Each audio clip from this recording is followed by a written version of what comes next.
Mr. Smollett was required to satisfy the Cook County State's Attorney's Office as to his long-standing community service, and he forfeited the $10,000 bail bond, which he was not required to do. Weeks after the case was dismissed on April 5th, 2019, a pro se litigant who lacked any standing to do so filed a petition to appoint a special prosecutor, which was ultimately granted by Judge Tooman on June 21st, 2019. Now, we've challenged the authority of the special prosecutor in different forms. However, when the case came before Your Honor, we filed a motion to dismiss here. The reason that was relevant is because Your Honor needs jurisdiction over both the matter and the defendant in order to proceed against him. And with all due respect, Your Honor lacks jurisdiction and lacked throughout the entirety of these proceedings. And this is because Judge Tooman exceeded his authority when he appointed a special prosecutor, and that's for various reasons.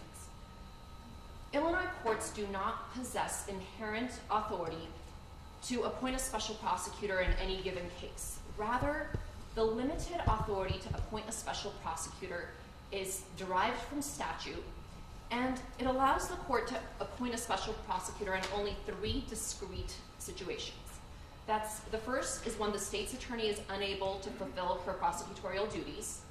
The second is if the state's attorney has an actual conflict of interest in the matter.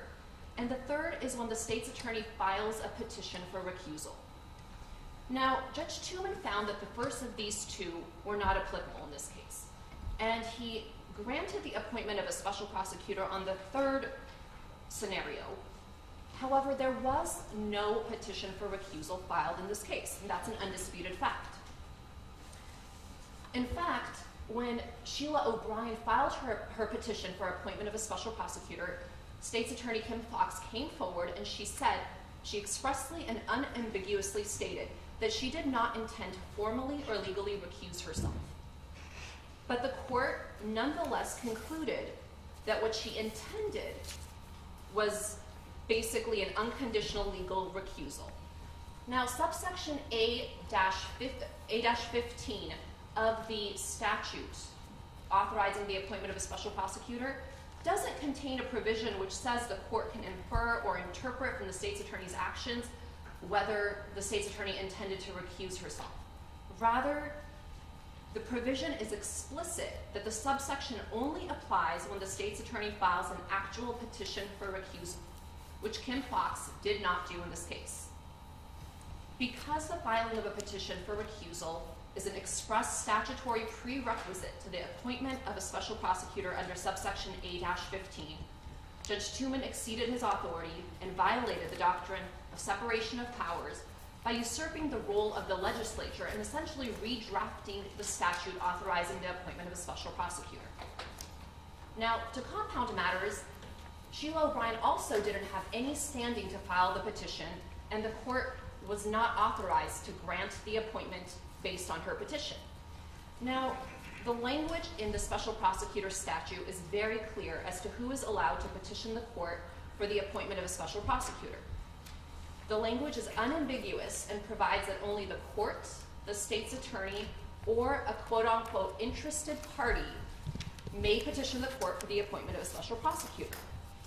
Now, what's an interested party? Well, according to Black's Law Dictionary, an interested party is, quote, the persons who take part in the performance of any act or who are directly interested in any affair, contract, or conveyance, or who are actively concerned in the prosecution and defense of any legal proceeding. Sheila O'Brien doesn't meet any of the requirements of that definition. Sheila O'Brien is a retired former judge who asserted her standing as a concerned citizen, somebody who was not satisfied with the way a duly elected official of Cook County decided to resolve a criminal matter, a low-level, non-violent criminal offense, which they do every single day. But because of the high-profile nature of this case, she was not satisfied, and she decided to file a petition. So it's undisputed that she was not an interested party, but putting aside that fact, only the first two subsections, the two that Judge Tooman said are inapplicable, even allow an interested party to file such a petition. Those are the two sections that say the court either on its own motion or on the motion of an interested party. Subsection A-15, which is the one that Judge Tooman relied on in granting the appointment of a special prosecutor, doesn't say that you could appoint a special prosecutor based on the court's own motion or on the petition of an interested party. That subsection only permits the appointment of a special prosecutor upon the state's attorney's filing of a petition for recusal. It is undisputed that no such petition was filed in this case, and that State's Attorney Kim Foxx never intended to legally recuse herself. Therefore, it was completely exceeding Tooman's authority for him to grant the appointment of a special prosecutor at all.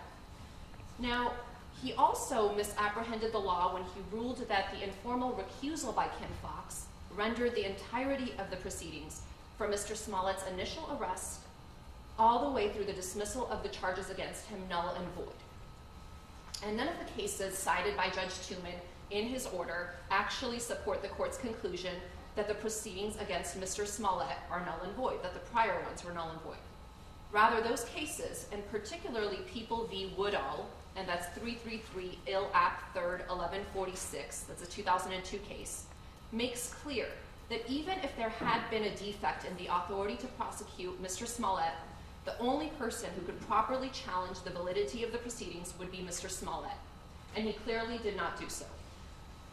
Now, separate and apart from the fact that the appointment of a special prosecutor was beyond Judge Tooman's authority, is the fact that Judge Tooman was not authorized to appoint a private attorney, which was Dan Webb and his law firm, Winston & Strawn, as the special prosecutors in this case. Subsection A-20 of the statute provides that prior to appointing a private attorney under this section, the court shall contact public agencies throughout the state to determine a public prosecutor's availability to serve as a special prosecutor at no cost to the county, and the key phrase here is shall appoint a public agency if they are able and willing to accept the appointment. The language in this subsection is mandatory and not permissive. Now, the defense is yet to see any proof that any public agencies whatsoever, including the ones specifically listed in the statute, were properly contacted about the potential appointment. Judge Tooman did represent that he contacted over 100 local public officials or agencies, and that he heard back from only around 30. But by Judge Tooman's own admission, at least 2 and possibly a third public agency was willing to take on the appointment.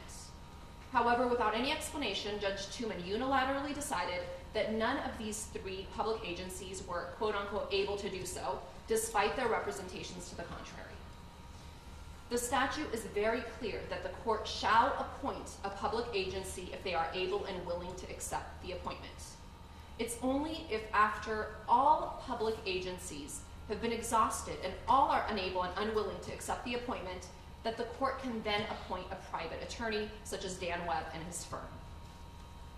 There is no exception in the statute for private attorneys who might be willing to do the case pro bono or who are willing to do the case simply for costs, not charging for attorney's times, but for their costs, which for a firm like Winston & Strawn is probably still an astronomical amount. And I don't know what the total of the costs is. I know they were supposed to be filing reports with Judge Tooman, I believe every 3 months, to show the taxpayers what their prosecution of Mr. Smollett is costing in tax, and I would be curious to see that figure. I'm not sure what that is, but I would guess it's a substantial amount.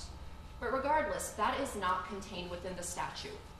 And here, because multiple agencies apparently indicated their willingness and ability to accept the appointment, Judge Tooman exceeded his authority and again violated the separation of powers doctrine by usurping the role of the legislator and appointing a private attorney as the special prosecutors in this case. The next issue I'd like to address is that the instant prosecution against Mr. Smollett violated a contractual right to immunity that he was promised by the Cook County State's Attorney's Office. In the original criminal proceedings, there was an immunity-type non-prosecution agreement that was entered into between Mr. Smollett and the State's Attorney's Office as an agent of the people of the state of Illinois. Not only was this agreement agreed on between the parties, but it was actually executed and enforced by the courts.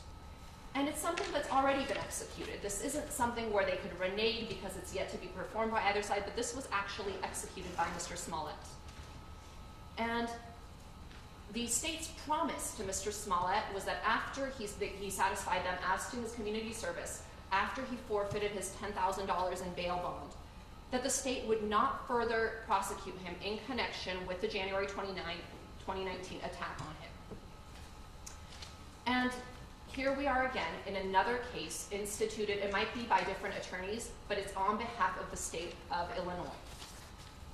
And there's a statute that controls, and that's section 5/114-1 of the Code of Criminal Procedure, and it allows the court to dismiss an indictment, and a court is required to dismiss an indictment where the defendant has received immunity from prosecution for the offense charged.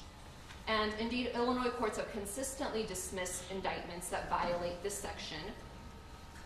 And the courts here analyze informal immunity agreements under the same basic principles of contract law.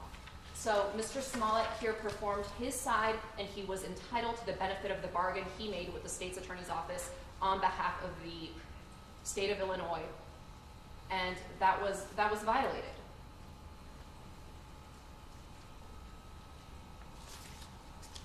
And in fact, the state's attorney's office, initially they did perform their end of the bargain. They stood up in court in front of Judge Watkins, asked for the dismissal, and did what they had promised to do. And so at that point, the agreement was fully performed by both sides. The court enforced it, and there was absolutely no basis, and it was a violation of Mr. Smollett's rights to then re-prosecute him by the same principle, which is the state of Illinois.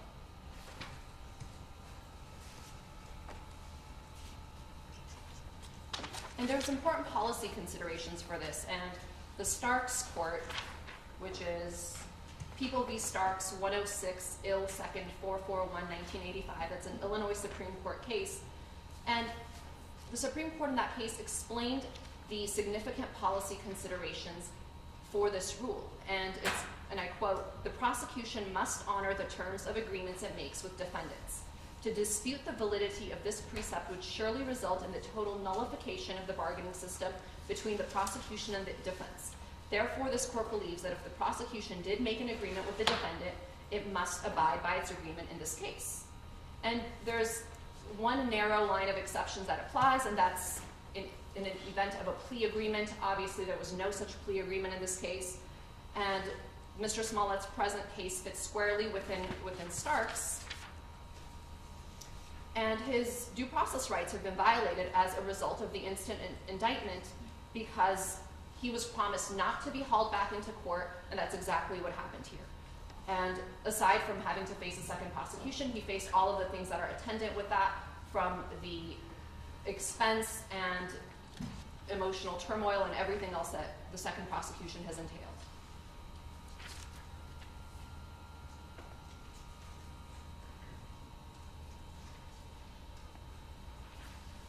In short, Mr. Smollett relied on the representations by the Cook County State's Attorney's Office, and at the end of the day, a deal is a deal, and the state of Illinois is not exempt from that ancient principle. And so we would ask that the case should have been dismissed on that basis.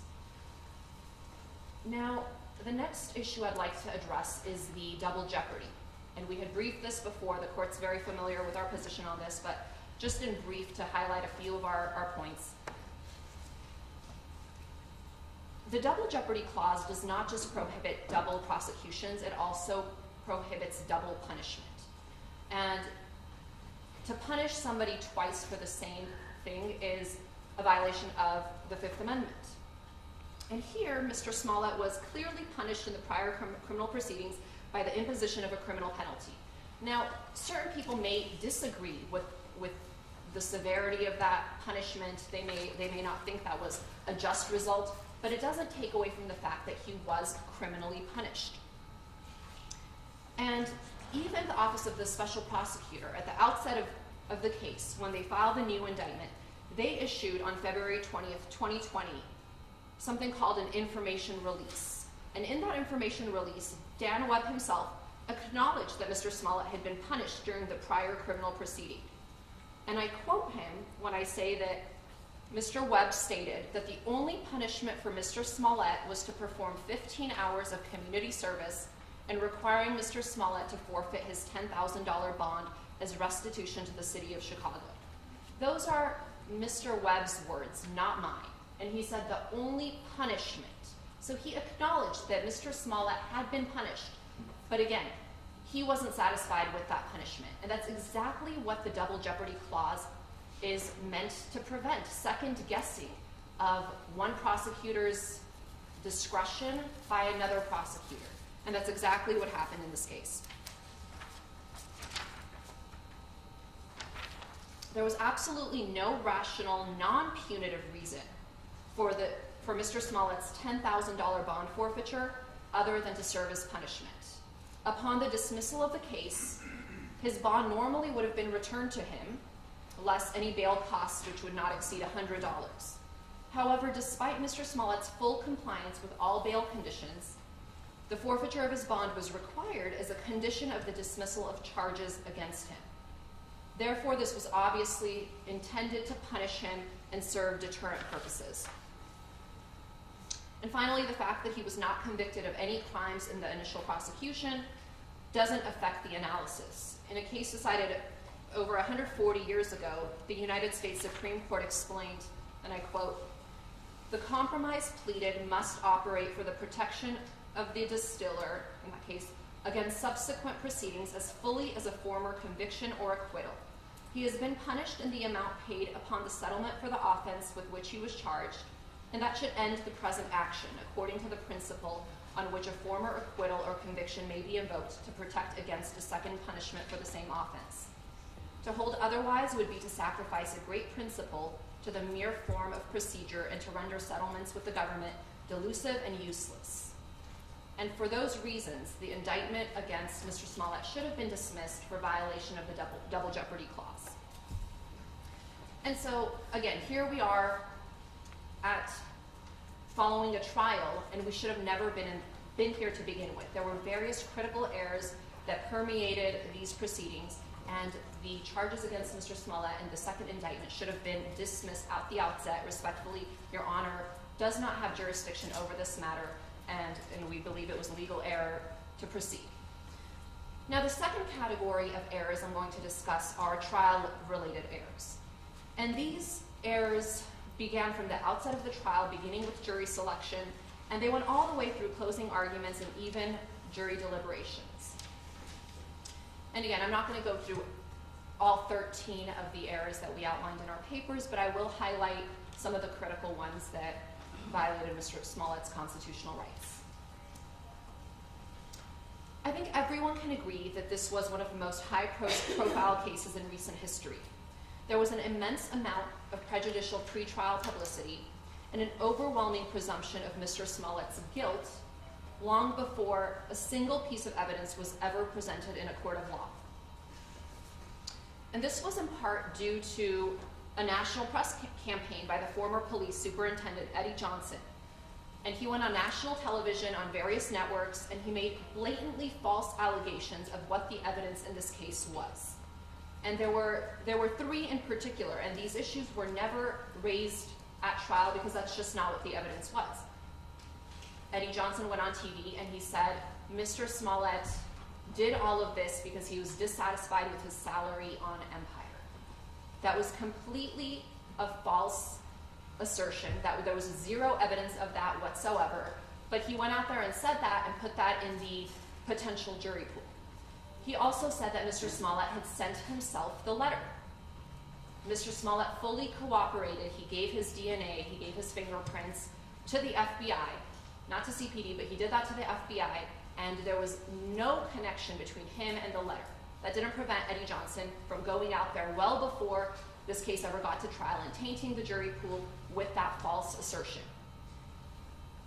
He also said that Mr. Smollett paid the brothers $3,500 for the attack. And it was the brothers' own attorneys who went on TV right after that and said, no, this was actually as corroborated with a lot of text messages between Jussie and Abimbola Asundario, he had hired Abimbola as his trainer, and that's what the $3,500 check was in fact for. Now, based on this overwhelming presumption of guilt in this case, it was critical that jury selection be fair so that Mr. Smollett would receive a fair trial, if that was even possible. But there were fundamental errors in that process. First, the court violated Mr. Smollett's Sixth Amendment rights by preventing the defense from actively participating in the voir dire process. The defense sought to directly question the veneer, but the court denied that request. And although the court asked the parties and took questions from both sides as to certain questions that should be asked of the potential jurors, Your Honor didn't ask all of the questions that the defense requested. By refusing to allow the defense to meaningfully participate in the voir dire process, the court prejudiced the defendant's ability to discover those members of the potential panel with biases and or potential prejudices against Mr. Smollett, violating his Sixth Amendment rights.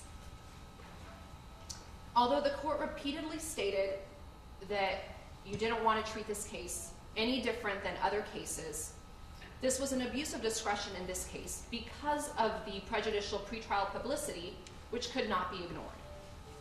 And you think I was required to ask every question submitted by your team to the veneer, every single one? We think we should have been allowed to participate in this process because of the unique circumstances of this case where there was such an overwhelming presumption of guilt. We think it's a very different process when the court asks questions and when we as attorneys get to ask the right follow-up, in real time without having to wait for. There were certain questions the court asked, and this was my next point with Rosemary Mazzola, where the court cut off the answers. I think I asked most of the questions the defense requested of me. There were some I did not. For example, you wanted me to ask the veneer, what kind of animal would you like to be if you had to be an animal? Or Superman or Batman, what do you prefer?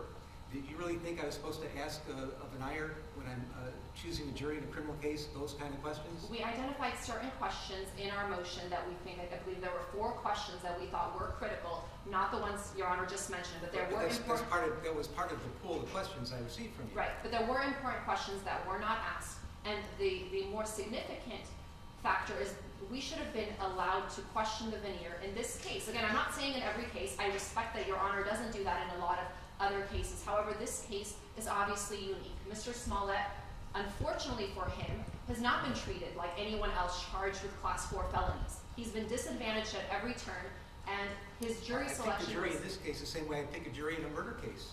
I do the questions. I ask the lawyers for input. Tell me what questions you want me to ask. I vet them, and I'm happy to ask the questions that are relevant and helpful. I understand, Your Honor. But just the only point I'm trying to make is that I absolutely treated him the same as everybody else, and I didn't distinguish him from a Class 4 offender, a potential offender, from a person accused of murder. I understand, and I think, Your Honor, that's the problem here. A regular murder defendant doesn't walk into court with a presumption of guilt. Mr. Smollett did. There is a presumption of innocence. That was non-existent in this case, and that was due in large part to, as I said, the former police superintendent held a press conference. He went out and did a media campaign. The mayor spoke out on this case. Even Judge Tooman, in his order, before a single piece of evidence had been set forth before Judge Tooman, he convicted Mr. Smollett in his order. He talked about what a charade this was, and he made findings. And Judge Tooman should have been recused. We actually filed a motion for him to recuse himself because based on the face of the order, it was clear that he harbored bias against Mr. Smollett and was convinced of his guilt when he was not ruling on a motion that involved, there was no factual dispute before him. There was no evidence presented to him. And he nonetheless took it upon himself to make improper factual findings which evidenced his bias. He should have recused himself. However, he didn't even let us intervene in those proceedings to consider our motion for recusal and to consider our motion for reconsideration of the order appointing the special prosecutor, and all of that was there. But to Your Honor's point, the reason I think Your Honor should have treated this case differently is for all the reasons I stated, which is he does not sit and he did not come before your honor the same as other defendants with a presumption of innocence, which is what he is afforded and entitled to under the Constitution. Instead, he walked in. I've never seen presumption of guilt the way Mr. Smollett faced. And it deprived him of a fair trial, and the court should have taken precautionary measures during jury selection. There should have been more leeway in this particular case. We made that request, and with all due respect, we believe it was error for the court to deny our active participation in the voir dire process and to ask the questions that we thought were important to be asked. Now, turning to a specific juror, which was Rosemary Mazzola, we specifically asked the court in chambers to further inquire of Ms. Mazzola, since she had said in open court that pretty much her entire immediate family are either current or former law enforcement. And there had been no follow-up to ascertain the fact as to whether Ms. Mazzola may have a family member who was actually involved in the investigation of Mr. Smollett or any of the facts surrounding his case. And we brought that to the court's attention. We thought that was a critical question that should be asked, because if we knew one of her relatives, for instance, was involved and helped investigate this case or was partners with someone who was investigating this case, that would have been critical, and obviously she should have been removed for cause. The court denied our request, and we don't think there was any good basis not to bring Ms. Mazzola in and ask her these important questions to make sure that she is unbiased and that she did have no personal conflict. And in fact, several times when Ms. Mazzola was answering the court's question, Your Honor interrupted her, and we don't actually know what she was intending to tell the court and the parties. And for all those reasons, we think that the jury selection process, and the other reasons obviously outlined in our motions, was flawed, and that a new trial must be granted. We also outlined in our papers the improper denial of several Batson motions in response to the Office of the Special Prosecutor's peremptory challenges, which we believe were improperly used to remove jurors based on their race and sexual orientation.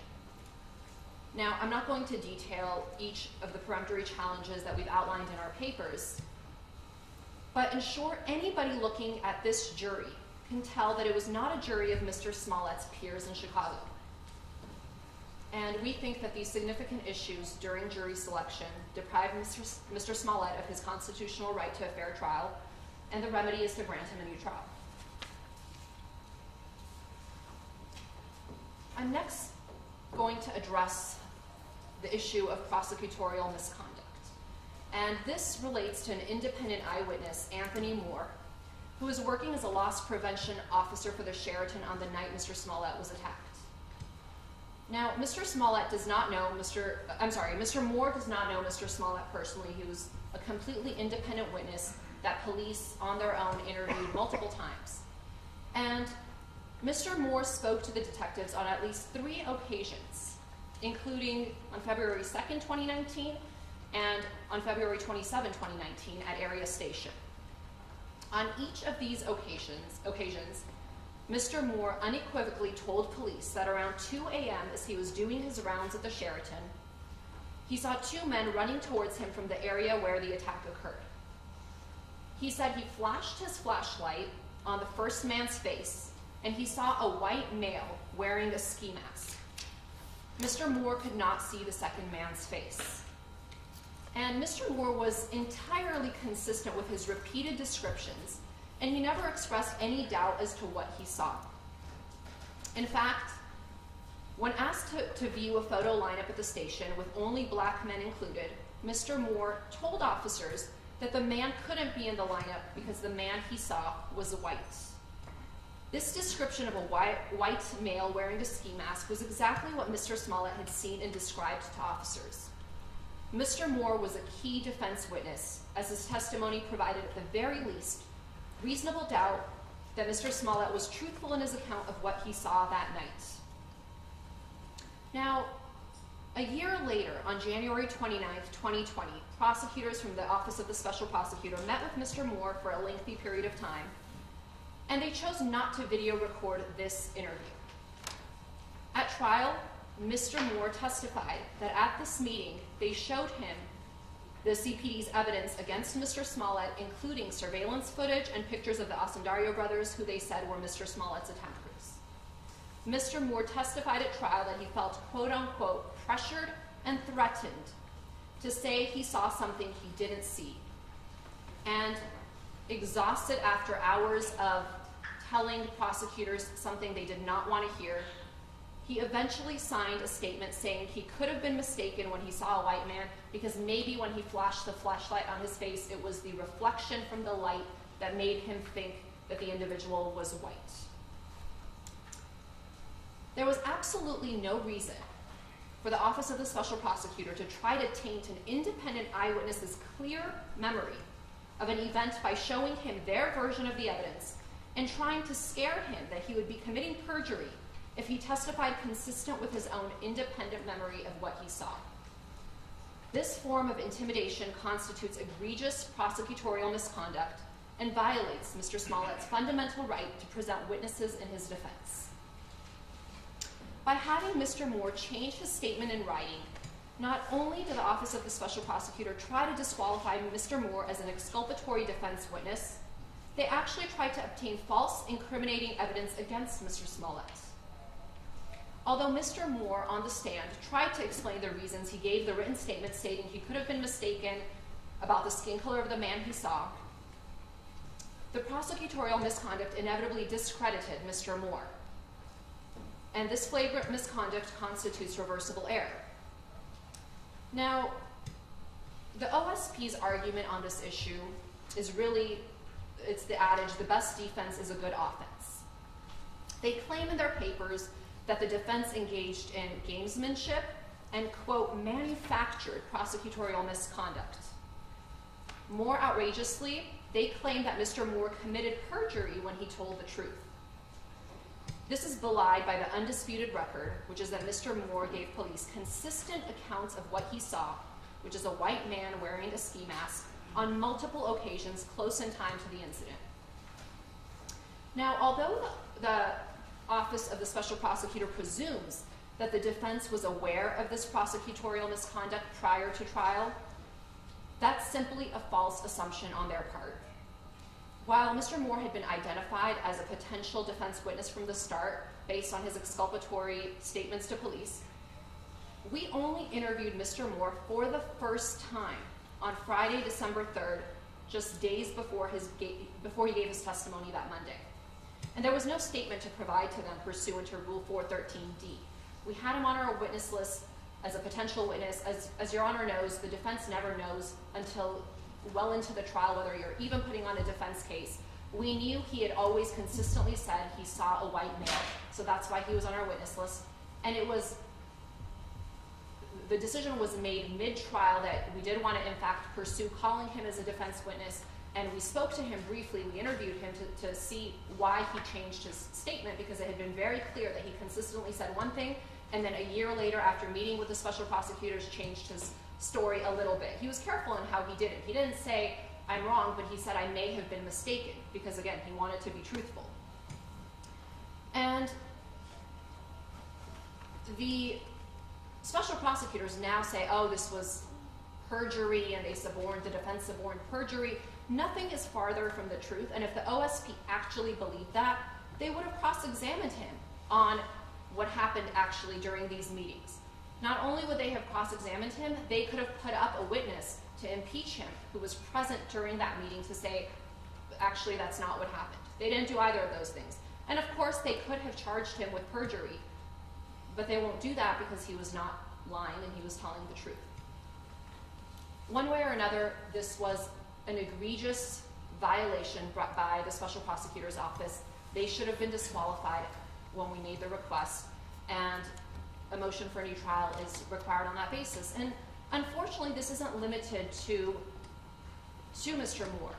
Shortly after, for the second grand jury, when the special prosecutor's office convened the special grand jury to proceed on the second indictment against Mr. Smollett, they had at that time our papers that we had submitted to Judge Tooman asking him to reconsider the order granting the special prosecutor. And what we had done is detail the evidence, the favorable evidence, showing that Mr. Smollett was not guilty. And the OSP went to every single favorable defense witness. They didn't call any of them as live witnesses before the grand jury where they would actually, the grand jurors could potentially ask them questions. What they did is they went to each of them, and every favorable witness somehow changed their account and submitted a statement consistent with the state's theory, even though that was not their original statements 1 year prior. And there were witnesses who suddenly, we couldn't contact anymore, who went missing. This was a real issue in this case. And Mr. Moore was just a prime example of that. Another example was David Alegbe, who similarly had said that he had seen the passengers in his Uber speaking on a cell phone. That wasn't convenient for the prosecution's case because the brothers testified that they didn't have their cell phones with them. And there were two witnesses actually who had said this. There was an independent taxi driver who said one of the brothers was texting during the drive, and separately David Alegbe, who said one of the brothers was on the phone. Now, of course, after we had set that in our papers, OSP talked to David Alegbe and got him to write a statement saying he may have been mistaken about the phone use because it was inconsistent with their theory of the case. And Your Honor saw David Alegbe got on the stand and he explained not only did he hear one of them speaking on the phone for 1 or 2 minutes before the second brother got in the car at their house, which they tried to say he could have been rehearsing his acting lines for that evening, as if the profanities that was yelled at Jussie in the street would have been something that would have to be rehearsed out loud in an Uber. But separate from that, Mr. Alegbe said that halfway through the drive, they changed the destination in the app, which could only be done with the use of a cell phone. And that was not contained in a statement. That was never any of the OSP's disclosures to us. That was something we learned for the first time actually at this trial when Mr. Alegbe testified. In short, we think there were significant issues with the way the OSP treated this case with the defense witnesses, and they tried to have defense witnesses either take back their statements and give incriminating statements towards Mr. Smollett, which were not their original independent stories, or I suppose some of these witnesses, for inexplicable reasons, were just not available, for the defense to reach. So we think certainly a new trial is warranted based on all of these errors, but particularly on Mr. Moore and his statement at trial that he was threatened and pressured by the OSP to change his truthful testimony, which was exculpatory for Mr. Smollett. Next, I'd like to address the burden shifting. The OSP improperly shifted their burden to the defense on 3 different occasions during the trial. As the court well knows, it's entirely the prosecution's burden of proof, and it's reversible error to try to shift this burden to the defense at any point during the trial. And this happened first during the questioning of Detective Thies, then during the questioning of Abimbola Asundario, and again in the state's rebuttal argument, which was the final word the jury heard from any lawyer prior to retiring to deliberations. The seminal case on a prosecutor's improper comments on a defendant's post-arrest silence is Doyle v. Ohio, and that's 426 U.S. 610, 1976 case, which holds that it is a deprivation of due process to allow an arrested person's silence after that person has been Mirandized and advised of his Fifth Amendment right to remain silent, to then use that silence against them at trial to create an inference of guilt. And that's exactly what the OSP did here on 3 separate occasions. Now, in its opposition papers, the OSP tries to argue that their questions to Detective Thies and to Abimbola Asundario relate to a text message sent on February 14, 2019, and do not involve Mr. Smollett's post-arrest silence. However, the improper questions were not limited to the text message or even to the time period prior to Mr. Smollett's arrest. For example, in questioning Detective Thies, Mr. Mendenhall broadly asked, quote, did he, meaning Mr. Smollett, ever make a statement that they, referring to the Asundario brothers, did nothing wrong and never would? Answer, no. Question, to this day, Has he ever come clean about this hate crime that you are aware of? Answer, no. This questioning indisputably violates Doyle, as it necessarily includes Mr. Smollett's post-arrest silence. Furthermore, Illinois law actually goes a step further by holding that it's impermissible to impeach a defendant with his or her post-arrest silence, regardless of whether the silence occurred before or after the defendant was given Miranda warnings. In its opposition papers, the OSP argues that the defense did not object to this line of questioning. However, the OSP's improper burden shifting constitutes plain error affecting Mr. Smollett's substantial rights, for which a lack of an objection is not fatal.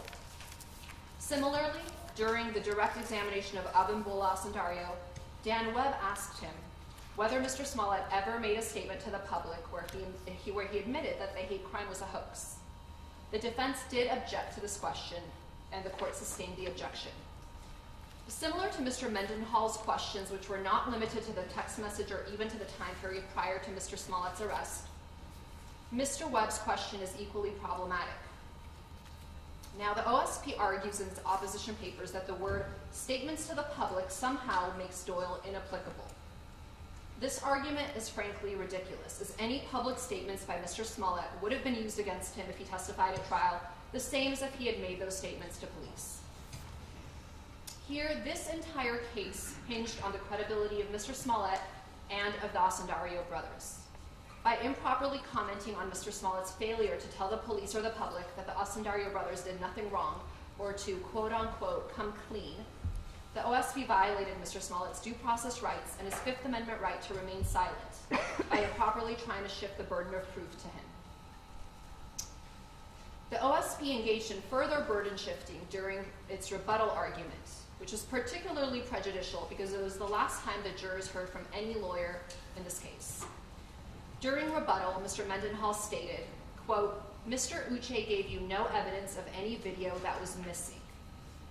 The court overruled the defense objection, which was error.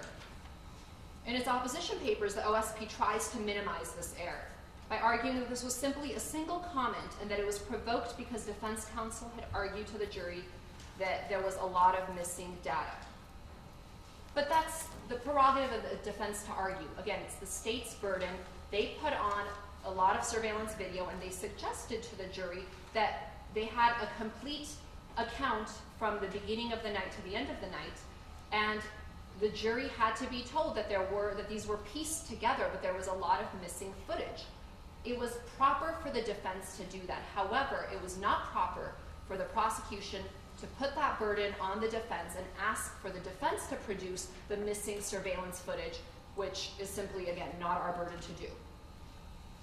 And as the court well knows, a single comment is sufficient to constitute reversible error warranting a new trial. And we had cited in our papers the case of People v. Giangrande, and that's 101 Ill App 3rd 397. It's a 1981 case, and that's instructive. That also involved a single comment by the prosecutor in the closing remarks. And the remark was, "Where's the evidence?" And as the court explained in that case, the comment may well have improperly suggested to the jury that defendant had a burden to introduce evidence. Objection to it was overruled by the trial judge. This was error. And again, it was error in this case for them to make that comment and for Your Honor to overrule that objection. But we'd ask that a new trial be granted on that basis. And I'm going to turn lastly to the accomplice instruction. The court in this case committed reversible error when it refused to provide Illinois Pattern Jury Instruction number 3.17, entitled Testimony of an Accomplice with regard to the Osundario brothers' testimony as requested by the defense.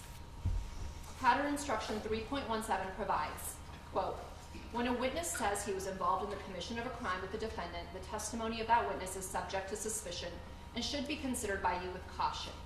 It should be carefully examined in light of the other evidence in this case." Now, despite the title, the instruction is not warranted only where a witness is officially charged as an accomplice.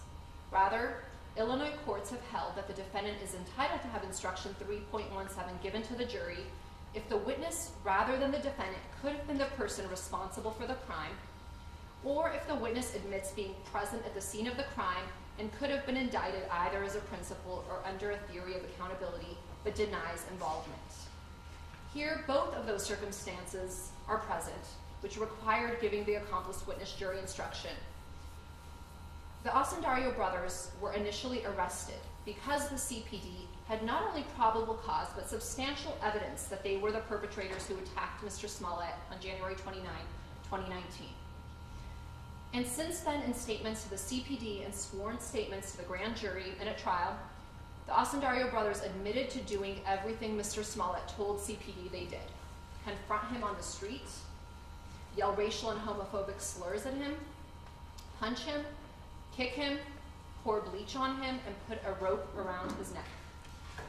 If it was not for their own self-serving statements and testimony that they did all of the above acts at Mr. Smollett's behest, they would have been charged with a hate crime, or at least a battery against Mr. Smollett.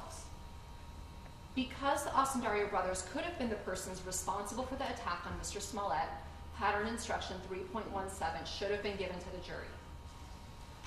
Furthermore, assuming for the sake of argument that the Osundario brothers were in fact acting at the direction of Mr. Smollett as they alleged at trial, the only reason they were not charged as either co-conspirators or accomplices for their admitted participation in the attack on Mr. Smollett is because of their self-serving statements that they didn't know that Mr. Smollett would report the attack to the police. They asked the jury to believe that the elaborate, staged attack was solely for the media's benefit, taking the absurd position that somehow a heinous crime against a high-profile celebrity, which was supposed to be caught on camera, would not result in a police investigation. Because the Osundario brothers admitted being present at the scene of the attack and could have been charged either as principals or under a theory of accountability, pattern instruction 3.17 should have been given to the jury. Now, the OS... Charged with what? Well, Your Honor, they could have been charged with filing a false conspiracy to file a false police report. They could have There was evidence that they were part of filing a false police report? Your Honor, if you... there's so much law out there that you could file. There was certainly probable cause to charge them with being an accomplice to Mr. Smollett. Had they not participated, there would be no, you can't file a so-called false police report if there had been no attack. So clearly they were accomplices, clearly they were co-conspirators. Now, they weren't charged because they took the convenient position. We knew everything until the final step, which, was convenient. And obviously, in any other case, if there were other witnesses, I guarantee the brothers would have been charged. The only reason they weren't charged in this case was because the police needed them to prosecute Mr. Smollett. Without them, there was no case against Mr. Smollett, because as the court saw, there is not a single piece of independent evidence that shows that Mr. Smollett perpetrated a hoax, planned a hoax, or anything else. The only connection, and keep in mind, they subpoenaed, or they got a search warrant for 1 entire year of Mr. Smollett's cell phone data, location, text, voicemails, all sorts of communications. They couldn't find one thing that supported the fact that Mr. Smollett planned this. All they had was the brothers saying, after they got caught, after they were in custody for 47 hours, after they had been consulting with an attorney who was speaking to both of them, after that attorney showed them his Good Morning America video while they were in custody and they heard every single thing Mr. Smollett was saying, they conveniently turned around and said, oh yeah, you're right, we did do this, but it's because Mr. Smollett asked us to. And it was their own attorney who said she gave a radio interview, she didn't say they came clean, she said, I pieced together what happened. I looked at the timeline, I looked at the CPD's evidence, and I put together a timeline of what happened in this case. And it's our belief that that story was spoon-fed to the brothers and that that's the story that they gave police, which allowed them to be released from custody, uncharged. They became the star witnesses, and they've tried to capitalize on this whole regrettable incident. So we had cited the court to People v. Carrion, and that's 162 Ill App 3rd, 990, 1987. And that's one of the cases we cited in which the trial court's refusal to give such an instruction constituted prejudicial error requiring a new trial. Now, in their papers, the OSP doesn't address or attempt to distinguish this case because there really is no distinguishing factor, and that case is instructive. In that case, the court held that the trial court erred by refusing to give a cautionary accomplice witness instruction with regard to Amaya's testimony for the following reasons. And I quote, Amaya disclosed that he was with the defendant before, during, and after the shootings. Notwithstanding his profession of innocence based on his alleged fear of the defendant, we believe probable cause existed to indict Amaya for the offenses, particularly when one considers that when he was initially taken into custody for questioning, he possessed money linking him to the crime. And in that case, the appellate court held that it couldn't find that the failure to give the requested instruction constituted harmless error, especially in light of the fact that Amaya's testimony was the only direct evidence implicating Carry On. And it's the same reason why giving this instruction was critical in this case, where the evidence against Mr. Smollett was far from overwhelming. I know the police department put on a long narrative, a lot of surveillance footage, but all that evidence was consistent with Mr. Smollett's testimony of his actions. He never denied seeing the brothers on the occasions where they went to great lengths to show, oh, on the 25th he drove to the brothers' apartment. He admitted that. On the 27th he, met with the brothers. These are not things that were disputed. So that's not overwhelming evidence of his guilt. There were different interpretations of what that evidence actually meant. And the only direct evidence implicating Mr. Smollett was what the Osundario brothers said. And it was reversible error not to instruct the jury that they had a motive to lie about that testimony. It was that story that allowed them to avoid charges in a case where a convicted felon engaged in an attack on Mr. Smollett. He and his brother, if you believe the testimony, agreed to do this despite Ola's prior criminal felony conviction for a very similar attack on another individual, another group attack. But for all of that, it was really their own testimony that's the only direct evidence implicating Mr. Smollett. So under the circumstances of this case, the court should have instructed them that their testimony should have been cautiously scrutinized by the jury. And the court's refusal to provide this instruction under the circumstances of this case was not harmless and constitutes reversible error. In conclusion, I'd just like to say that although we believe each of the 13 errors outlined in our papers independently constitute reversible error and that each warrants the granting of a new trial, even if the court is not persuaded that any one of these errors warrants a new trial, we believe that the totality of trial errors undoubtedly affected the verdict, and the cumulative error certainly warrants a new trial.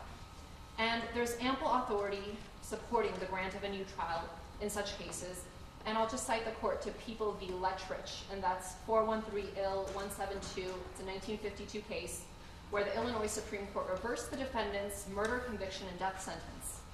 In that case, there were a number of evidentiary errors alleged, including that the court erred in limiting and restricting the defendant's cross-examination of a critical witness, as well as certain inflammatory and prejudicial remarks to the jury in the arguments by the state's attorneys.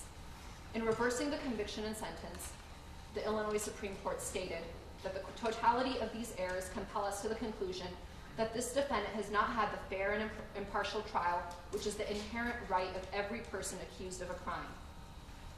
And that's the same exact situation we have here. There have been a series of legal errors. If the court is not convinced that any one of them warrants a new trial, we'd ask that the court consider the totality and grant Mr. Smollett a new trial.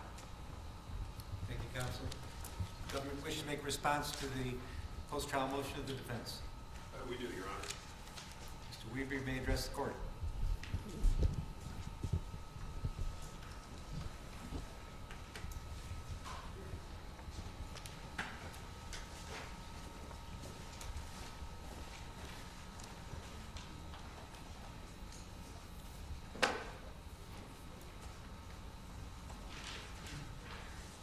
May it please the court. Counsel. Your Honor, due to the sheer volume of the arguments for about an hour, here, and we've already mentioned the 83 pages that they've submitted. My partner and fellow deputy special prosecutor Sam and all have bifurcated the opposition. I'll give an overview, and based on Ms. Gladian's presentation, I'll highlight 4 alleged errors. I believe Mr. Mendenhall will have a couple.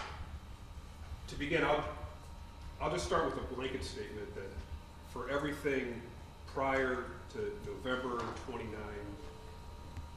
2021, going backwards to 2019,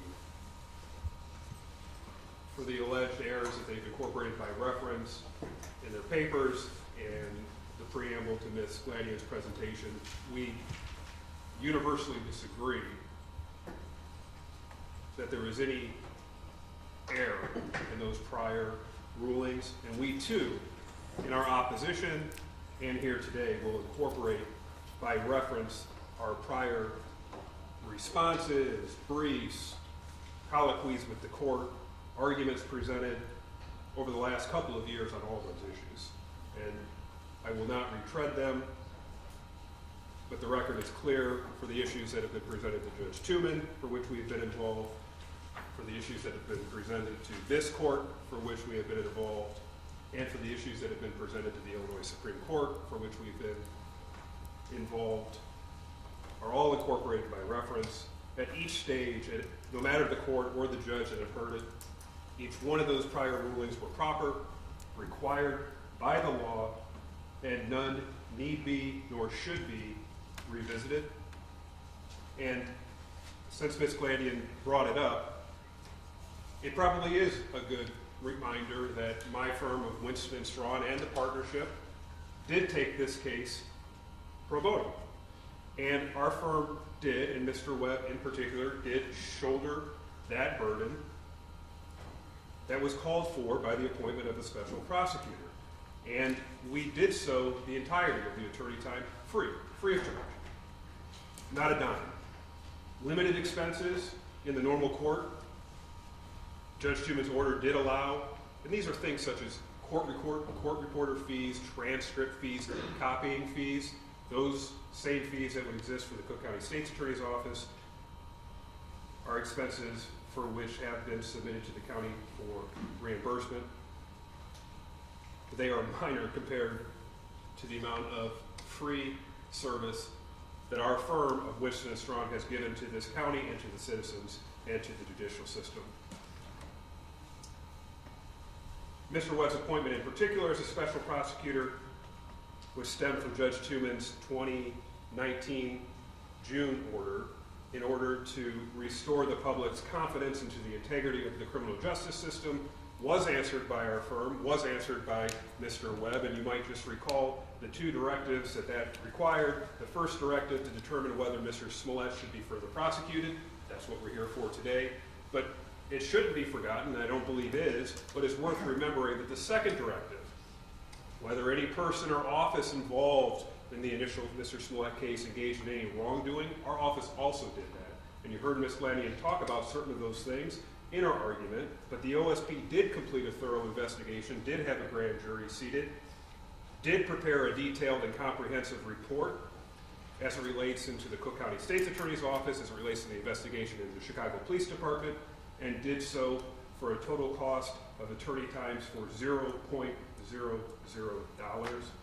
And it should be noted, since it was raised, and it's important to understand that we believe we have fulfilled the call to restore the public's confidence into the integrity of the criminal justice system. As to the actual substance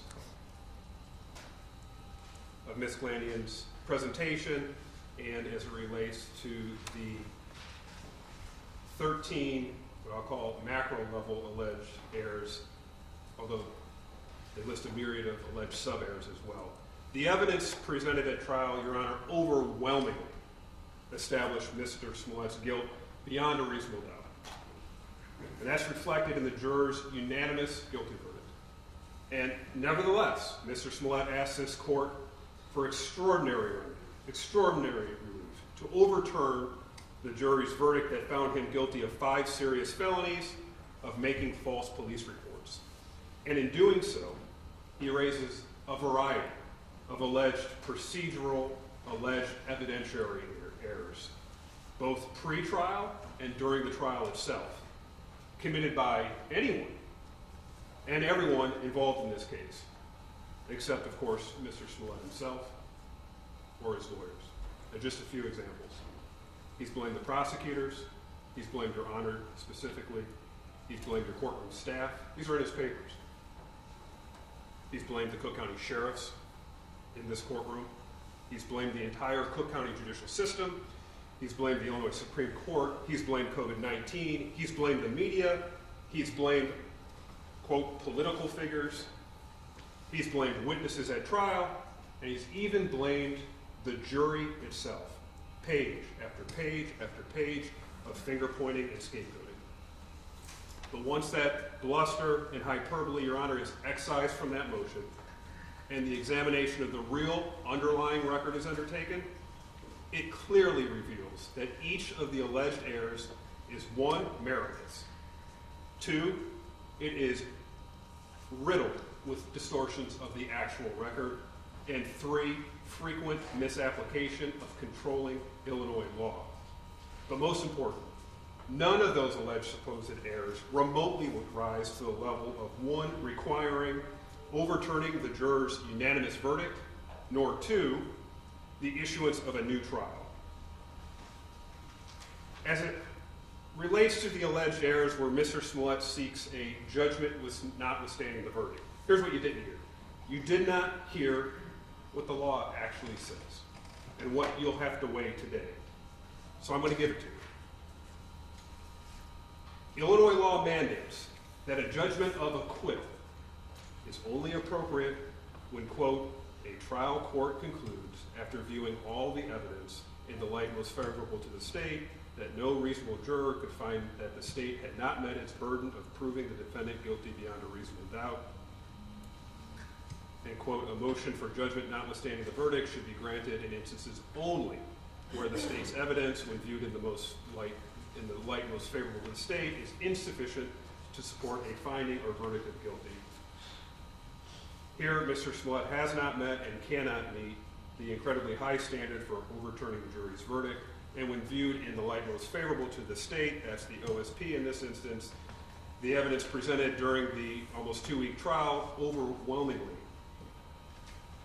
beyond a reasonable doubt, demonstrated that Mr. Smollett devised, orchestrated, carried out a fake hate crime, and then, in violation of Illinois law, repeatedly reported that fake hate crime to the Chicago Police Department as a real hate crime. And the plethora of evidence, just heard Ms. Glanian say, not a lot of evidence, or certainly not a lot of independent evidence. Here's a summary. The testimony of 5 Chicago police detectives and officers. The jurors heard the testimony of the Osendero brothers. The jurors heard cross-examination by the defense of each of those witnesses.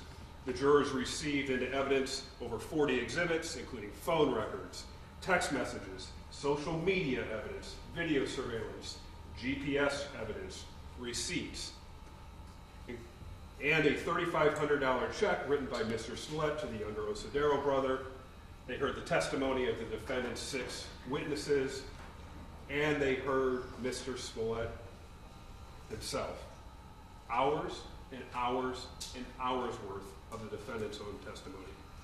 All that evidence, when viewed in the light most favorable to the OSP, it simply cannot be said with a straight face that no reasonable juror could find that the OSP did not meet its burden in proving Mr. Smollett guilty beyond a reasonable doubt. That's for the JNOV portion. As it relates to the remaining alleged errors that do not go to the sufficiency of the evidence at trial, that's when they say that those are more appropriate, perhaps, for a motion for a new trial. Illinois law tells us that a post-trial motion for a new trial is a matter for the trial court's discretion.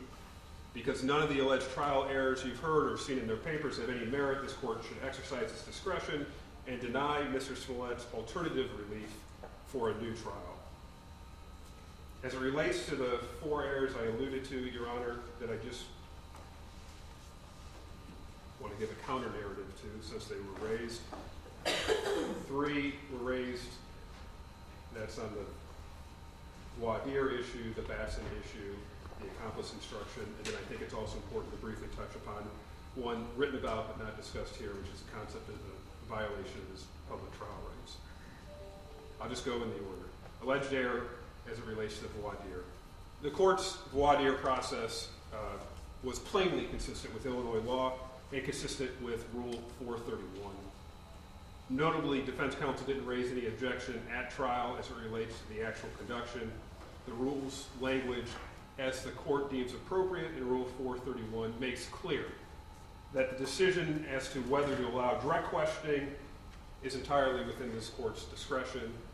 Per Rule 431, the court conducted voir dire by directly questioning the prospective jurors, but consistent with Rule 431, the court exercised its discretion and allowed the parties to submit voluminous questions to be asked during the voir dire. Both sides. Both the OSP and the defense submitted rather voluminous supplemental questions for further inquiry of prospective jurors. Pre-trial, you reviewed those very thoroughly. We had colloquies on them. We had hearings on them. We had exchanges on them. Defense counsel ultimately submitted nearly 60 supplemental questions to ask during voir dire. The court took input, and importantly took input from the parties throughout the voir dire process, both at sidebar, in chambers, pre-trial, and during trial. And those additional follow-ups were often asked of the prospective jurors, and when they were not, the court explained why. In Your Honor's discretion, they would not be asked. No prejudice exists. Defense counsel was permitted to question the prospective jurors through the extensive supplemental questions, through the extensive supplemental questions that they submitted pre-trial, and through the supplemental requests that occurred during trial. Alleged error number 2, the Batson challenges. And I'll begin by noting unequivocally, the accusation that the OSP engaged in, quote, a systematic pattern of discriminatory challenges, end quote, is absolutely meritless. Lobbing unfounded accusations of jury discrimination that are belied by the actual record is unfortunately completely consistent with Mr. Smollett's attempts to interject and weaponize race and sexual orientation into these proceedings more generally. Just as he did when reporting the fake hate crime to the Chicago police in 2019, just as he did when he took to the airwaves in 2019 in what is now perhaps the now infamous Good Morning America interview. The court heard defense motions made under Batson versus Kentucky as to the OSP's use of his preemptory strikes. Those occurred in chambers on the record. And when such motions were made, as Your Honor knows, under the Batson case, but also under Illinois law in People versus Davis, the defendant must first make a prima facie showing that the prosecutor has exercised preemptory challenges on the basis of race. And the court correctly concluded at the time, analyzed those motions under the standard articulated both in Batson and Davis, and found that the defense had not made a prima facie case of discrimination on the basis of race or sexual orientation. But even though it wasn't required to, the OSP, because of the challenges, even though a prima facie case had not been shown, the OSP did provide neutral explanations, both for race and sex, as to each of the preemptive challenges at issue. But rather than grapple with that actual record, which they didn't do, you didn't hear it today, they didn't grapple with the actual record, and they didn't do it in their papers either. Because if you looked at the record and you saw things and the explanations as it relates to the challenges, undisclosed, disorderly conduct incident, a victim of a hate crime, avid watchers of Empire, getting news from TMZ, watching movies that starred Mr. Smollett, Googling the case, getting news only from social media or from Instagram, struggling to understand or hear questions. If they actually grappled with the actual record, it wouldn't fit the narrative that they wanted out in the media. Unequivocally, meritless motions that were offered, the court's prior rulings, all should stand on that point. As it relates to the alleged error number 3, the accomplice instruction on the IPI, the Illinois Pattern Instructions. As Your Honor knows, the court has discretion to determine which jury instruction should be given. Defense counsel sought, and you heard it here today, to include 3.17, that's the testimony of an accomplice, in the jury instructions. They've done it again here today to try to define the fake attack on Mr. Smollett, which is not a crime, as the crime for which the IPI 3.17, how they would like it to have been analyzed in the application of that instruction. But IPI 3.17 on its face has no application to this case. The Osendaro brothers did not admit, nor was there any evidence, that they were involved in the commission of a crime with the defendant. That's the language from 3.17. What is that? It would be filing the false police reports. And Mr. Smollett, not the Osendaro brothers, made the decision to file multiple police reports, false police reports, claiming he was the victim of an alleged hate crime. The Osendaro brothers could not have been the person responsible for the crime. That's what's required to get a 3.17 instruction, because they did not assist nor participate with Mr. Smollett in the filing of the false police reports. Moreover, Your Honor, the Osendaro brothers did not admit to participating or otherwise being present to the reporting of the fake hate crime to police. Therefore, they could not have been indicted for disorderly conduct or for filing a false police report. The court properly and correctly exercised its discretion in not giving the 3.17 instruction, and that ruling should stand. Lastly, Your Honor, a significant amount of ink was put into the last topic I'm going to discuss, which is the right to a public trial. As everyone in this room knows, this trial took place in the middle of a global pandemic, right on the cusp of the Omicron variant. This court did a great job holding a public trial. All necessary parties, the court, courtroom staff, Cook County sheriffs, the OSP, defense counsel, the jury, media, numerous members of Mr. Smollett's family, numerous of his friends, members of the public at large, were able to attend every single day of the trial proceedings. The logistical efforts for which the defense has taken swipes at this court and this courthouse deserve to be commended, not bashed. The defense objected to having cameras in this courtroom during the actual trial. And they objected to having cameras in this courtroom at every step of the way. And the court respected that objection in declining extended media coverage up until today's hearing. Having the cameras in the courtroom, which they objected to, would have allowed an unlimited number of people to view the trial. Their papers struggle with this. They acknowledge the position. I'll coin it sort of their Goldilocks position. Your Honor, don't make the trial too public. And then once you did that, today it's not public enough. And they've alleged that no members of the press were in the courtroom during any of the jury selection process. Not so. The court knows there were at least two members of the media that were present in the courtroom, probably both of whom are here today, that sat in the corners during the process of voir dire. Many more were sitting at the courtroom exits and standing. These doors were open. Those doors were open. The doors to Your Honor's Courtroom across the hallway were open. Chairs were provided.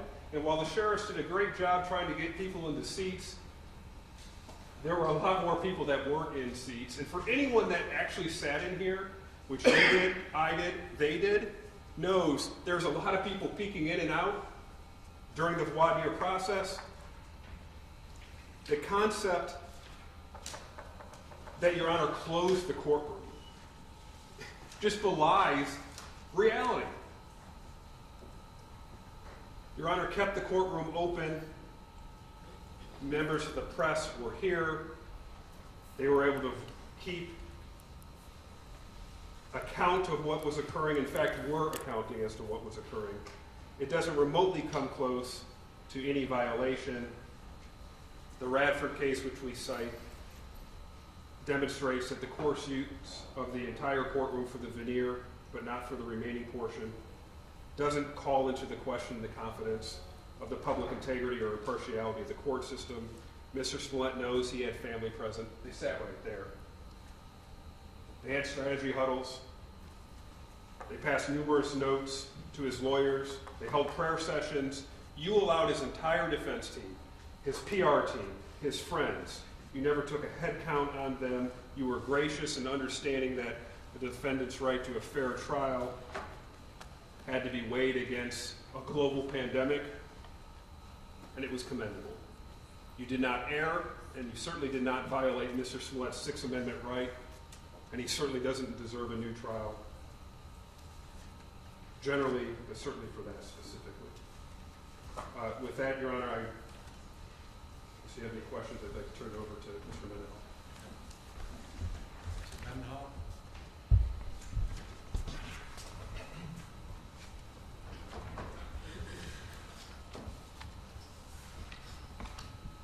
Your Honor, Ms. Glandian is entitled to her own argument. What she is not entitled to is her own facts. She stood before this court and told you they raised the issue of David Elderby's direct examination. Nowhere in this 83-page motions did they ever make a single complaint about the examination of David Elderby. Ms. Glandian stood before this court and told you that they made a motion to recuse the whole Office of Special Prosecutor, Mr. Webb, myself, Mr. Weaver. Nowhere at trial or in this paper is there such a motion. Your Honor, as we established at trial, facts matter, truth matters, evidence matters. They are not entitled to their own facts. Another fact in this matter, Your Honor, the one disqualification that they did make was to recuse a deputy special prosecutor who examined Mr. Moore. That deputy special prosecutor is an honorable man, is a man I've worked with for 20 years. His integrity is impeccable, his reputation is impeccable, and his ethics is impeccable. Your Honor, they say he put Mr. Moore on the stand to commit perjury. Mr. Moore got on the stand and testified that the person he saw was white. Your Honor is well aware the actual two people that ran by him got on the stand and testified. Abel Osendaro, Ola Osendaro. Your Honor, if nothing else has been established in this entire trial, I think we can both agree it's been established that they're not white. Yet, they came in here today and making that same argument. Their arguments is in wine. They're not getting better with age. Your Honor, to try to discredit a man and to call into question when all he did is serve pro bono faithfully and for free does a disservice to the job that this Office of the Special Prosecutor did. Not only did they not prove anything that merited disqualification, they did it with pure gamesmanship, Your Honor. The rules require that you bring it to the court's attention in advance. They waited till the witness got on the stand and had him point at the deputy special prosecutor. Your Honor, and these are your words exactly, Your Honor, you said this was the first time in your history of a judge where you ever seen a witness get on the stand and point at a prosecutor. I've never seen it. I suspect no one in here has ever seen that. Your Honor, the gamesmanship cannot be rewarded. Their alleged error that the deputy prosecutor should be disqualified should be summarily denied as meritless.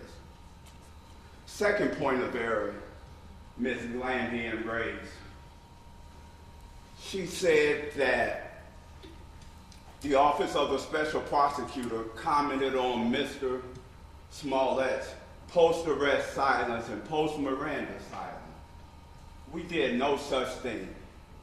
On February 14, 2019, in an unsolicited, voluntary, non-custodial interview with the Chicago Police Department, Mr. Osendiro sends Abimbola Osendiro a text saying, "Brother, I love you. I know 1000% you did nothing wrong and never would. Neither you nor your brother.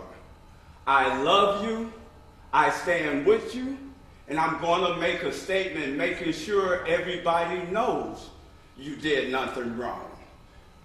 It was voluntary, it was non-custodial. How do we know it was non-custodial, Your Honor? Mr. Smollett got up and left after the interview. He wasn't taken in custody and was represented by one of the finest lawyers in Chicago. To say that when we questioned Detective Deese about that text, that we put in play Mr. Smollett's post-arrest silence when all of our questions simply asked him about a pre-arrest, pre-Miranda text that he sent when he was free to go and did in fact leave, is wholly without merit, Your Honor. To then say that when Mr. Webb questioned Abimbola Osendiro about the same text that he received from Mr. Smollett on February 14th, way before Mr. Smollett was ever arrested, way before he was even Mirandized, is equally without merit, Your Honor. The text stands for itself. Their problem isn't with the question, their problem is with the text that their client sent. Because it said a lot. I know you did nothing wrong. I know you never would. I know 1000% you did. I love you and I stand with you, and I'm gonna make it right. We had every right to ask if that was ever made right. And lastly, Your Honor, they raised an error that we allegedly shifted the burden during trial. They alleged 3 separate times. Once again, Your Honor, facts matter, truth matter, evidence matter. In their 83-page brief, they raised one issue concerning that, and that was at closing. When Mr. Uche stood right there in his very well, looked at the jury and told them, "Ladies and gentlemen, there was a ton of videos missing, there was a ton of evidence missing." The case law is clear on that, Your Honor, that when the defense opens the door in closing argument and raises an issue, the prosecution or the state has an absolute right to respond. They opened the door and now they're complaining that we walked in it. We walked through it. Your Honor, we simply responded to his claim that there was missing evidence. Detective Deese took that stand and made it abundantly clear. Not a single piece of video was missing. Every video that we had was turned over and that they had it. No video was missing, Your Honor. And for them to raise that argument, we were entitled to respond. Your Honor, so my role was to address the trial errors. I wanted to do it in a summary fashion because we've been going a while now. But those 3 errors that Ms. Glandian raised are simply not supported by the record. She's entitled to her own argument. She's not entitled to her own facts. We thank you for your time. We respectfully ask that you deny the motion, and the state is ready to proceed to sentencing. Anything else you want to add? Very briefly, Your Honor.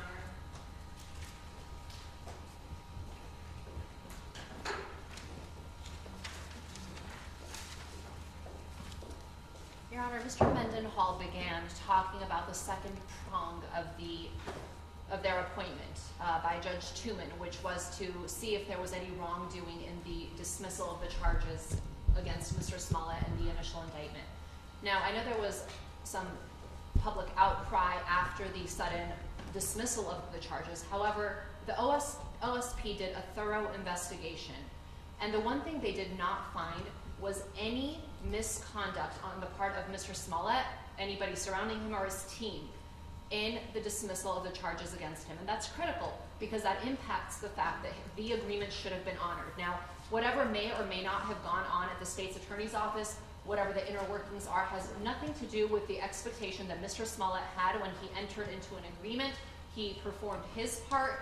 The state's attorney's office at the time performed their part. The court enforced that agreement. And again, we know from the OSP's investigation that there was absolutely no wrongdoing on the part of the defense in bringing about the dismissal of charges against him. That was something that was offered in the discretion of the state's attorney's office, and he was entitled to rely upon it, which he did to his detriment. As far as the voir dire questions, I just want to emphasize that we're not talking about every single question. I know Your Honor asked a few questions or raised a few examples saying that those are not things that needed to be asked. For the record, I just want to identify the 4 questions that we thought were significant to determine if any of the potential jurors had any prejudices or bias that would deprive Mr. Smollett a fair trial, and the 4 questions that we had asked the court to inquire of the potential jurors and that we believed, based on this court's order stating that the court would address these topics, were: number 1, are you or is anyone close to you a member of the mainstream media? 2, do you have any particular feelings one way or another about actors? And this was critical because Mr. Smollett as an actor testified. 3, would the sexual orientation of Mr. Smollett or any witness have any bearing on your ability to reach a fair decision in this case? And 4, do you believe that you would give more or less weight to the testimony of a law enforcement officer as opposed to the average citizen? And these were important questions, again, in light of the— Are you sure those questions weren't asked, albeit in my words, not your words? Are you sure about that? Yes, Your Honor. We've reviewed the record. We put this in our motions again. I think you might be mistaken. Our review of the record tells us otherwise.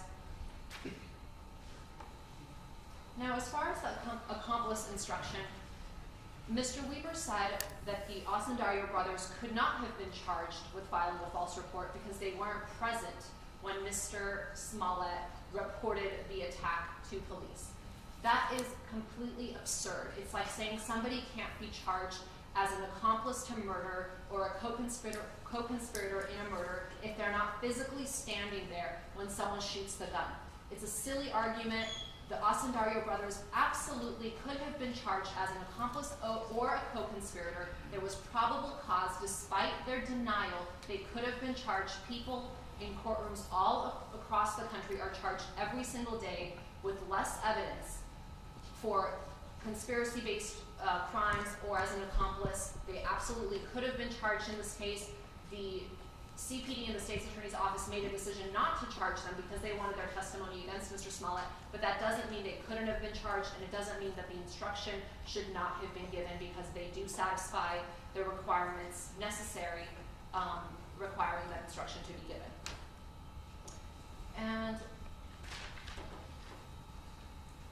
Mr. Mendenhall stated, I'm not entitled to my own facts. I'm certainly not here creating any facts. The record speaks for itself. Anthony Moore took the stand. He stated what he stated. We have the transcripts to show that. And he's the one who got up on the stand and said he was threatened and pressured. And when I made reference to disqualification, I certainly wasn't suggesting that we asked for the entire OSP to be disqualified. I was up here. I'm not trying to name any individuals. Our papers are clear as to our disqualification motion. I believe Your Honor already knows that. And finally, just to address the post-arrest silence issue, Mr. Mendenhall wants to isolate the statements as relating to the text message, and he says that these were all statements, or he was referring to the fact that that text message exchange on February 14th was prior to the fact that Mr. Smollett was arrested. However, that's not the question that was asked, and that's not what the jury heard. The questions said, to this day, has Mr. Smollett ever come clean? Has he ever said that the Osundario brother, it basically says, has he ever corrected the record? And it was specifically, the language was to this day, and has he ever? And so that necessarily includes post Miranda, as he was sitting in trial as a criminal defendant. And so we think all of those things were error.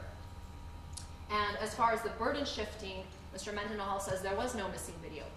There in fact was. There was no video footage of one of the taxi rides, which made no sense because it had been, the CPD had apparently obtained that video. However, it was nowhere in the discovery. Later we were told it doesn't exist, but there was missing video, not to mention all of the pieces of surveillance footage that obviously they weren't able to obtain. So again, it was fair game for the defense to comment on those things as the prosecutor's failure to meet their burden and to have the jury wonder about those things. It was not fair game for the prosecutor to do what they did, which is shift the burden and put it on Mr. Smollett to have to prove his innocence and have to come up with this evidence that he simply didn't have. So again, as we asked the court to grant a new trial in light of the totality of errors that have occurred and have deprived Mr. Smollett of a fair trial.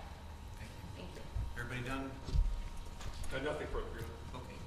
All right, let me indicate that we have been talking about these very issues for the last couple of years. Most of them are pre-trial, and certainly there are some that took place at trial. I've never had a case that has been pled as exhaustively as this one. Voluminous writings, hundreds and hundreds of pages of filings, asking for multiple motions to dismiss, Jeopardy claims, motions to disqualify counsels, all of which are contained in the post-trial motion. It's fair to contain in the post-trial motion, but I mention now that these have been vetted and records have been made, and I've articulated myself at great length on all these issues in the past. And I am comfortable with the colloquies that were had and the decisions I made as a result of those colloquies. Just a few matters right now I want to address, and I think I should because they've been brought up with some passion by Ms. Glandian. There has been some suggestion that somehow this court should not have allowed the second indictment to go forward because it was invalid, because somehow Judge Leroy Martin, chief of the criminal division at that time, when he appointed Michael Tuman, or asked Michael Tuman to be the one to preside over Sheila O'Brien's petition seeking a special prosecutor, that somehow that was flawed, that Judge Tuman, when he held hearings, and he held exhaustive hearings, and his report speaks for itself, that somehow those proceedings were flawed, and a special prosecutor never should have been appointed, and that I somehow should have been in a position to grant some kind of collateral relief and dismiss the second indictment because the appointment of special prosecutor in the first place was invalid. I've read all of those transcripts, everything that took place in all of the hearings before Judge Martin and then Judge Tuman. Judge Tuman issued his report. He took it under advisement, and believing there were lengthy hearings that were held on this matter. He found that the appointment of a special prosecutor was necessary. Now that doesn't mean that he's assuming that Mr. Smollett's guilty of something. It didn't mean that he assumed that the Cook County State's Attorney's Office was guilty of some misconduct or had done something terribly untoward or unethical. All it meant was that under the totality of the circumstances, a second look was necessary, that public confidence in this entire affair was shaken and a second look was necessary. He appointed Winston Strawn, Dan Webb in particular. I find nothing wrong with Judge Tuman's reasoning, his analysis. I'm not sure I have the right to offer a collateral remedy because I'm just a trial court judge on the same level as Judges Martin and Tuman. But be that as it may, I happen to agree with their reasoning that they found that the appointment of a special prosecutor was necessary, and all they did was investigate, and then they found things after that. A report was made about the Cook County State's Attorney's Office, and obviously a second indictment came as a result of their investigation about the circumstances of the case involving the conduct involving Mr. Smollett.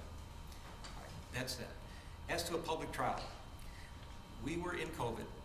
This was the first jury trial that this court held, and I am an active jury litigator and have been for years and years and years. This is the first trial I was able to have since COVID, and COVID was still happening. We were under all kinds of constraints. I was told that I could only have half capacity in the courtroom, including the jurors, including the deputies, including the lawyers.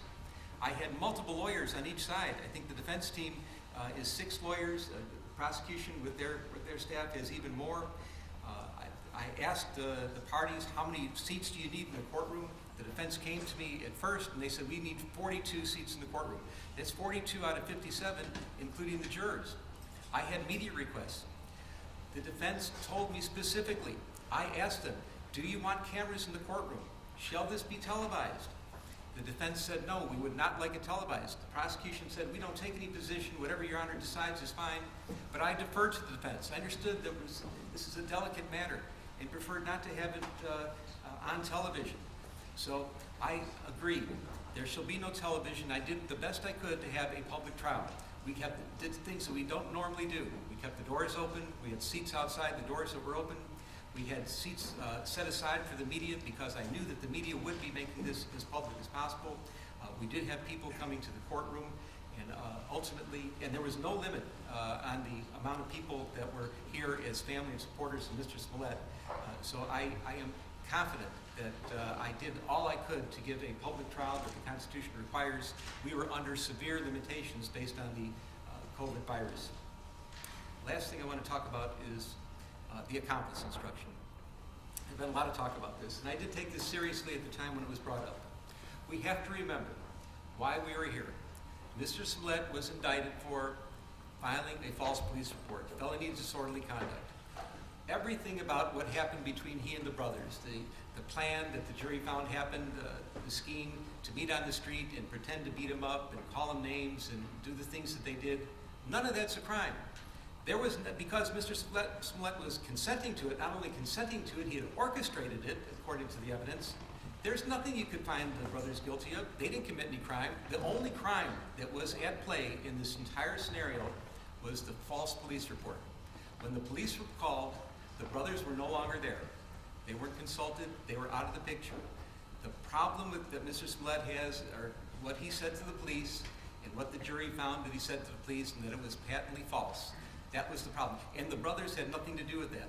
And because the crime at issue was the filing of the false police report, the felony disorderly conduct counts, I found that the brothers had nothing to do with that portion of it, and the accomplice instruction for those reasons would not lie.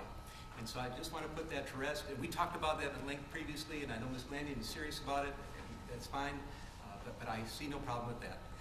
As to the rest of it, we've talked about this for 2 years, and I have made records, both orally and in writing, on each of these issues, even some things that were not raised orally today. I'm going to stand by my findings and rulings. I do believe at the end of the day that Mr. Smollett received a fair trial, that he was proven guilty beyond a reasonable doubt by the jury based on the evidence that was presented, that there was nothing unconstitutional about these proceedings. His motion for post-trial relief is respectfully denied. We're going to go further. I'm suggesting we take a short recess, and then we're going on to the sentencing hearing. Let's take 10 minutes.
know that we're ready to start, please? Sure, Find them or text them or something? sure. Thank you.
sentencing stage now.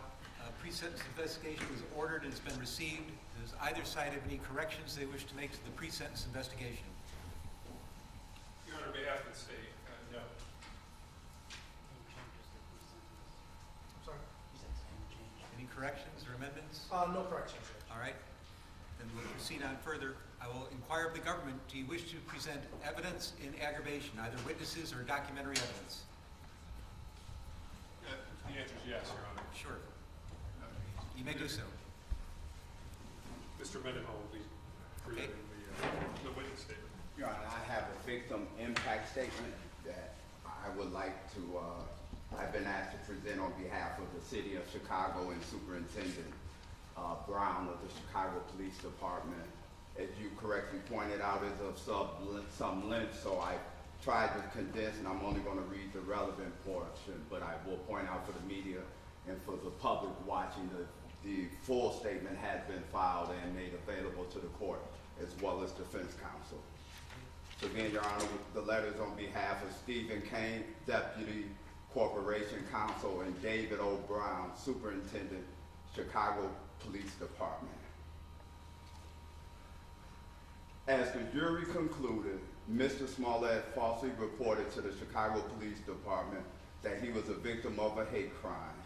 Specifically, Mr. Smollett told the CPD that two people attacked him, placed a rope around his neck, poured a chemical on him, and called him homophobic and racist slurs, and stated that this is, quote, MAGA country, end quote. Mr. Smollett claimed he did not know his attackers, but that one of them was white-skinned. A massive investigation ensued, costing the city and its residents well over $100,000. For the following weeks, more than 30 Chicago police officers and detectives investigated Mr. Smollett's report by conducting witness interviews, reviewing over 1,500 hours of surveillance video, in-car camera videos from taxis collected by detectives, as well as other evidence. These same detectives also gathered documentary evidence, including rideshare records, store receipts, store videos, and knocked on doors, going door to door during the polar vortex, one of the coldest periods in Chicago history. During this period, the detectives and police officers worked around the clock, amassing over 1,000 hours of overtime in an effort to solve what in the beginning was thought to be a horrible hate crime. The overwhelming stress and fatigue that was put on the Chicago officers who were involved in the case was immense. While the city can address the financial costs of Mr. Smollett's false report and the investigation that ensued, a cost that can never be measured is the harm caused by reducing the likelihood of actual victims of hate crimes willing to report these crimes. In CPD's experience, hate crime victims are frequently hesitant to come forward and cooperate in police investigations out of fear that they will not be believed or they will be targeted for additional crimes. Members of these communities often feel marginalized even before suffering the indignity of the hate crime. When crimes are not reported, the perpetrator is not punished and remains free to commit other crimes, endangering public safety. This is particularly problematic in the context of hate crime because these crimes harm not only the individual victim, but also others who share the victim's trait, creating fear in the broader community. Falsely reporting hate crime have a tremendous chilling effect on the real victims. Indeed, Mr. Smollett himself acknowledged that, quote, "You do a disservice when you lie about things like this," end quote. The financial cost of investigating Mr. Smollett's false hate crime report was significant. CPD spent 1,426 hours in regular shift time investigating his false reports at a cost of $67,734 in employee time. CPD also spent 1,000 837 overtime hours investigating Mr. Smollett's false report, costing the city $130,106. A spreadsheet calculating these expenditures is attached as Exhibit A. Your Honor, we respectfully submit that restitution for the city is warranted here. Illinois law authorizes restitution to compensate the victim of a crime for out-of-pocket expenses, damages, losses, or injuries found to have been proximately caused by the conduct of the defendant. Government victims may recover restitution for expenses that go beyond the normal cost of investigating crime. That is exactly what happened here. The city is a victim of Mr. Smollett's crime because of his false report caused CPD to expend scarce resources that could have been devoted to solving actual crimes, increasing public safety.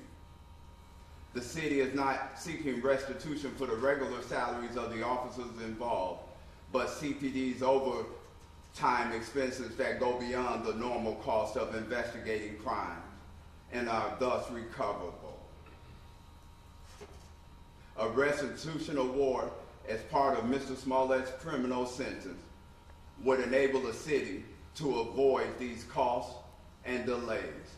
For these reasons, we respectfully request that you seek restitution for the city in the amount of $130,106 as part of Mr. Smollett's sentence. Sincerely, Stephen J. Kane, Deputy Corporation Counsel, City of Chicago. David O. Brown, Superintendent, Chicago Police Department.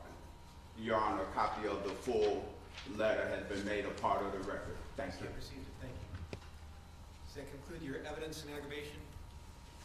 Yes, Your Honor. Okay. Does the defense have evidence, witnesses, or documents that they wish to present in mitigation? Yes, Your Honor. Sure. You may proceed, Ms. Dallin. Thank you. Judge, we would call witness Rich Daniels. Rich Daniels, sir, please step up right here.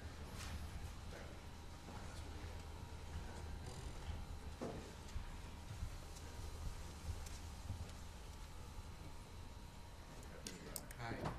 Please raise your right hand. You swear to tell the truth, the whole truth, and nothing but the truth, so help you God? I do. All right.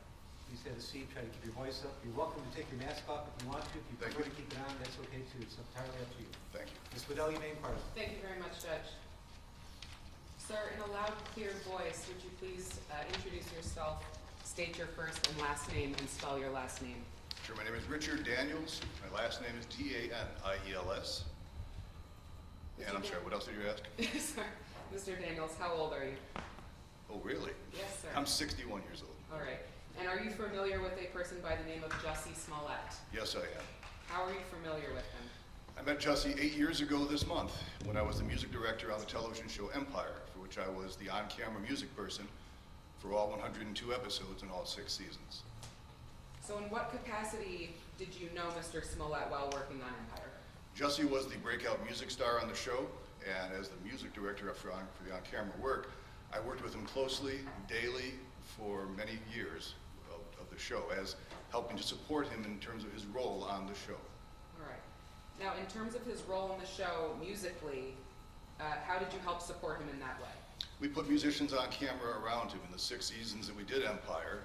We would put around Jussie and other cast members and guest artists, musicians from the community. So 400 different musicians and vocalists appeared on that show from the local Chicago community over the 6 seasons we had the show, many of which performed with Jussie, and many of which he embraced dearly as friends over that period of time. Did Mr. Smollett also have any hand in making sure, securing any of these musical artists for the He show? would sometimes voice opinions and give me approval or tell me what he's looking for, so of course there was interaction that way. And through that process, we became very good friends. So outside of the show, you said you became very good friends. What type of things would you say you did with Mr. Smollett? I was very active, and I continue to be active in the world of nonprofits in Chicago, supporting various things, and so I would tell Jussie about certain things that we were active with. And as a celebrity, I would say it would be very meaningful if you might consider participating and donating your time and your talent, which he willingly did on many occasions, and it was always a very meaningful experience for those who saw him and interacted with him, and meaningful for those of us who brought him out. Now, Mr. Daniels, I'm going to ask you briefly to, if you can, go through just a few of these nonprofits or any of them. I know that there's one that was relevant with the Boys and Girls Clubs of America. That was a meeting we had that Okay. never went beyond the meeting stages. But the one that was really relevant was a school on the west side of Chicago, a grade school. And it has 505 African-American children. I believe it's the largest population of African-American children in a grade school system in America. That's what they talk about. Magnificent school. I was brought in a few years prior to Jussie coming in, asking to support it in various ways. And their mission was so great it was easy to jump in. I asked Jussie if he'd come over. He willingly said yes. And for me, it was an extraordinary life experience because we didn't tell the children who was coming that day. It also led me to believe of what a huge show Empire had become in the African-American community. We didn't tell the children he was coming to their classrooms that day. Each classroom we walked into with Jussie, the children jumped up with joy, ran to him, hugged him, cried with him. It was an amazing experience. It was cathartic to witness it and to see it happen because the impact he had as his celebrity and as this loving, wonderful young man was dramatic. It was really quite something. I was very taken by it, as were those who were with me that day, as were the people who were administrators at the facility. And that was one example of the many that he participated in, of giving his time and his talent. He is a very charismatic young man. He's a very loving and caring young man. And you know, he was generous and he was thoughtful and he was kind, funny and intelligent, and I just think the world of him. Now, aside from his time, talents, energies, charisma, all of these beautiful things that you just stated about Mr. Smollett that he willingly and abundantly gives, would you say that he gives anything else of himself or from himself to communities or anybody else around him? I know of charitable contributions he's made in large sums of money, and I know of large projects he supported financially in addition to his time and talent. So he covered all the bases of time, treasure, and talent in terms of his giving and his willing to participate in the community. And it was always with a loving heart. It was always with a willingness to do good and to give back to what he had been given. He knew he was a lucky young man. You know, this show Empire, this was catching lightning in a bottle for all of us who were able to be on it. There were 593 scripted television shows made in America last year. 593. I think back to when I was a kid and there were like 12. And there were 593, so content is everything. So the competition is fierce. Empire was one of 3% of all television shows to get beyond 5 seasons. Doesn't happen. You know, we think of shows that have long lives to them, that's fine. But the number of shows that have long lives, very few and far between. So Jussie had an appreciation for that, what he was given, as did all of us on that show. It was a game changer for Chicago. The community embraced that show in huge ways. The first episode of season 2 had 29 million viewers. Those are major sporting event numbers. And that made Jussie a huge presence in the community, both in television and in the community at large. Would you say that based on all of Mr. Smollett's contributions that he was absolutely a pivotal part in the show's success? Oh, he was. He was the music star of the show. I'm sure that Terrence and Taraji and anybody else would tell you the same thing. Jussie was the music star of the show. Everyone else participated in it, but he was the day in, day out go-to music guy. He was our breakout music star on the show. Now, Mr. Daniels, would you be willing and able to support Mr. Smollett if he were given a chance at a term of probation in this matter? Of course. It's part of my daily activities in Chicago and the thing I'm most proud of.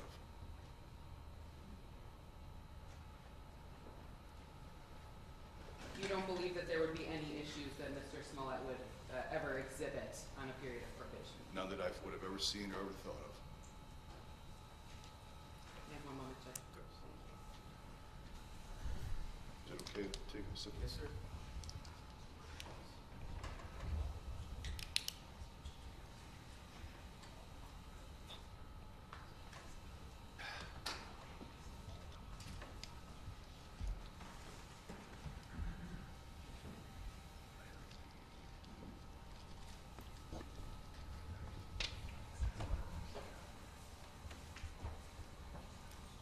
Just going back briefly, Mr. Daniels, of all of the incredible services you said Mr. Smollett gave himself to willingly, those were not required of Mr. Smollett in any way, were they? They were not. neither by the show or any agency that you're aware of? No, absolutely not.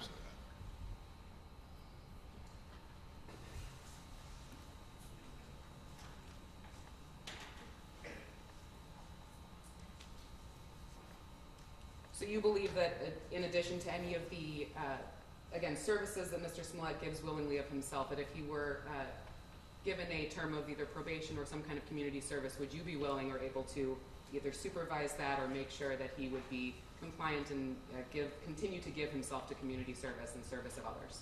Absolutely. Happy to. Thank you, Mr. Daniels. Thank you. Any cross-examination? No, Your Honor. Mr. Daniels, thank you. Thank you, Your Honor. May I call your next witness? Yes, Ms. Gilman. Please step up.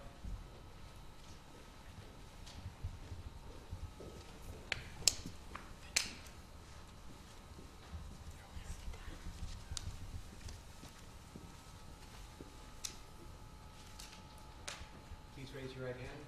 Do you swear to tell the truth, the whole truth, and nothing but the truth, so help you God? Thank you. Please be seated. Try to keep your voice up.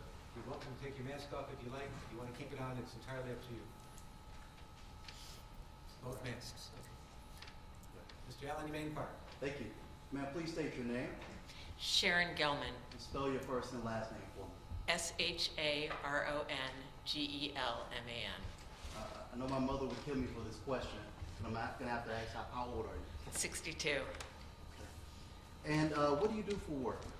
Well, now I'm a writer, editor, and a nonprofit consultant, but for many years I ran a nonprofit called Artists for a New South Africa. Okay. Without telling me your address or anything, what state do you live in? I now reside in Maryland in the Washington, D.C. area. And did you fly in for this specific purpose? I did. And why specifically did you fly in for this purpose? Jussie's like family to me. I've known him for well over half of his life and a good chunk of my own. And I came because I was hoping that I could help people see the Jussie that I know. So do you remember around the time you first met Jussie? I met him in 1999. That's very specific, okay. And so why does that stick out, 1999 when you met him?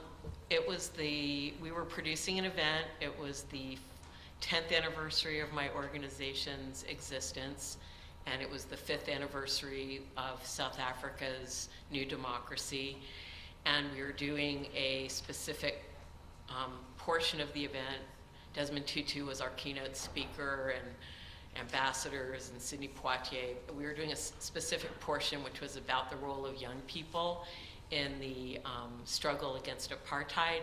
And I asked the artists who were founders and our board members who would be like a wonderful young artist, someone with great talent and great heart to include, and they all suggested Jussie Smollett, and it was in that context that I met Jussie, who at that time was representing her, working on her behalf. So back in 99, Jussie would have been a younger man. He was 16. Right. Even back then, what were your impressions of Jussie? Well, he was when I called and spoke to him. We wrote a letter asking Journey to participate, and I got a very professional phone call back from someone named Jussie, and I was very impressed with him. And he said, I do public relations for Journey. And then he came into the office to meet me, and in walked this like utterly beautiful young man, and I was like, oh my God, you're a baby. And that was when I learned he was Journey's brother.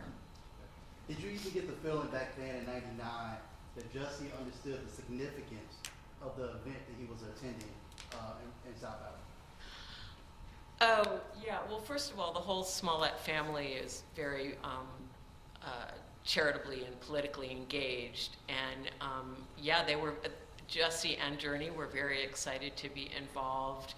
I mean, I think Jussie, because being raised up and exposed to the arts and entertainment community from a very, very young age as little children, they understood the power that that fame confers, and they also understood the responsibility. So they loved the idea of using Journey's very baby, embryonic star power to do something good in the world. Sure.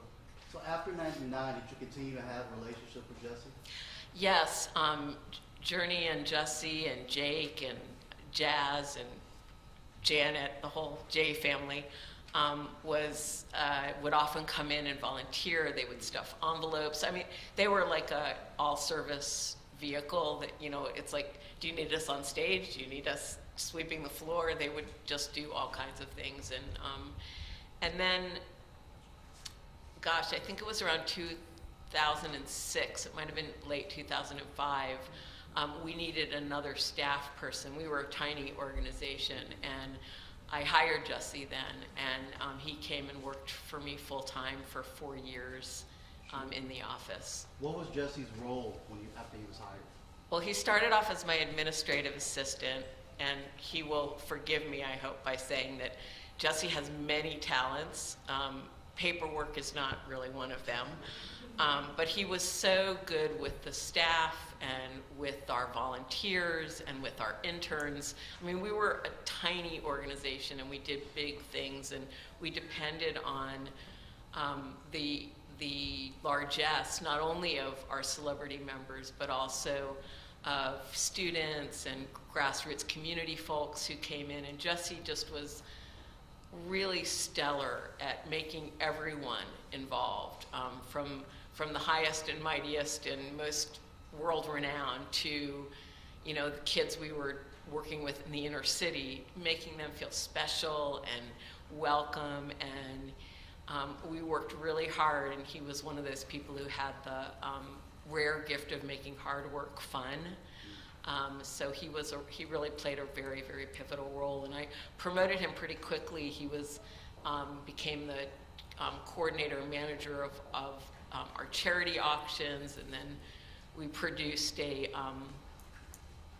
audiobook in honor of we announced it on Mr. Mandela's 90th birthday, and we released it on its 91st birthday with a major publisher and 26 celebrities from all over the world, renowned people of all backgrounds. And Jussie, you know, was very involved in coordinating that. And as I said, he was willing to do anything. He was willing to, you know, go pick people up. He was a good photographer, so he would document the sessions. You know, anything that needed doing, Jussie was willing to do it. I got a little starstruck when I heard Nelson Mandela and Desmond Tutu. So what exactly did your organization do? Well, we were founded in 1989. Alfre Woodard and brought together a bunch of people. It was during the height. We didn't realize then that it was towards the end of apartheid, but it was the height of still continued conflict. And she had been with the Congressional Black Caucus, and they were talking about people needed to go back and work in their communities. So Alfre came back and organized her community, and I got involved. I think I showed up at the third meeting. I heard about it, and I never left. We raised money. We raised awareness. We over our years, we raised and granted $9 million to frontline groups in South Africa African-based, African-led organizations doing AIDS work, democratic development, youth education, economic development, and we harnessed the ability of our members to raise awareness about HIV/AIDS prevention and treatment, about the voting process, both in South Africa and in the US. We always tried to match what we were doing in South Africa with a related issue locally, either in Los Angeles or in the United States, so that we weren't, being those people who care a whole lot about something thousands of miles away, but don't care about the community that you can drive to or live in. So during Jussie's time working there, I heard that you put him in charge of charitable contributions, which Charitable auctions. Charitable auctions, which seems like a very important job. Can you describe that? Yeah, well, he did. I mean, that was one of the things he did. But for that, what he would do is he would contact our donors and celebrity members and others of resources and ask for things that we could either auction off live or online. So live at a big event or online, and so it would be everything from, I think our two highest money-making things, or our three, were Gillian Anderson, who was a board member, gave us passes to the wrap party for the final season of X-Files. Jackson Brown let us auction off, I think it was, well, he let us auction off someone coming and working with him in a studio to record their song, which ended up being a really long process because the person wasn't a musician, but we earned a lot of charity dollars in the process. And then I think our other highest generating item was a luncheon, private luncheon with Archbishop Desmond Tutu. So this was from 1999 when you first met Jussie. Now we're at from 1999 to 2010 since you worked those 4 years. Can you explain the growth in his character you observed during that time?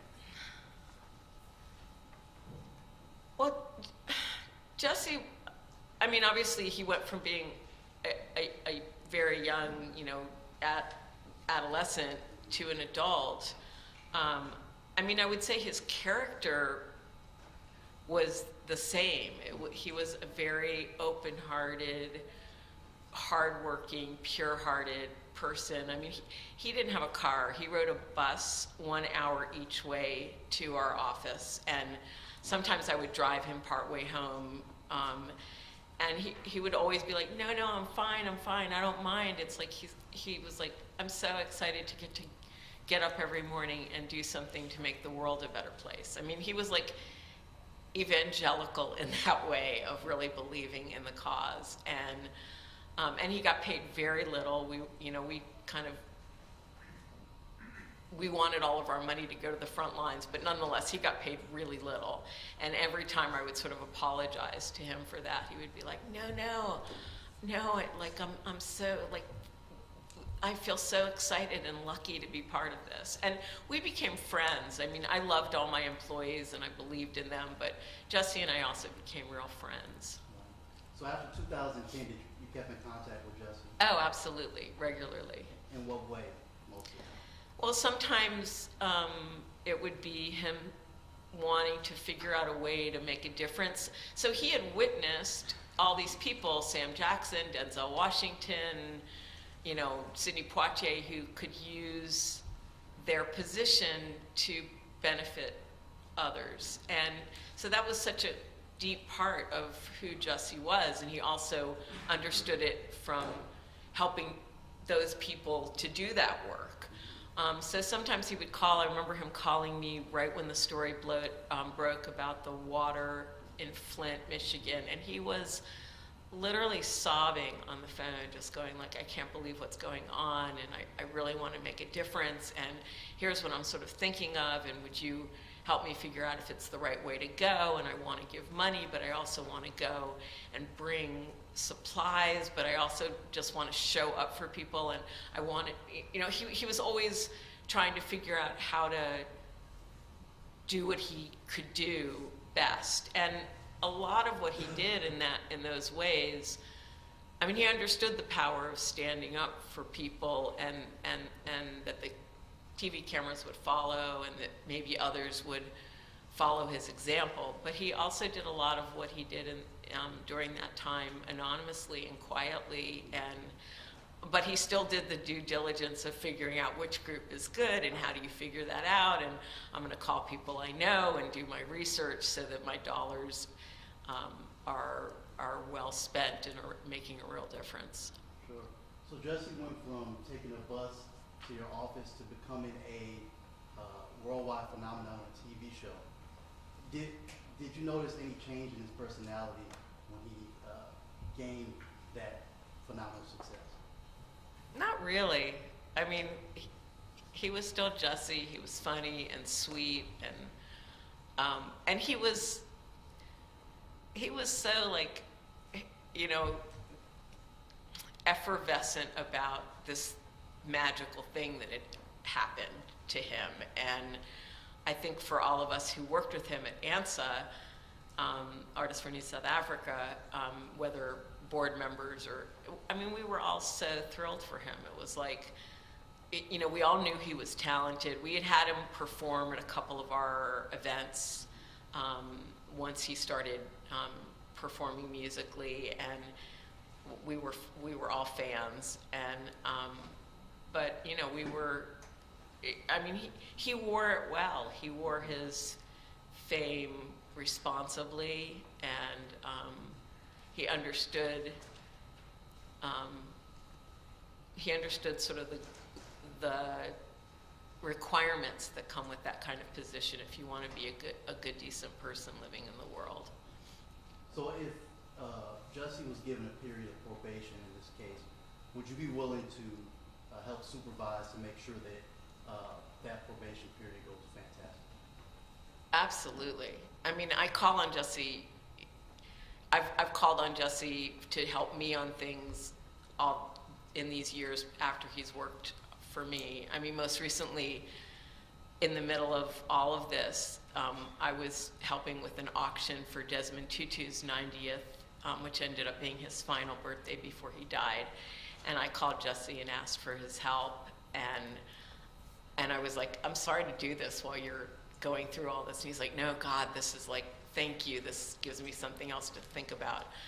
And he really went out of his way, bent over backwards to try and get some contributions. So I would be honored and would take it very seriously if to help Jussie continue to be a really deeply contributing member to society.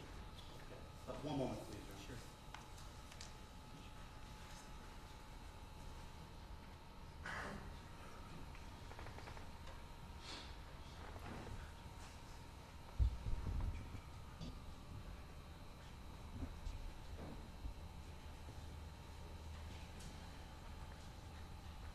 Okay, no further questions. Any cross-examination? No cross-examination, Your Honor. Stillman, thank you kindly. Thank you. Other witnesses you care to call? Yes, Judge. Judge, we'll be calling Joe Smollett, Mr. Smollett's older brother. He's going to give a statement to the court. Then afterwards, Mrs. Smollett's grandmother will Sure. also give a statement. You come up on the witness stand, please.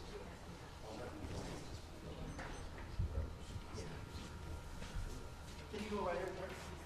If he prefers. Yeah. He's just going to read a statement and narrative. Yeah. All right, I'm not going to put him under oath. Well. I don't think it's required, but please, Mr. Smollett. Good afternoon, Your Honor. Your Honor, before I just want to say a few things. I don't know if it was done sarcastically, but mentioned my family earlier, Mr. Weaver, about us passing notes and prayer sessions. Try to understand that my brother right here is on trial. And while this might just be a level 4 felony to a lot of people, under the circumstances, this has felt like the reincarnation of Al Capone's trial, okay? To be honest. And it's not your fault. I'm not trying to say it's your fault, I'm not saying, but the way that this has been, so that's probably the reason you see us sharing notes and doing prayer sessions. My mom's 69 years old. She was born in 1952 in Texas, right? She knows the thing about racism. She doesn't really need a lecture about the extent of racism. Neither does an openly gay African-American man, all right? I strongly believe, you know what I'm gonna say, I strongly believe in my brother's innocence. But I'm not gonna rehash or try to relitigate the issues in the case today. Your Honor, I come before you humbly to request leniency when you sentence my brother. Please remember that we are currently living in a time in which we are enduring a vicious pandemic, extreme economic uncertainty, a major conflict in Eastern Europe, and global paradigm shifts taking place everywhere. As human beings, we are collectively worn down. But Jussie Smollett is not at the source of the socio-economic and political problems on earth. On quite the contrary, he is a man who has been a beacon of hope, charity, and philanthropy to his nation and to his community. He has made real efforts in his lifetime to promote equality and love among all of humanity. He has expressed strong political views and has stood against injustice wherever he thinks it may lie. His criticism of powerful individuals, organizations, and practices does not make him a bad person, okay, or someone who should be punished. It simply makes him an American. I'm sure that Mr. Dan Webb was once on former President Ronald Reagan's radar for his criticism during the Iran-Contra prosecutions, all right? But standing up to powers and authorities in America is what makes us, part of what makes us American. And he turned out to have a pretty successful career after he stood up to power. Jussie does not have malice or hatred toward anyone, and it is truly unfortunate that his reputation has received so many negative connotations, and he has never received the benefit of the doubt or a proper presumption of innocence. And even though I completely disagree with the jury's decision in this case, I am not attempting to rehash it here. I only want to give support to the point that Jussie should not be incarcerated. Jussie Smollett is my younger brother. You're going to think I'm biased. I am 5 years older than he is, and I can remember him at infancy. He has always been a loyal, loving, and creative human being. He is not a threat to the people of Illinois. And in my humble opinion, Jussie is completely innocent, but even for those, once again, who think he is guilty, the crime he has been accused of is not even considered a felony in most states. Furthermore, here in Illinois and in Cook County, disorderly conduct is oftentimes not even prosecuted and charges are frequently dropped. Incarceration of any kind would send the wrong message, especially in a time in which we as a nation have expressed in a bipartisan plurality the desire to see real criminal justice reform and an end to unnecessary mass incarceration, which predominantly affects African Americans, Hispanics and Latinos, and poor and impoverished white people. We also know now that as a nation that calls itself free, we cannot do so while continuing to incarcerate more nonviolent offenders than any other nation in the world. Mass incarceration is also an unnecessary burden to the taxpayers, to law enforcement, and it is simply unjust and wrong. For those who believe that Jussie is guilty once again and needs more punishment, I would also ask you to consider the gut-wrenching and stomach-turning punishment he has already experienced for the last 3 years. The TV show that he poured so much labor and commitment into making a success was ripped away from him even before he was criminally tried. The fact is, the overwhelming majority of mass and online media reporting in early 2019 resulted in a premature assumption of guilt, and the court of public opinion had already convicted Jussie in early 2019. For the last 3 years, he has had to live in anxiety and in a certain kind of pseudo form of house arrest. As a public figure, he has had to deal with public scorn and the real security threats associated with being an accused celebrity. He was, in essence, quarantining almost a year before the COVID-19 pandemic even began. Now, we all know the Sixth Amendment of the U.S. Constitution guarantees the right to a speedy trial. In my opinion, it is unfathomable for me to stand here in March of 2022 pleading with Your Honor not to give my brother jail time for a low-level offense that is alleged to have been committed in early 2019. For those who believe he is guilty, once again, trust me when I say that the punishment he has already received has far exceeded the actual alleged offense that you accuse him of. Your Honor, there's been a lot talked about, restoring public trust. In my opinion, you don't restore public trust by demonstrating to the public that a level 4 felony, which once again is not even what he's accused of, not even a felony charge in most states in America, by giving him a stiff sentence, which includes jail time. That's not restoring public trust. That's in my opinion, right? And if you were to go 5 miles in any direction in this area, from this courthouse, and talk to people in the community, you're not going to say, they're not going to tell you, oh yeah, we restored the public trust because Jussie Smollett went to jail. Trust me, it's not going to happen, all right? This is not restoring public trust, all right? We are dealing with a lot of things in the world right now, and sending him to jail would not be restoring public trust. So please also keep in mind that, like myself, many people view this case as nothing more than a he said, she said kind of case, all right, with no evidence to have warranted his conviction in the first place. With that in mind, Your Honor, I am humbly requesting that your sentencing of my brother not include any incarceration. I myself and my entire family will be eternally grateful. And I thank you for your time. Thank you, sir. Is there an additional witness that would like to say something today? Yes.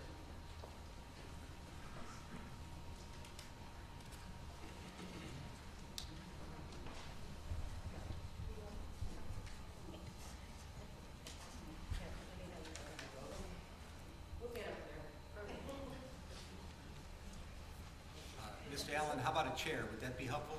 I'm gonna. I need a mic. She's the boss, Judge. She's gonna tell me where to go. I want to be heard. Okay. Fair enough.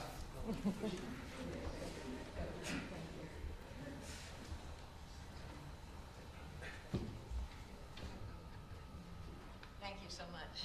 Sure. Okay. Good to be here, okay? All right. I thank you for this opportunity to allow me to make this statement. My name is Molly Smollett, and I am 92 years old. I have lived in New Mexico for over 25 years, but I am originally from New York, where I was a film editor. I am the proud grandmother of Jussie and his siblings. I felt compelled to come and tell you that the Jussie I know and love does not match up with the media's betrayal of him. And I'm talking to you guys, you haven't done a good job on investigative reporting. I've worked on documentaries, I know what it is. I've gone through the McCarthy period.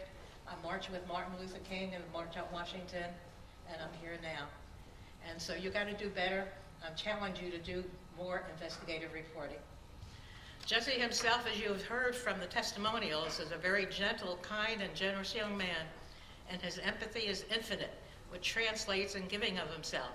Jussie has always been active in the pressing issues facing our communities, such as HIV, AIDS, voting rights, and other urgent social problems in America. One Christmas, he went to Flint, Michigan to entertain children who were living with lead poisoning from their drinking water. What the media may not know is that Jussie is what I call a justice warrior. He has been active against injustice all his life, as his mother has, who is an incredible rock for her children. And as my son, their father, who sadly passed away from cancer 7 years ago, only in his 50s. And I know in my heart that my son, Jussie's father, would have wanted me to come here to tell you who the real Jussie is. I also have fought against injustice forever, and I feel it's in our DNA. I attribute this to being Jewish and the persecution of my ancestors. The Hebrew words tikkun olam means to repair the world, and that's what I do, and that's what Jussie does. I will end by saying that Jussie is loved and respected by all who know him. And I ask you, the judge, not to send him to prison. If you do, send me along with him, okay? And I thank you for letting me talk. Thank you so much. Thank you all. It's nice to be in Chicago. Thank you kindly. Thank you. Shay, you can help her get back Thanks. with the family. Yeah, thank you so much. They have suffered so much. You see. Okay. Thank you. Okay. Okay. Thank you.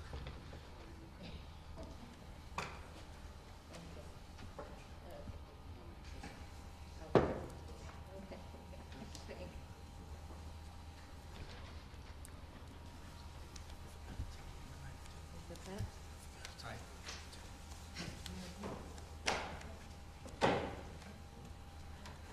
Mr. Uche, any other live witnesses you care to present today? Judge, not at this time. I believe, I'm just checking, Mr. Allen. Okay. No, Judge, just the statements to be. Okay. All right, I've heard evidence in aggravation, evidence in mitigation. I'll now entertain arguments in aggravation and mitigation, starting with the Office of Special Prosecutor. I'm sorry, Your Honor. I'm sorry, excuse You me. wanted to, you want us to, Yes, select- okay, I know what you're talking about. I have received numerous letters on behalf of Mr. Smollett. Some of them as recent as today, this morning. And I think it's only fair to publish and spread of record who those letters are from. Generally, they're all asking for mercy. They all know him in different capacities. They're strongly advocating for him. But you can tell me who those letters are from. And And I think the special prosecutors also received the same letters that I've received. Yes, Your Honor.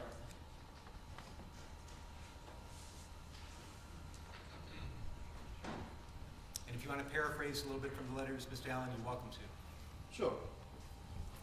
Your Honor, the first letter here is from the organization Black Lives Matter. Dear Judge Lynn, Black Lives Matter stands in strong support of an alternative to incarceration sentence for Jussie Smollett. We applaud your long-held practice of imposing alternative to incarceration sentences for virtually all Class 4 felonies, such as Mr. Smollett's, and encourage you to continue this practice in this case. We know that second chance probation, regular probation, and deferred prosecution are all options. As we contemplate what creates a truly safe world, we know that Mr. Smollett's case involves no drugs, no theft, no sex, no property damage, and no physical injury to anyone other than the defendant.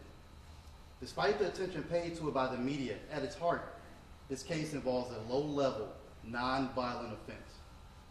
We urge the court to keep this truth in mind when sentencing Mr. Smollett.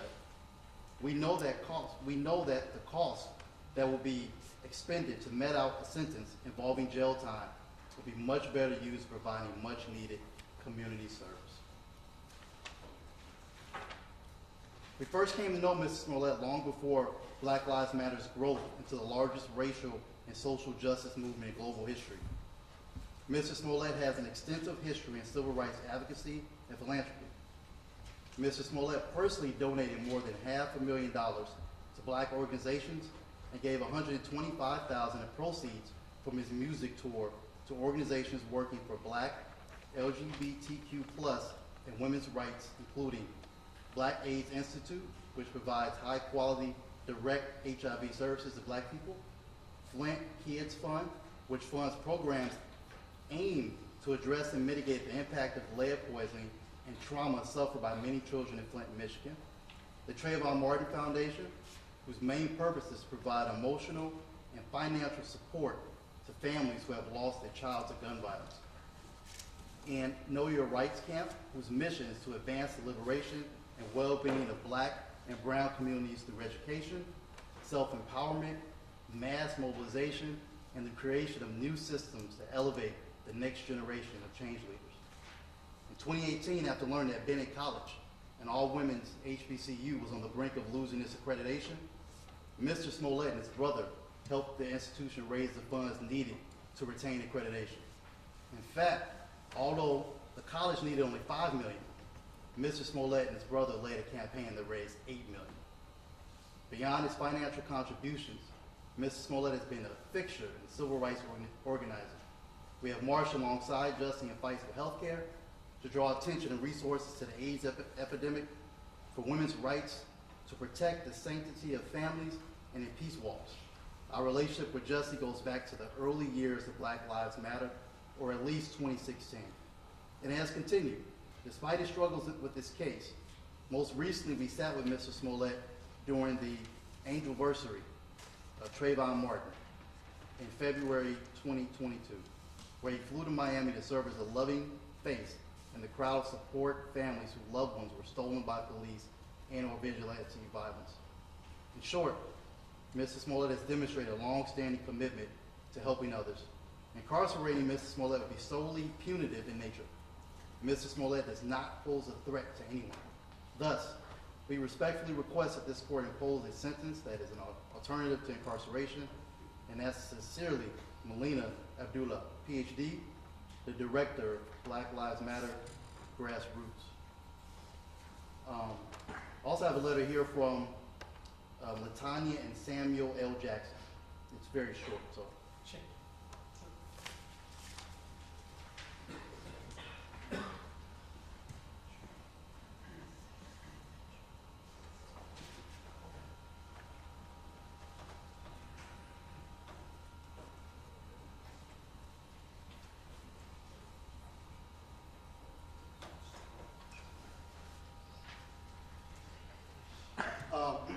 I write to you today to ask for mercy as you sentence Jussie Smollett. I understand the difficult nature of your job as you seek to make decisions which take into account the crime and the punishment. It is with respect of knowing this that I humbly implore you to please find an alternative to incarceration for Jussie Smollett. It is my understanding that Jussie was convicted of a Class 4 disorderly conduct, which, to my understanding, people convicted of this offense historically are sentenced to various alternatives to incarceration. My husband, actor Samuel Jackson, and I have known Jussie since he was a baby living down the street from us in New York City. We watched him grow from a child who was always kind, full of laughter and joy, into a responsible teenager whom, becoming aware of the inequities suffered by some people in life, became an energetic volunteer helping anyone who was working to alleviate those inequities. Additionally, as a young man, we have worked side by side with Jussie in organizations committed to stopping the HIV/AIDS epidemic in America, as well as dispensing aid to Africa and Israel. Jussie has used his celebrity to impact community outreach work, such as providing water during the Flint, Michigan crisis. We have often broken bread with this young man as we have discussed the right and wrong ways to live. Jussie comes from a family whom we are proud to know intimately, and who we stand ready to provide the support and monitoring assistance that can provide for him in an alternative to probation scenario. Jussie has no prior criminal record and has never been violent. It is incredulous to Sam and to me that this entire criminal situation even exists. Jussie has already suffered a great deal of punishment, as this situation has destroyed his existing career and has impugned his reputation. Please, Judge Lynn, in God's name, please save this young man and allow him to be of service. Jussie Smollett is worth the risk and the investment. Respectfully, Latanya Jackson and Samuel L. Jackson. And we have more here. Mr. Lewis?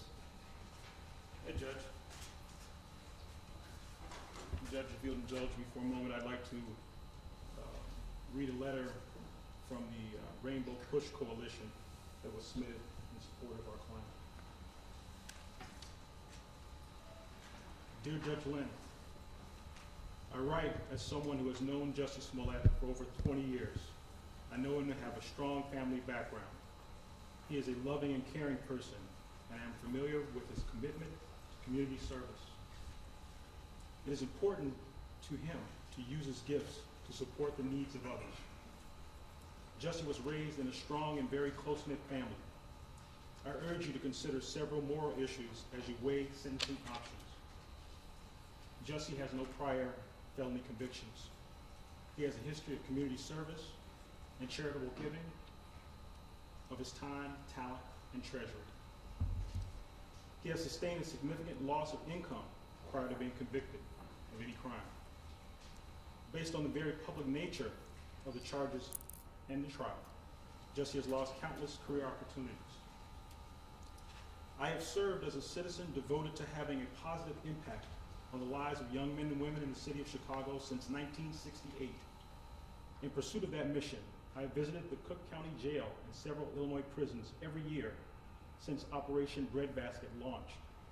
I have seen firsthand the disastrous impact the jail has on far too many young people of color, especially young African American men, who often see a complete loss of hope in their situations.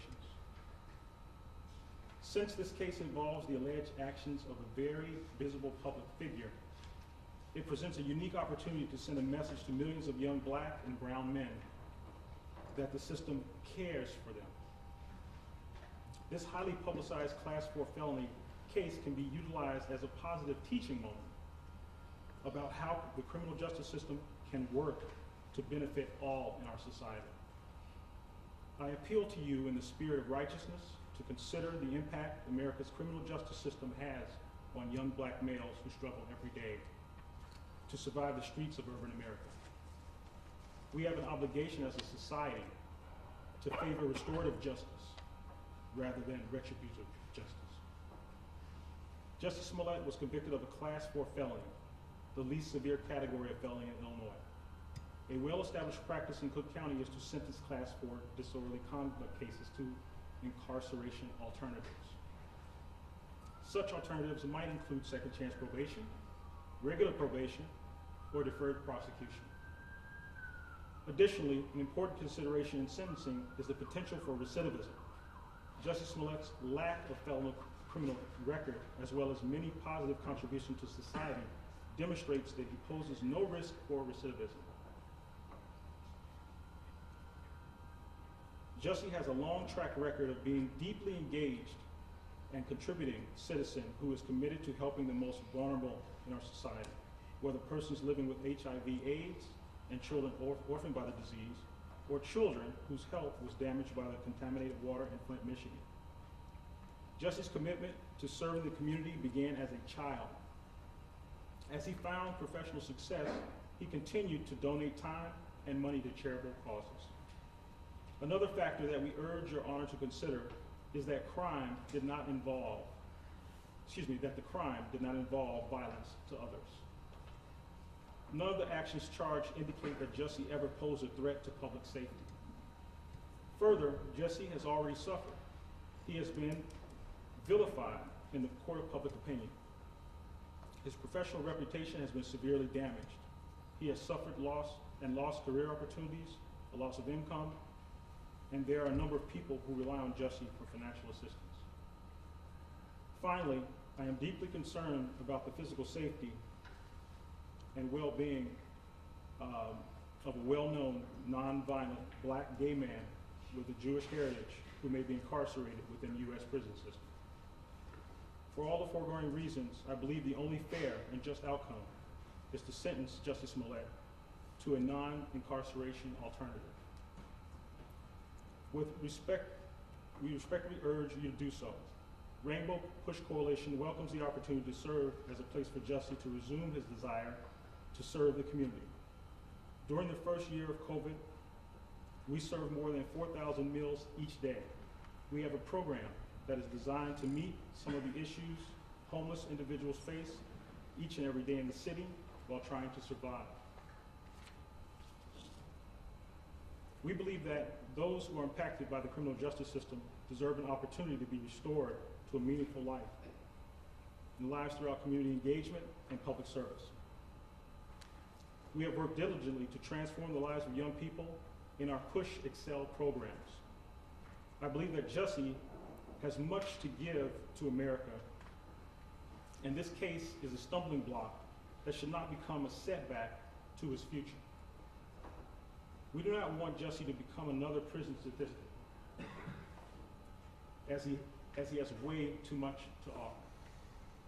I stand ready, along with the board of directors and the several thousand members of the Rainbow Push Coalition, to support Jussie Smollett in his journey to wholeness. We want to assist this court in meting out justice for Jussie Smollett. Signed, the Reverend Jesse L. Jackson, C. Any other submissions? Ms. Glandian?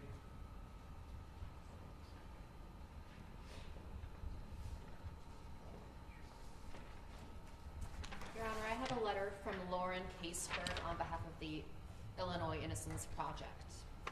To the Honorable Judge Lynn, I submit this letter in my personal capacity as co-director of the Illinois Innocence Project. This letter is provided in support of a non-custodial sentence for Jussie Smollett, and also to inform the court that if there is a community service component to Mr. Smollett's sentence, he would be welcome to do so under my direct supervision at the Illinois Innocence Project.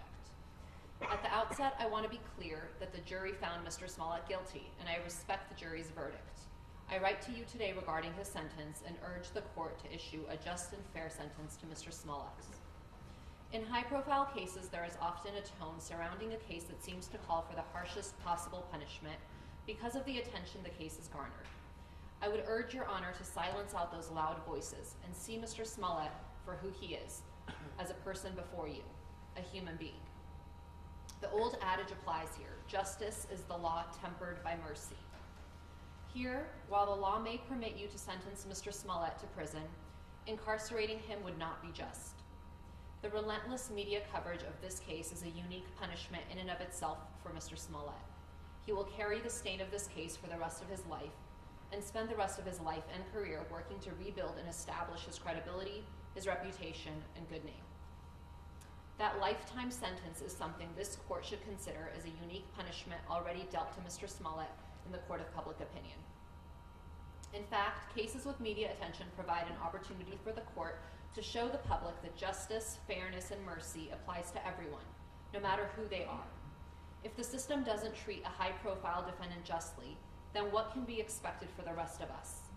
If Mr. Smollett, who has no prior felony convictions and no violent background, is sent to prison on a Class 4 conviction, then what does that mean for an unknown defendant who has no one watching or advocating for him? This, of course, intersects with the disparate manner in which people of color are sentenced, with black men receiving the most disproportionately high sentences. During a time in which leaders around our state have put a focus on lessening the incarceration rates in Illinois prisons for justice-related reasons as well as due to COVID-19, there is no justifiable purpose to send Mr. Smollett to prison on a Class 4 conviction. This is especially true when Mr. Smollett could receive a non-custodial sentence, which includes community service where he could do good. Mr. Smollett has a long history of philanthropy which predates this case. As the well-known attorney and founder of the Equal Justice Initiative, Brian Stevenson, has said, "Each of us is more than the worst thing we've ever done." Mr. Smollett is no exception. Not only is Mr. Smollett more than the case before you, he has the opportunity to give back to the world in a positive way. At the Illinois Innocence Project, in the course of fulfilling our mission of advocacy, education, and reform, we regularly work with volunteers in a variety of areas. Since 2001, the Illinois Innocence Project has had a robust volunteer program, working successfully with volunteers of various backgrounds who have engaged in work ranging from file organization to case evaluations to office support and more. We have found that volunteers working with us gain a close-up view of the brutal injustices faced by our clients who are all serving decades-long or life sentences for crimes in which they are actually innocent. This up-close view of the trauma inflicted upon these individuals and their loved ones is an awakening and often life-changing experience for our volunteers and staff. In my 9 years working at the Illinois Innocence Project and my 15 years as an attorney working in criminal defense, I have seen the cruelty and dehumanization of prison, as well as how prison impacts people in negative ways. Every person I've ever known who spent time in prison left with increased mental health needs and post-traumatic stress disorder. Incarceration should be reserved for crimes of violence and dangerous individuals, not for someone in Mr. Smollett's position who has no prior felony convictions, no violence in his past, is convicted of a probationable Class 4 offense, and who has much good to still offer this world. Prison time should not be given to satiate the public's calls for retribution. If this court sentences Mr. Smollett to probation with a component of community service, I will make myself available to the court and will comply with any orders of the court related to supervision, timekeeping, and project updates if Mr. Smollett were to have the opportunity to work with our organization. Thank you for your consideration. Sincerely, Lauren Caseberg. Ms. Walker. Okay, Mr. Walker. Hey. These are the last letters.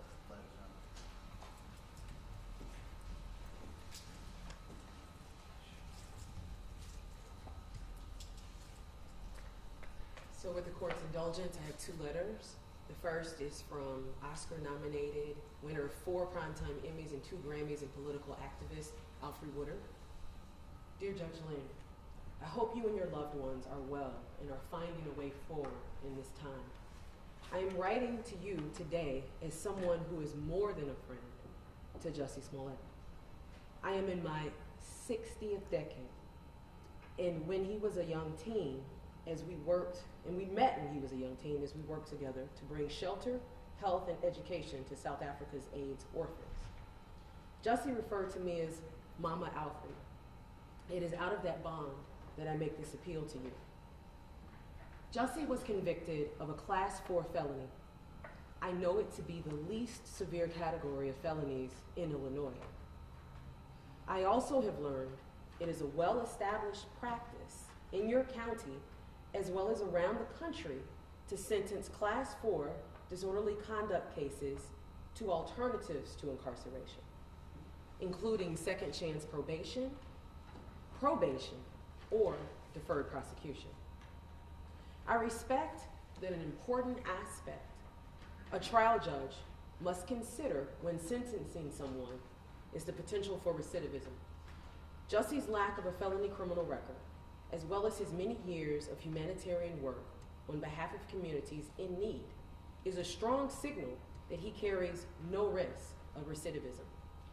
For years, I have been at his side as he's lit up rooms full of elders, men and women battling and living with HIV and AIDS, and playgrounds where the children of those who lost the battle reach for the kind of joy that Jussie brings. Now, some conscientious people reach out to those without access after they achieve success in their given fields. Jussie has been a compassionate presence and advocate for those without means since he was a boy.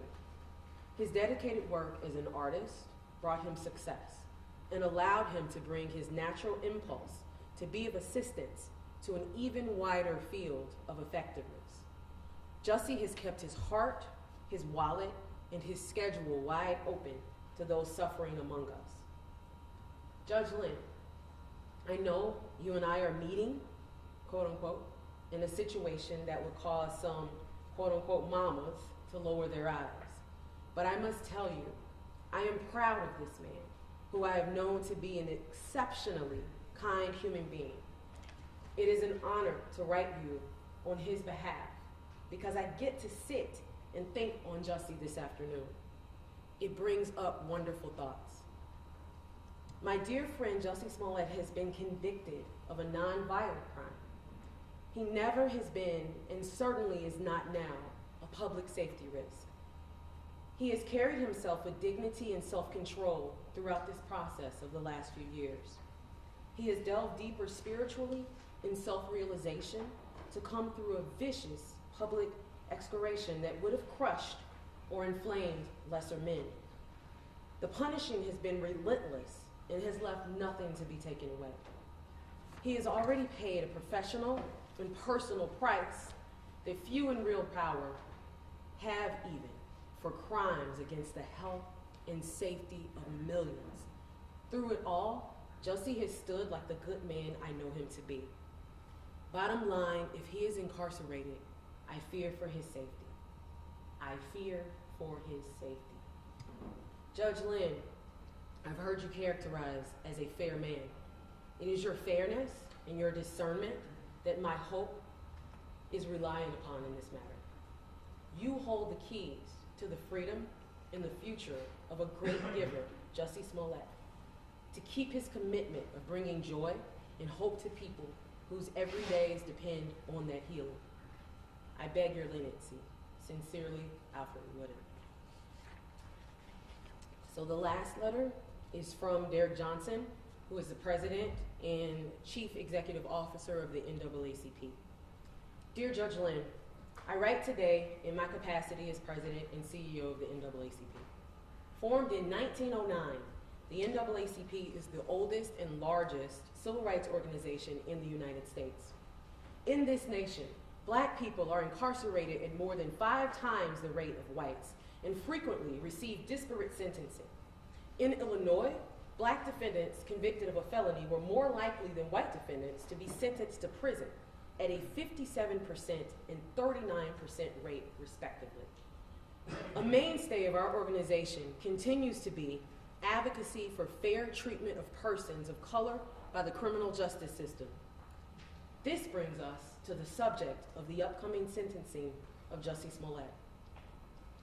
It would be an understatement to say that an inordinate amount of attention has been given to Mr. Smollett's case. This case involves no drugs, no theft, no sex, no property damage, and no physical injury to anyone other than the defendant.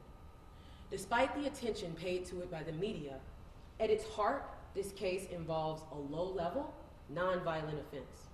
We urge the court to keep this truth in mind when sentencing Mr. Smollett. By way of background, Mr. Smollett has an extensive history in civil rights advocacy and philanthropy. Mr. Smollett personally donated more than $500,000 to Black organizations and gave $125,000 in proceeds from his music tour to organizations including the organizations working for Black, LGBTQ+, and women's rights, including the Black AIDS Institute, which provides high-quality, direct HIV services to Black people, the Flint Kids Fund, which funds programs aimed to address and mitigate the impact of lead poisoning and the trauma suffered by children in Flint, Michigan, the Trayvon Martin Foundation, whose main purpose is to provide emotional and financial support to families who have lost a child to gun violence, the Know Your Rights Camp, whose mission is to advance the liberation and well-being of Black and brown communities through education, self-empowerment, mass mobilization, and the creation of new systems that elevate the next generation of change leaders. In 2018, Mr. Smollett surprised a 6-year-old double amputee with a wheelchair accessible van after learning that the child's school district did not own such a vehicle. Mr. Smollett has been a recognized supporter of the Human Rights Campaign, a civil rights organization that strives to end discrimination against LGBTQ+ people and realize a world that achieves fundamental fairness and equality for all. Lest there be an argument that such donations and activities were made as a part of any PR damage control, such acts all preceded the 2019 events that resulted in charges being brought against Mr. Smollett. In 2018, after learning that Bennett College, an all-women's HBCU, which stands for Historically Black College and University, was on the brink of losing its accreditation, Mr. Smollett and his brother helped the institute raise the funds needed to retain accreditation. In fact, the college needed only $5 million. Mr. Smollett and his brother led a campaign that was so successful it raised $8 million. Mr. Smollett's civil rights work began when he was a child who served as an NAACP youth volunteer. In 2016, Mr. Smollett won the Chairman's Award at the NAACP Image Awards. The Chairman's Award is given in recognition of individuals who have committed themselves to acts of public service while using their platforms to create effective change. In short, Mr. Smollett has demonstrated a long-standing commitment to helping others. We believe that incarcerating Mr. Smollett would be solely punitive and would serve no purpose. As this court may know, in 2015, Illinois Governor Bruce Rauner created a criminal justice task force to identify areas of the criminal justice system that could be reformed that would result in a 25% reduction in the prison population by 2025. One such proposal for reform was reducing the incarceration rate of persons convicted of Class 4 nonviolent felonies. This is precisely the type of offense of which Mr. Smollett was convicted. Finally, Mr. Smollett does not pose, nor has he ever posed, a threat to anyone. Thus, we respectfully ask, assuming this court is inclined to sentence Mr. Smollett to anything other than a monetary fine or a suspended sentence, that the court sentence Mr. Smollett to probation and mandatory community service. Respectfully submitted, Derek Johnson, President and CEO of NAACP. Thank you. Thank you, Judge, for your time. Okay, we wish to publish no further letters, Your Honor. We incorporate other letters into the record. They will be incorporated, no further letters. I'm ready to keep going. Do lawyers need a break, or are you ready to go? Maybe, can we have a short break, Your Yes, Honor? sure you can. Yes. Very short. 5 minutes. 5-minute recess.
right, we are back in session.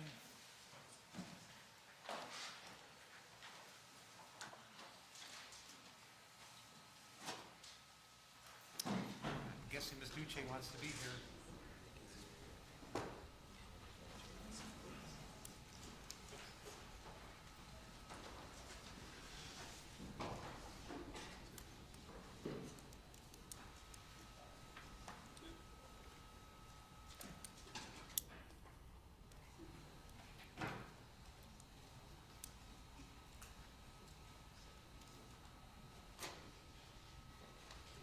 Okay, thank you, everyone. Mr. Webb, I will hear from the Office of Special Prosecutor, arguments and aggravation. Thank you, Your Honor. As Your Honor knows, this is the sentencing phase of the case where we, from the Special Prosecutor's Office, get a chance to kind of sit back and reflect with the court for a bit and talk about whether there are aggravating special circumstances in this case that we want to call to Your Honor's attention so you can consider or focus on them if you choose to in rendering sentence in this case. There are three. There's three I want to talk about. Number one, I do want to talk about the underlying serious criminal misconduct that Mr. Smollett engaged in and that he was convicted of by a jury after they heard all the evidence, and they, the jury, made the decision that he was guilty of 5 felony offenses. I want to talk about that. We've heard a lot about that in this sentencing hearing, a lot of talk about how it's kind of a low-level thing, not a big deal. I want to talk about it. Number two, another aggravating circumstance that I think is a big issue is that during this trial, Mr. Smollett made the choice, sitting here in front of a jury, listening to evidence, he decided to beat the case and go in front of a jury and take an oath to tell the truth and decide to lie to them, and lie to them for several hours. It was an effort to obstruct justice in this courtroom, to try to convince a jury to ignore evidence and accept his lies, and they didn't do it. They rejected it all, and after, 2 or 3 hours of deliberation, found him guilty of 5 counts. So I want to talk about that. The third is the issue of contrition. As far as I know, as I stand before Your Honor, in the 3 years that this case has been pending, 3 years, Mr. Smollett has never made any statement, publicly or in a courtroom or in a court pleading, to ever accept any acknowledgement that he's responsible for what happened here, to admit that he in fact engaged in wrongdoing, to apologize for making mistakes. None of that has happened. Not a single act of contrition has happened so far in this case, and I at least want to talk about that as a third factor. Let me go through them one at a time. On the first one, on the seriousness of misconduct, I know we've heard a lot about this and it's a low-level offense, but I want to talk about it in a minute because what I believe, if you look at the evidence that was introduced during the trial, what you see is that Mr. Smollett actually engaged in a very well thought out plan, a calculated plan for him to fake a hate crime to benefit himself because he's black and gay. He made the choice. He didn't want to fake an automobile accident. He made a choice. He wanted to fake a hate crime to benefit himself because he's black and gay. And he then made a choice. He made the choice to falsely report it to the Chicago Police Department because he wanted public attention to it. The only reason, the brothers had nothing to do with that decision. That was Mr. Smollett's decision. He actually wanted public attention, called to the fact that he was reporting a hate crime. He wanted it to be made public, and that's why he reported it to the Chicago Police Department. He's the one that made that choice. Remember, he actually, when he planned out the fake attack, he wanted it to be put on a camera. There was a police camera overhead near his apartment building. He wanted that filmed. In fact, that's why he told the brothers where to do the attack, because he's the one that wanted a great deal of public attention, called to this because he thought he would benefit from it. And then he made the decision. It wasn't like he sat down with a policeman for 10 minutes you've heard 5 different police officers testify in detail. He spent hours talking to police officers, going through details that were all false, to convince them that there really was a real hate crime, and he lied to them over and over and over again. And the idea that lying to law enforcement, taking their attention away from other crimes and criminal activity in order to benefit himself is some type of low-level, insignificant activity. I respectfully reject that as not being consistent with the evidence. And, respectfully, to what I heard from others here today, there were consequences to others of what he did. And that's something the court is allowed to take into consideration. What Mr. Smollett did in this case is he denigrated, degraded true hate crimes, and he marginalized the people who are true victims of hate crimes. That is what he did. And he did that knowingly. He knew exactly what was going to happen.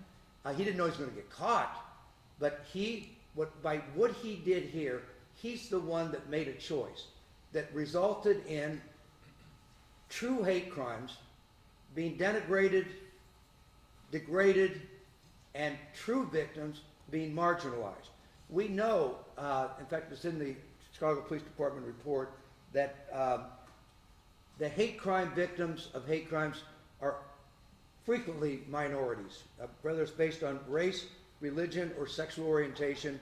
And studies show that that group of people are reluctant to report criminal activity to police, hate crimes to the police. And that was discussed in the Chicago Police Department report. There are studies that support that. It takes a tremendous amount of courage on behalf of someone who's been truly victimized of a hate crime to have the courage to come forward, to go through the process of reporting it, to go through our criminal justice system as a witness. It takes courage.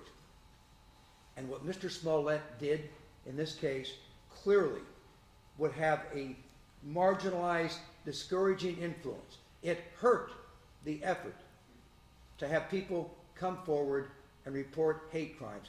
And that was wrong. That is serious misconduct and a serious consequence of what he did. And he did it in 2019. And if I want to go back to that time period, that's a time period where there was a lot of racial tension, divisiveness. Hate crimes were becoming far too common, and police were accused of not paying enough attention to it. And that society was trying to find a way, at least this is my view, of trying to find a way to make it clear that that needs to be reported. Hate crime needs to be addressed by law enforcement machinery in this country. And what he did, what Mr. Smollett did, to marginalize that, to discourage people from coming forward, I respectfully suggest is wrong. And that and it was a normal consequence of what he did in order to benefit himself. Remember what the facts are. He made the choice in January of 2019 he felt that Empire was not paying enough attention to a hate letter about him that came to him, and he wasn't getting enough attention. And he decided to fake a hate crime to benefit himself. He wanted to benefit himself. That's why he did it. And he hatched the plan, and Your Honor, he did it all. Nobody else did any of this. And I know you know the facts, but he did it all. He planned everything out at that time. He recruited the brothers.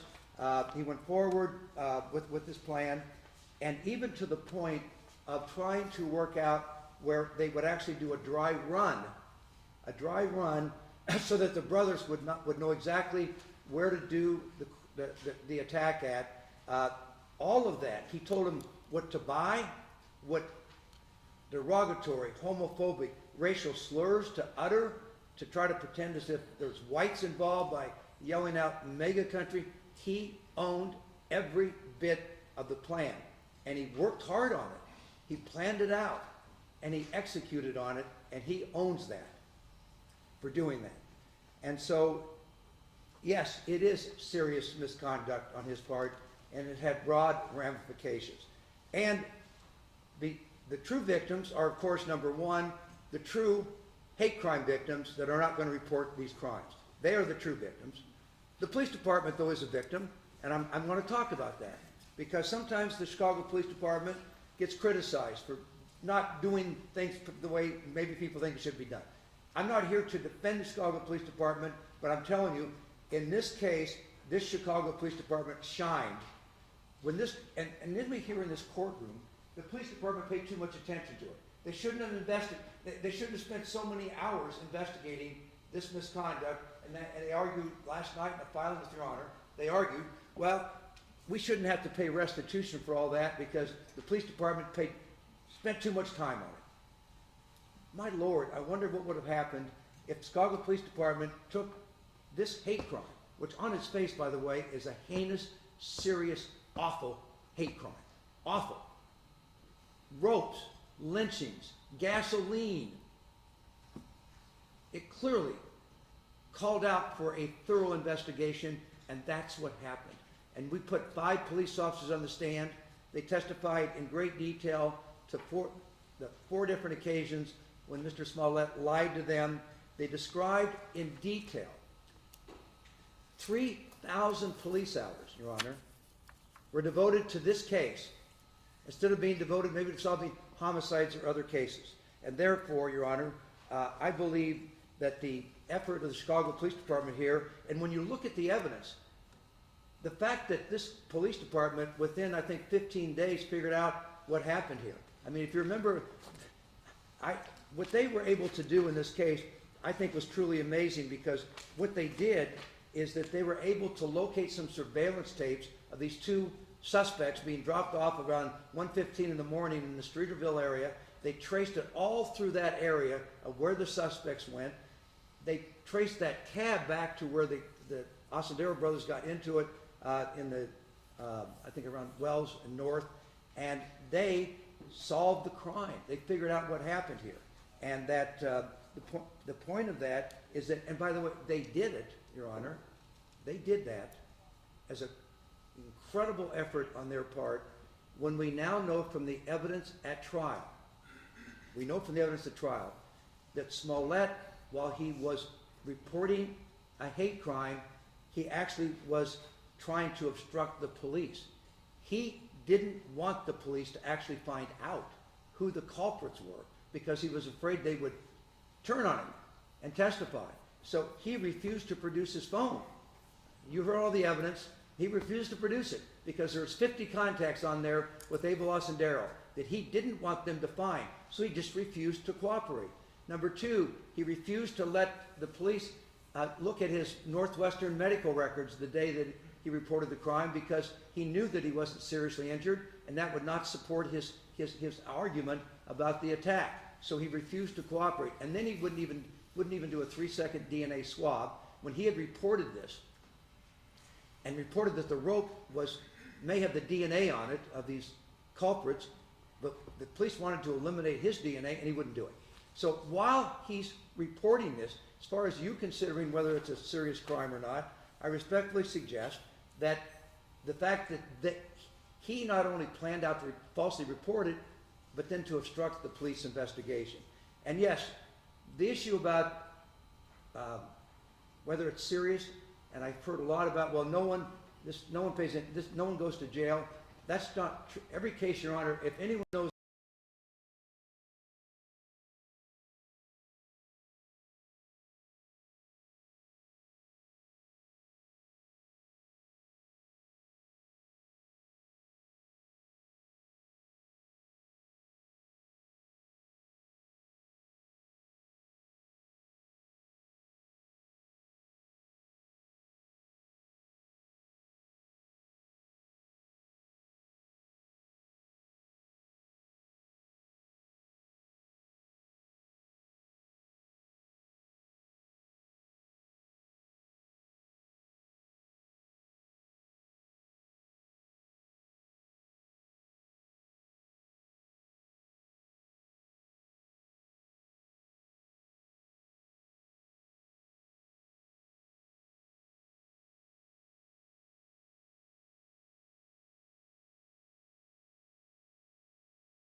but at least at this point, that has not happened.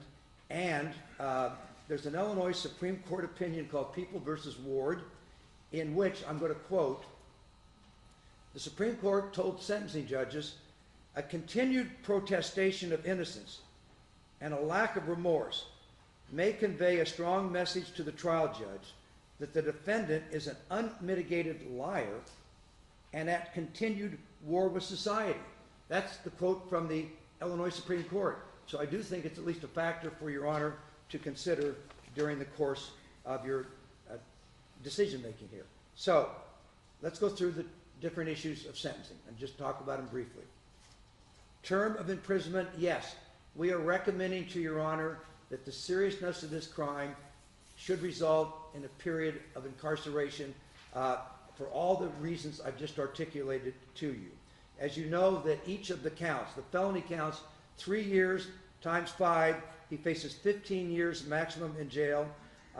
And Your Honor knows that Illinois law provides that you have the power to impose a term of imprisonment if you find that probation would deprecate the seriousness of the offender's conduct and would be inconsistent with the ends of justice. I'm not going to suggest any amount of time, because if there was ever a judge that had the ability to understand what to use discretion, whatever you decide is let me just say this, your ability to decide based on all your years of experience and your years on the bench, we accept that, and whatever you decide on that issue, you decide that, but we do believe that it is a serious criminal misconduct that warrants an appropriate amount of prison time.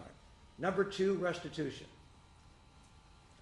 The Illinois restitution statute covers class 4 felonies and says that you shall determine whether the defendant should be required to make restitution in cash for out-of-pocket expenses.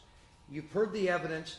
It's $130,000, $130,106, and on that issue, Your Honor, we believe that's the appropriate amount of restitution to order.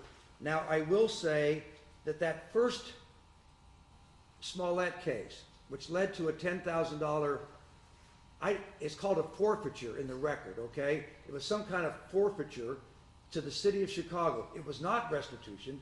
The city of Chicago was not trying to get, that was done by the state's attorney's office with no agreement by the city of Chicago, but he did pay it, okay? So at least our thought is that would be deducted, that the order for restitution would be $130,000. That's the right order, but he does get a credit for that because he did pay it under, let's call it confusing and this unusual circumstances that I've talked about in another report, and I'm not going to talk about here. Probation. As Your Honor knows, under Illinois law, for a class 4 felony, you can impose a period of probation not to exceed 30 months, but you cannot impose both a term of imprisonment and a term of probation on the same class 4 felony convictions under the case law. So that our recommendation to Your Honor is that you have the authority to impose imprisonment on one of the counts that he was convicted of, one of the 5 counts he was convicted of, and then on one of the other 4, or more than the other, you can impose a consecutive term of probation to follow. Now, why do I talk about that? Okay, why should that be? Because he's not a violent crime, etc. Your Honor, in 2007, Mr. Smollett had a prior conviction in 2007 in connection with a DUI arrest in California for providing false information to a police officer. Mr. Smollett reflects that this case today is not the first time he had lied to law enforcement officials, and so I believe as a result, the Office of Special Prosecutor believes that an appropriate term of probation, whatever you decide in Your Honor's discretion, should follow an imprisonment term. Next, criminal fines. Again, this is in Your Honor's discretion. You can decide the maximum is $25,000 for 5 counts. That would be $125,000 for the totality. We recommend a reasonable criminal fine to be imposed by Your Honor based on your judgment about it. Community service. Let's talk about community service, because there's been, the defense has asked that maybe you should consider community service, and we agree with that, but it should be a condition of probation following a term of time in jail and following a term of probation. But as part of the probation, you have the authority, as Your Honor knows, to perform, he can be ordered to perform 30 to 120 hours of community service as a condition of probation under Illinois law. We respectfully ask Your Honor to impose and to at least consider maybe it should be devoted to an appropriate black or gay community service organization that can benefit from Mr. Smollett's hours of community service. And so, Your Honor, I'm going to conclude. You know the case very well. I was appointed as special prosecutor, as Your Honor's already pointed out here today, because Judge Tooman, after looking at the unusual way that Smollett 1 was resolved by the state's attorney's office, when the case was dismissed completely, with absolutely no term of imprisonment, no criminal fine, no restitution, no probation, no supervision, nothing, that Judge Tooman found that to be what he described as to be a significant mistakes by the state's attorney's office, and he believed that the public's confidence in the criminal justice system should be restored. I will tell you, at least as a trial lawyer, I believe this trial in this case has already done that, I believe, okay? The public wanted Smollett to be put, not just have his case dismissed, but Mr. Smollett should be put on trial and let a jury hear the evidence and decide. You brought that to happen at the end, well, almost still in the middle of a pandemic, you made that happen. And absolutely, Mr. Smollett got a fair trial here. There are some ins out there, though, that relate to punishment. And I respectfully suggest that the confidence in the criminal justice system can be restored as a fair and proper sentence is imposed in this case. I have nothing else to say unless Your Honor has questions of me. Thank you. I have no questions. I'll hear arguments in mitigation. Ms. Duce.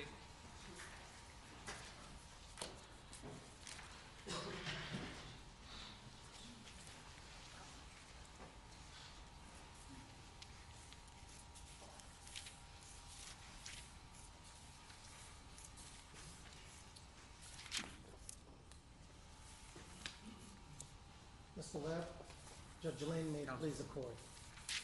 Judge, the defense is respectfully asking that you, as a starting point, consider the following: the extraordinary media publicity surrounding this case, the intense negative backlash against my case taken together in of themselves are not just extraordinary, are not just unique, but indeed eternal enough punishment, and some will argue more than enough punishment for a low-level Class 4 felony in this state, and I dare say in any state in the Union.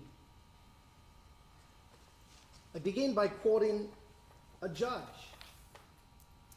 I am trying to treat this case more like other cases, not differently than other cases, but more like other cases. That was you, August 26, 2021. You made that statement to us while we were discussing jury selection and procedures. And so I begin by asking you to treat this case like any other low-level Class 4 felony. Somehow this case has turned into a sheep in wolf's clothing, a misdemeanor dressed up as a felony, essentially. And how do I know this? Mr. Webb spent the entirety of his argument talking about the time wasted by the Chicago police force, time wasted by the city of Chicago. He also spent time talking about the impact this could have on the LGBTQ community. But there are problems with that, of course, Judge. Because I searched the disorderly conduct statute, the entire team did, and I was searching to see if there was any aggravation or enhancement ladder that our legislature in Springfield put in place for Class 4 disorderly conduct. Did they meet during the discussion of the bill that they passed to say anytime anyone wastes more than $30,000 of resources, it becomes a class 2. Anytime anyone wastes more than $500,000 of resources, it becomes a class 1 or maybe a class X. No, it's not there. I searched for it. But what we do have is an enhancement ladder that does exist in the disorderly conduct statute, and it's right here. If you call falsely 911 or the police to claim that there's a bomb threat, any terrorism-related issue, you get a class 3, and that's the only enhancement ladder. And I trust that our legislature has the common sense to think about time wasting and money, but it's already infused in the class 4. That's the whole point of a class 4 disorderly conduct. Mr. Smollett is not being accused of screaming fire, fire, or bomb, bomb, bomb, which will cause a public safety concern. That's why the legislature put that in there. Because they were thinking of a situation where someone comes into a movie theater, screams bomb, and there's a stampede and people could possibly die. So there's a public safety concern infused in that enhancement ladder. They did not think about money or time wasted because it's already in the statute, it's already accommodated for in the class 4 statute. And we know they think of these things when you look at the statute, the armed robbery statute. If you rob someone with a gun on top of the class X enhancement, what happens? You get 20 years added to your sentence. You rob someone with a gun and you discharge that gun causing great bodily harm, what happens to you? 25 to life, enhancement on top of the class X. Even down to your basic speeding laws. You're driving 26 miles per hour over, now class B misdemeanor. You're going 35 miles per hour, it's now a class A misdemeanor. The legislature thinks about this thing. Mr. Webb and OSP wants you to legislate law that doesn't exist in our statute, and that is not for the courts. The $130,000 they talk about, well, there are problems with it. We can't take it at face value. Judge, you have the victim impact statement in front of you. If you look at the first 2 pages, there are no dates on that. If you look at the second 2 pages, highlighted are entries with dates. And only 4 of those entries are before February 15, 2019. Why is that important?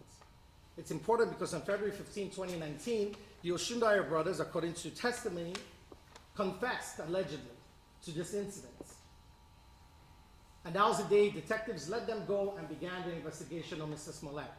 So why do we now have charges, most of which are after 2/15?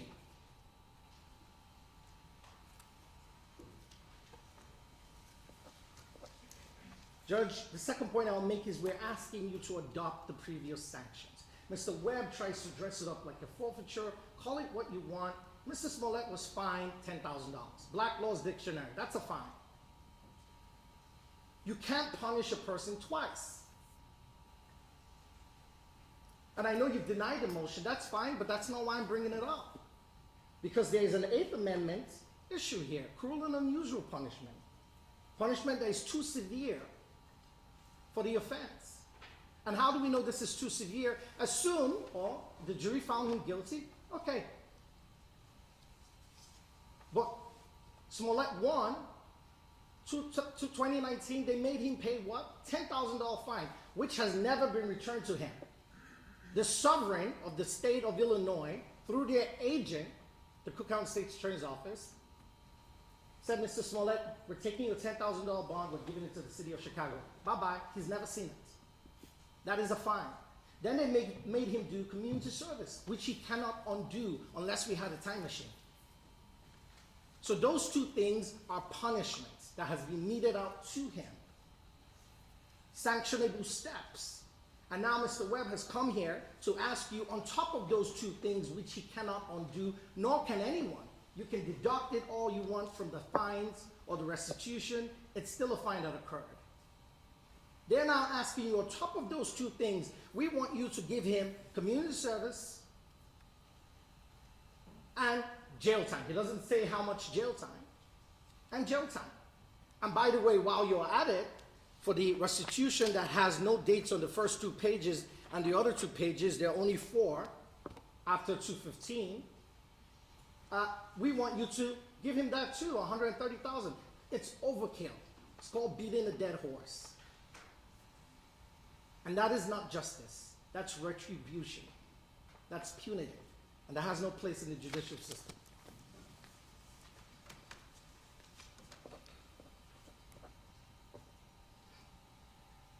Why should Mr. Smollett get probation? You've heard from the witnesses. I'm not going to rehash the testimony. And you specifically heard during the trial from someone who was in here today, Pamela Sharp. She talked about how Jussie gave most of his payments, his earnings, his salaries to charity. How many people do that? I haven't done it. But maybe I've learned something from Mr. Smollett. How many people at the age of 16 were taking a bus to go do community service and charitable foundation work for other people in other countries that weren't even here? How many people do that? Most kids at 16 are playing video games. I did. And that's the type of person we want to crucify for a class 4 low-level misdemeanor type felony and slam him in jail. That's what we do to people like that. When according to the jury, they made a mistake. Lock him up. There's no violent crime, no felony that is above a class 4, alleged. He has no felony conviction in his record.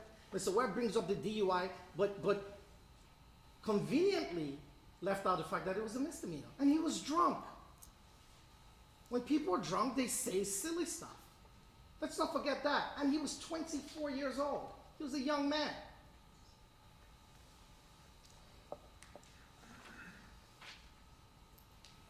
If Your Honor doesn't seem to, if Your Honor is somehow, and I don't know what's in Your Honor's mind, thinking, Mr. Uche, that's just you, you're his defense attorney, of course you're going to ask for probation. Well, the adult probation department here in this building that has been around forever gave you a probation report, Judge, and what did they rank Mr. Smollett using the Ohio risk scale assessment? They ranked him a 7.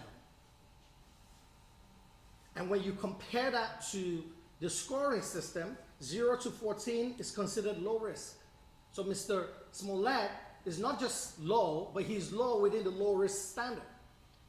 15 to 23, moderate risk. 24 to 33, high risk. 34 plus, very high.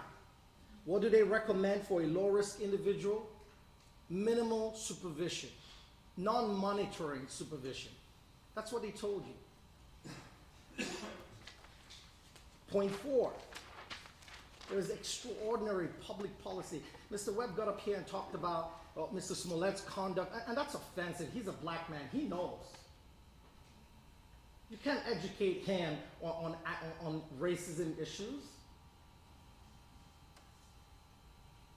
And Mr. Webb got up here and said, well, Mr. Smollett, what he's done, because remember, they're trying to give you an enhancement that doesn't exist. What he has done, Judge Lynn, and this is what Mr. Webb is telling you, is he's now negatively impacted members of the gay community who would not want to report. Where are the statistics? Who said that?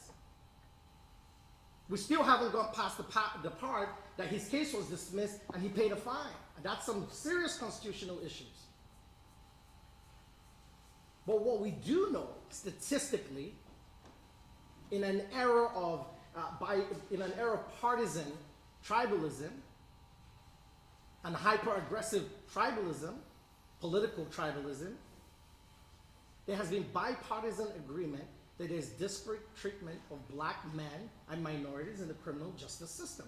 This is no longer a controversial topic. President Trump, a Republican, pushed forward the First Step Act. President Obama was known for his criminal justice reform. Governor Bruce Rauner put reform forward to remove low-level, class 4 nonviolent offenders from custody.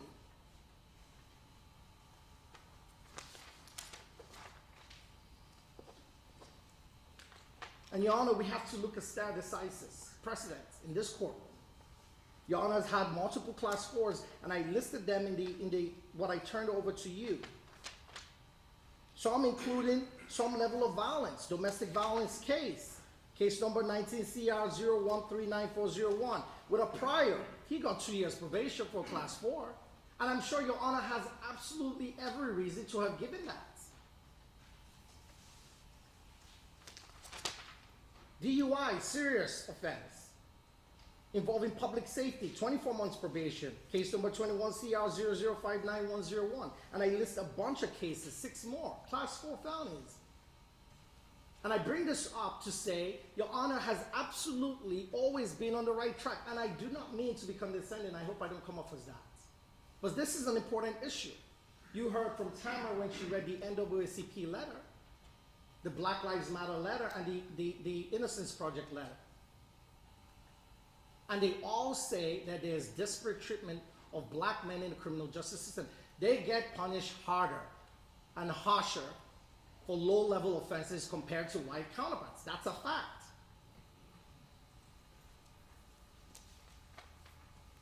Mr. Webb was appointed special prosecutor almost a decade ago in a case involving involuntary manslaughter. That's why I was surprised he was asking for jail time, because that individual, what did they get? 30 months probation, including 60 days in their house, home confinement, for an involuntary manslaughter where someone died.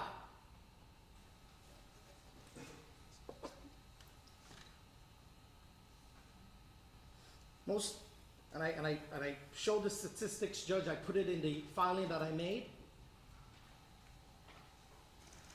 The irony of this entire thing, when Mr. Webb gets up to point out that Mr. Smollett disrespected somehow the black community or the gay community, the irony of this situation, and Mr. Webb quotes statistics that he believes show that people are punished and false reporting. Well, most black men and most black people are falsely accused all the time. And in an age of social media, we're inundated with reports about this. And what happens to those things? They go unprosecuted, underprosecuted, and not prosecuted at all. So why are we jumping up and down and acting like this is a murder case? It's not.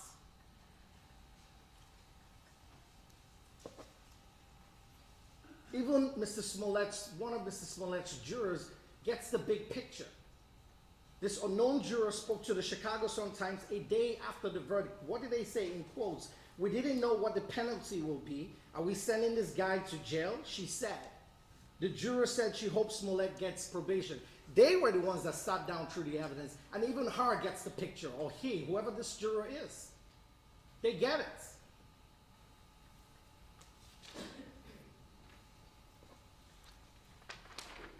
What does jail accomplish? Mr. Webb is asking for incarceration for a low-level class 4 felony. Well, Your Honor saw the submission from a medical affidavit. The jails are inundated with the pandemic. Illinois had one of the worst cases in the world. Sending Mr. Smollett to jail is almost like a death sentence. Yes, it is. Because anything medically can go wrong. And everyone reacts to the COVID-19 infection differently. Now, he hasn't gotten it yet, thank God, but I don't know what will happen in the jail, where I showed you studies show, unfortunately, the guards in the jail, unfortunately for them, and it's wrong, are always the last to get medical treatment, including booster shots, which as of January, they haven't even received. So we send Mr. Smollett to jail. He dies of COVID, and what? For a class 4 low-level offense? Mr. Smollett is a high-profile individual. There has been negative backlash against Mr. Smollett. I'm not complaining. We're the defense team. It comes to the territory. Each and every one of the defense lawyers has received racist or sexist attacks after this case and during this case. And that's okay. We take it. We're defense attorneys. That's what we do. So now imagine the attacks that Mr. Smollett has to live with for the rest of his life. That is punishment enough, mentally.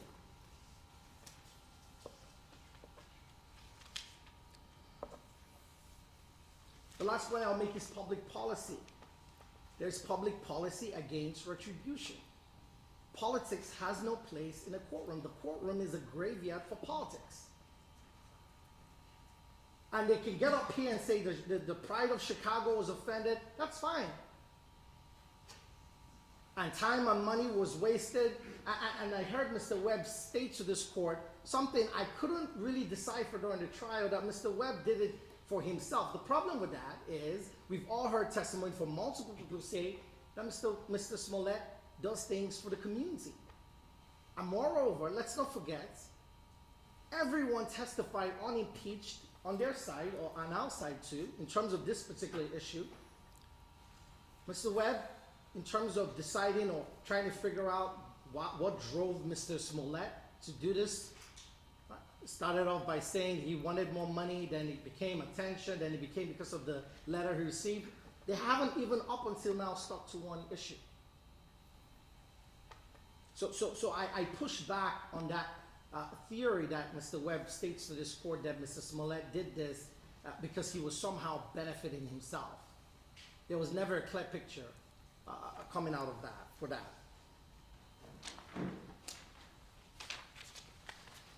Judge, we ask you, at the end of the day, you are the one who decides the sentence of Mr. Smollett. But we ask you to decide it based on the law, not on the time wasted, not on a sprawling investigation. It's not here in our law. It's not accounted for. And there are many things you can do to make this a teaching moment. Here is someone that is a star. He's well known, people like him. After this case, or during this case, I doubt that anymore. But at the time, he has suffered. And we see it every day as a defense team. He has suffered, and it's enough. It's really enough. And I'm not asking you, Jan, I'm not in front of you, and I've appeared in front of you on other cases.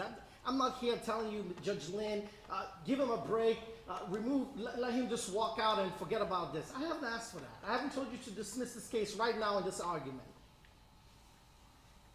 But I do implore you, and I ask you respectfully,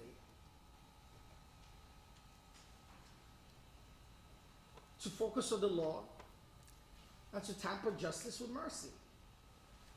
We've all made mistakes, Judge, in this life, and I'm speaking from your point of view because there was a conviction in this case. But what I will leave you with, he that is without sin among you, let him cast the first stone. Everyone, a lot of people jumping around on social media, crucify him, how dare him. Everyone's made mistakes.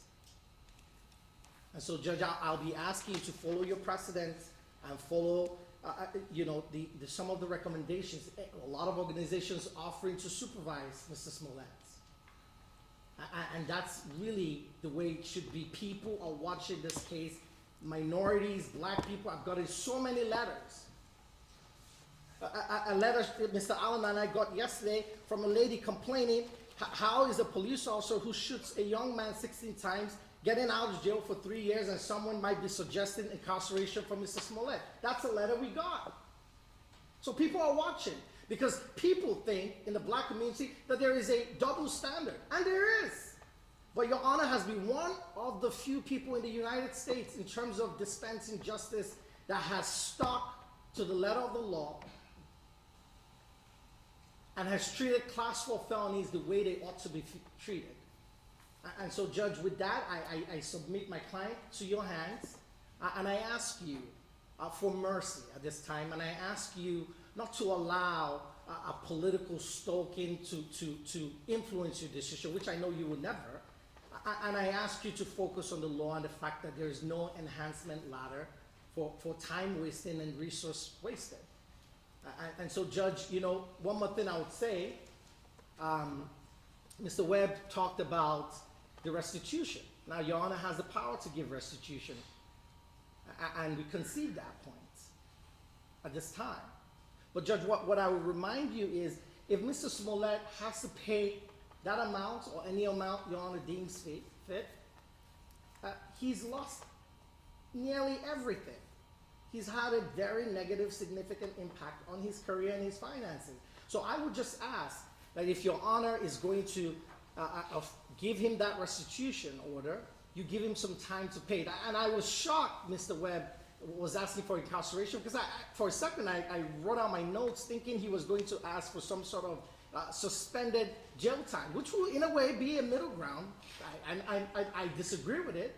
To say, Judge, maybe you give him a suspended jail time to allow him to pay. If he doesn't pay the fine within 6 months, he gets 6 months in jail. I thought that's what Mr. Webb was going to say, but of course I'm not the prosecution. So Judge, I would ask you respectfully to give Mr. Smollett probation, and in fact, I will be asking for no fines based on the fact that he's been fined before. Thank you, Judge Lee. Thank you for listening to me.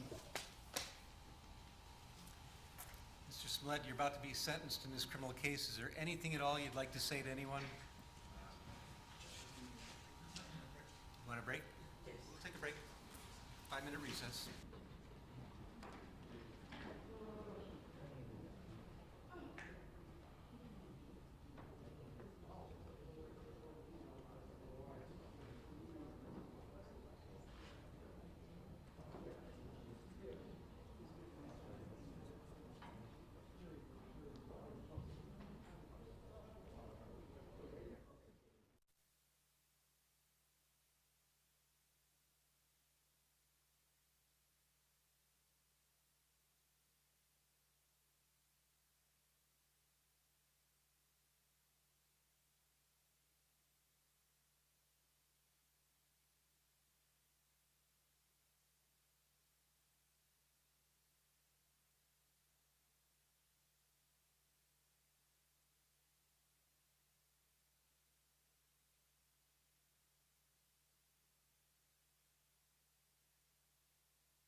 inquire one more time. Mr. Smollett, you have an opportunity to say something if you'd like to say something, and you have an opportunity not to say something. It's up to you whether you say something or not. But here's your chance if you do. Judge, I've spoken to my client. He, as I pointed out, and Ms. Glandian pointed out, has very serious constitutional technical issues and many more issues, substantive issues with this case. As a result, I've advised him not to make any allocution based on his appellate rights at this time. Well, you may give him advice, but I need to hear from Mr. Smollett directly because it's his decision. So, Mr. Smollett, do you want to say something, or would you rather not say anything? No, Your Honor, I won't say anything. That's fine. Thank you. All right. All right, we're at the end of the road here. This matter has been pending in the criminal justice system for 3 years, approximately. It's been approximately 2 years on this particular docket. We have an original indictment that was returned by the Cook County State's Attorney's Office. There was a quick dismissal that occurred in this case that caused tremendous consternation in the community, and to this day is a basis of great confusion and misunderstanding and mistrust. In any event, some things happened after the first dismissal, the only dismissal on the case after the first indictment. People were very upset.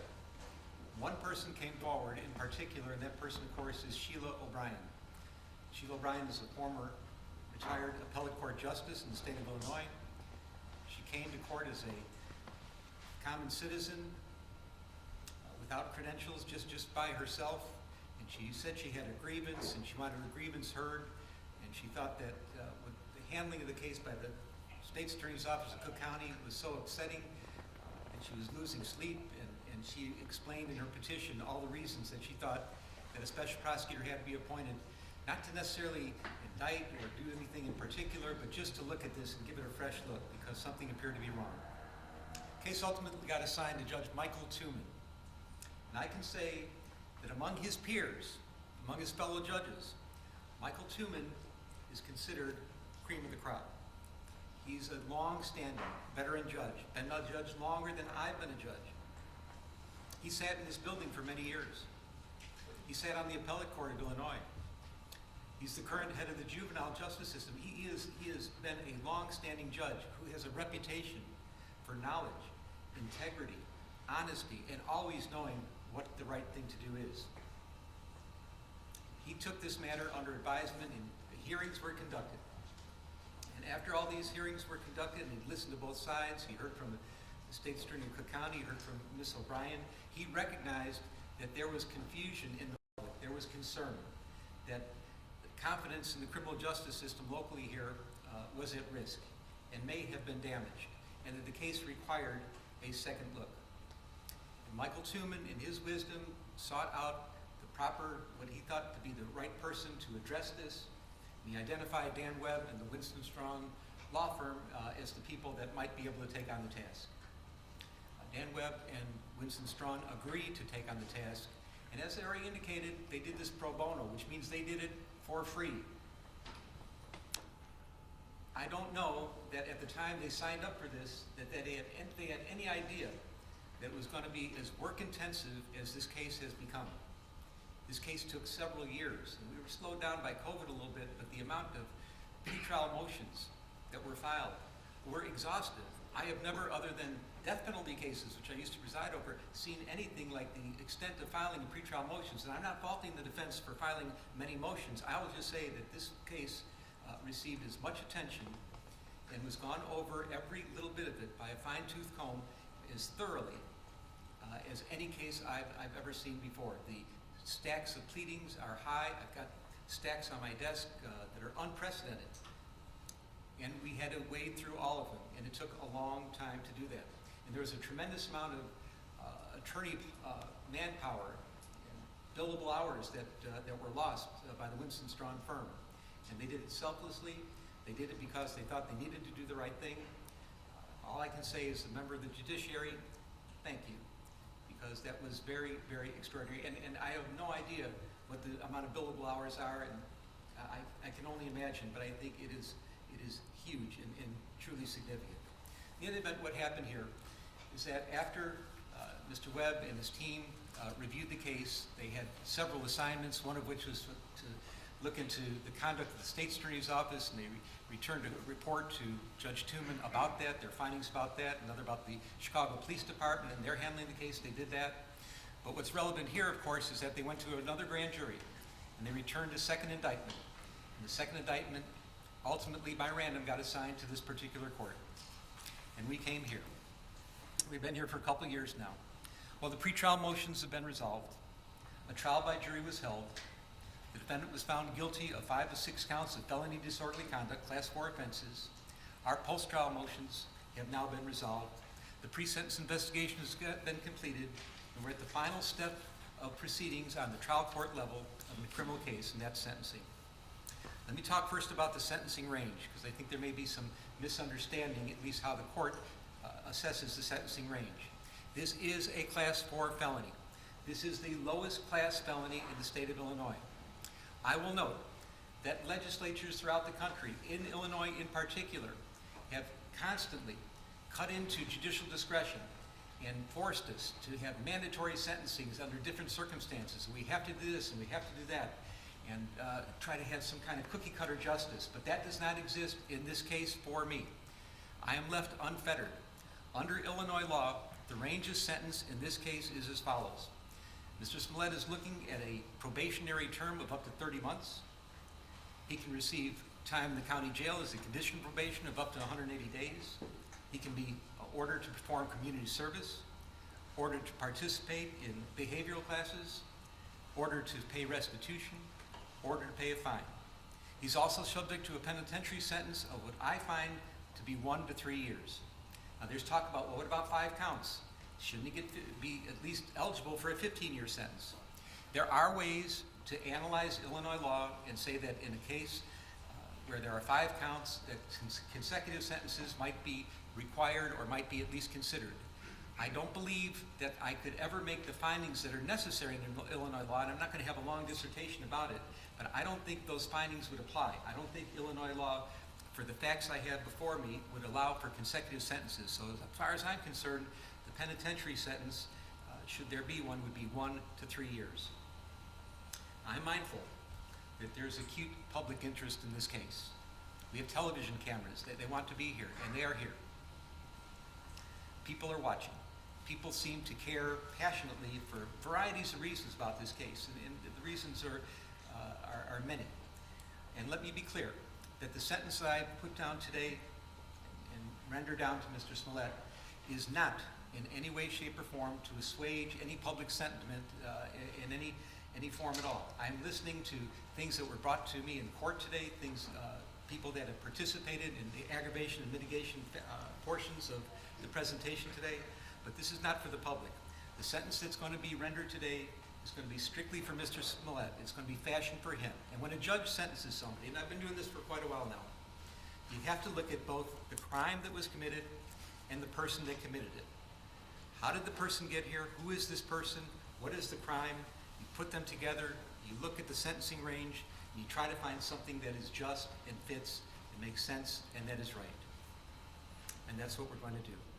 Let me tell you, Mr. Smollett, I know that there is nothing that I will do here today that can come close to the damage you've already done to your own life. You've turned your life upside down by your misconduct and shenanigans. You've destroyed your life as you knew it. And there's nothing that any sentencing judge could do to you that can compare to the damage you've already caused yourself. So who is Jussie Smollett? Who are you? And how, out of all people in the world, did you get to be here, sitting in the courtroom in Chicago at a sentencing hearing, convicted of faking, hoaxing, racial and homophobic hate crimes? How in the world did this happen? Well, there are ironies in this case, and the ironies are many and they are profound. And I'm talking about the testimony I heard under oath from Mr. Smollett, corroborated in large part by the pre-sentence investigation. Mr. Smollett chose to take the witness stand, which of course is his right. He took an oath and he got on the witness stand, and the first thing he did was to introduce himself to the jury. He wanted the jury to know who he was, where he came from, what he was about. And I heard it on the witness stand, I heard it corroborated today by the witnesses that came and testified on his behalf. There's no question, Mr. Smollett was born into a mixed-race family. His mom is an African-American woman. His dad was a white Jewish man. There were 6 siblings. And if you can say anything about this family, and we're talking about a very, very tight-knit family, a village that was always in sync with each other, that cared about each other, was completely, wholly supportive of each other. You know that this family knew about matters about social justice more than anything else. That's what the family stood for. It is part of the fabric of their existence. I know that Jussie Smollett grew up knowing to be sensitive to matters about racial discrimination, any kind of discrimination, any kind of social injustice. And as a matter of fact, I'm learning more about it as we're going on in the letters I've been receiving and the testimony I've heard today. He's been doing this all his life. He doesn't just talk the talk, he's walking the walk. He's out there, he's advocating. He's involved in the community. He cares deeply about social justice issues. And for you now to sit here, convicted of hoaxing hate crimes, racial hate crimes, and homophobic hate crimes, the hypocrisy is just astounding. I don't know where to begin. I'll remember one thing that will always stick in my mind, and I've been involved in so many trials over the years, but something happened in this trial that it was remarkable, and it talks about your sensitivity to issues of social justice. You're on the witness stand. You're being cross-examined. Your liberty is at stake. It is your criminal trial.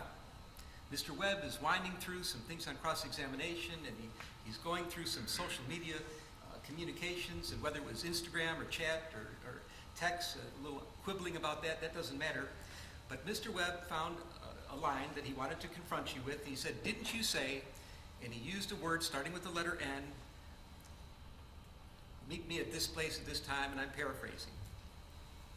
And rather than just answer the question, which is what a witness is supposed to do and expected to do in their criminal trial, you stopped the proceedings. You said, "Mr. Webb, out of respect for all the African American people in this courtroom, you should not be using that word." And I was amazed.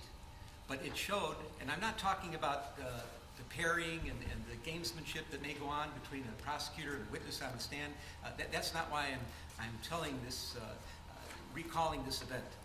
But what I'm talking about is how sensitive you were to any kind of slight, that anybody, if the wrong words come out of somebody else's mouth, you're going to get up and speak up and complain about it and make sure that they know that they're not behaving the way you're supposed to behave. So you know better than anybody else that these are serious matters. They're serious to you. They're clearly serious to you and as your whole family.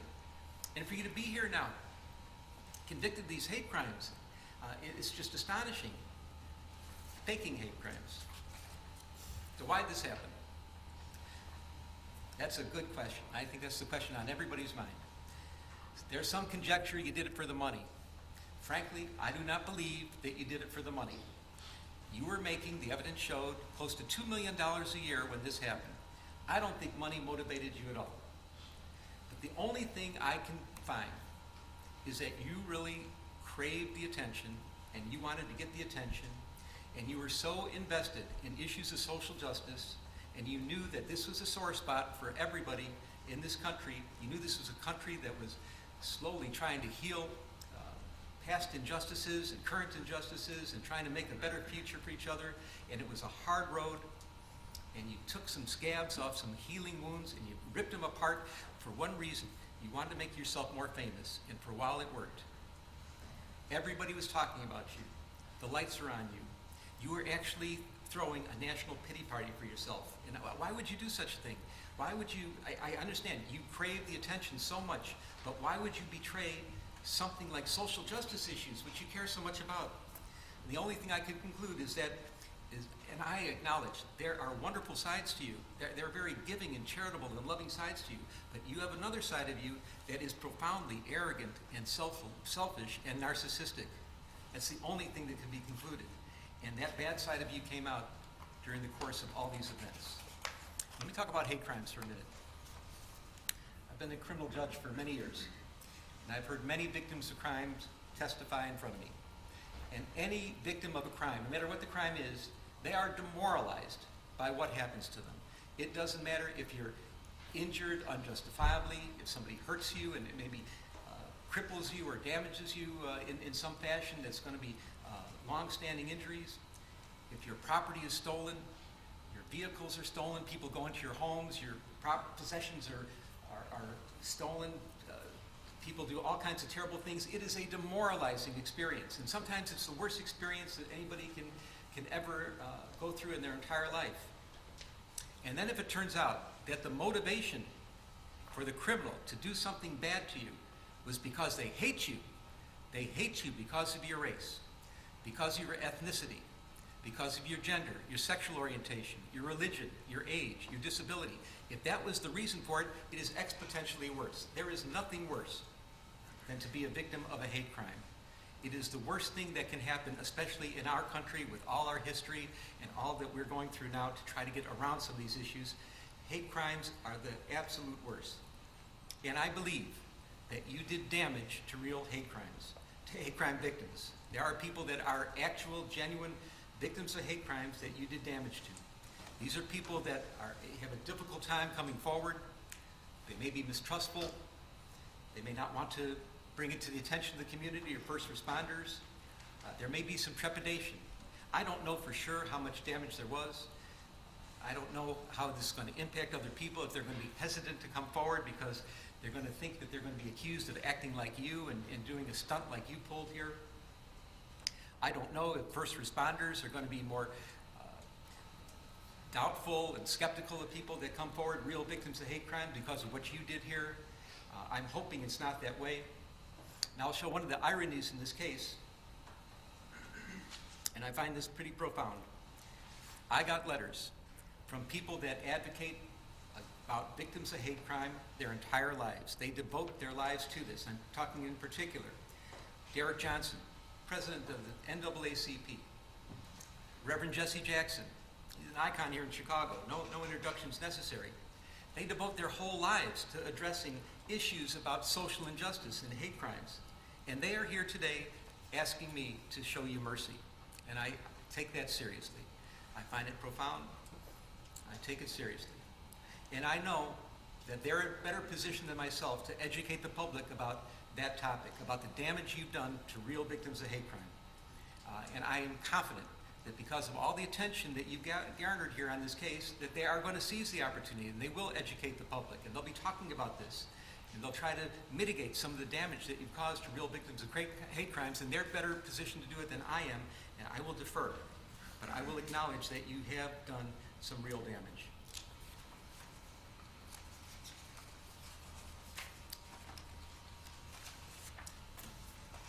I want to talk about your premeditation. Again, I've been a criminal judge for many years, and I know that people end up where you are right now, awaiting sentencing on their criminal trial. And how did they get to court? How did that happen? There's some people that wake up in the morning, they have no intention of doing anything wrong. They're not looking to do anything criminal. That's the last thing on their mind. But there are crimes of impulse that happen.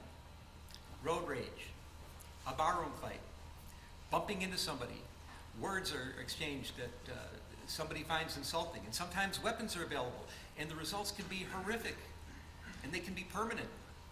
And people are sitting here and they're wondering themselves, how did I get here? I wasn't looking for trouble, but trouble just seemed to find them, and crimes of impulse. And when I'm saying that I have to put the person and the crime together and try to mix them and understand who it is that committed this crime within the sentencing range, and that's part of my job to do, I consider how the person got here. So, but this is not a crime of impulse.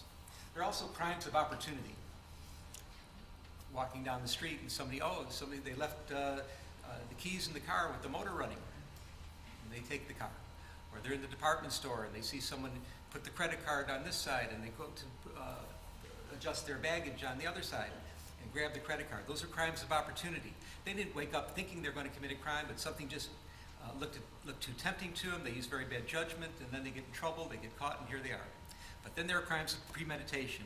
Mr. Smollett, that's what you are all about here. Crime of premeditation. You did wake up in the morning thinking you were going to do something bad and something wrong. And I know more today about this than I ever did before, that there are some wonderful things about you. And I know how people, they cherish you, and they cherish your relationships, and they cherish the good works that you've done. and they love you sincerely and deeply, and they're not faking, they're not lying when they talk to me about their feelings about you and the good things that you've done.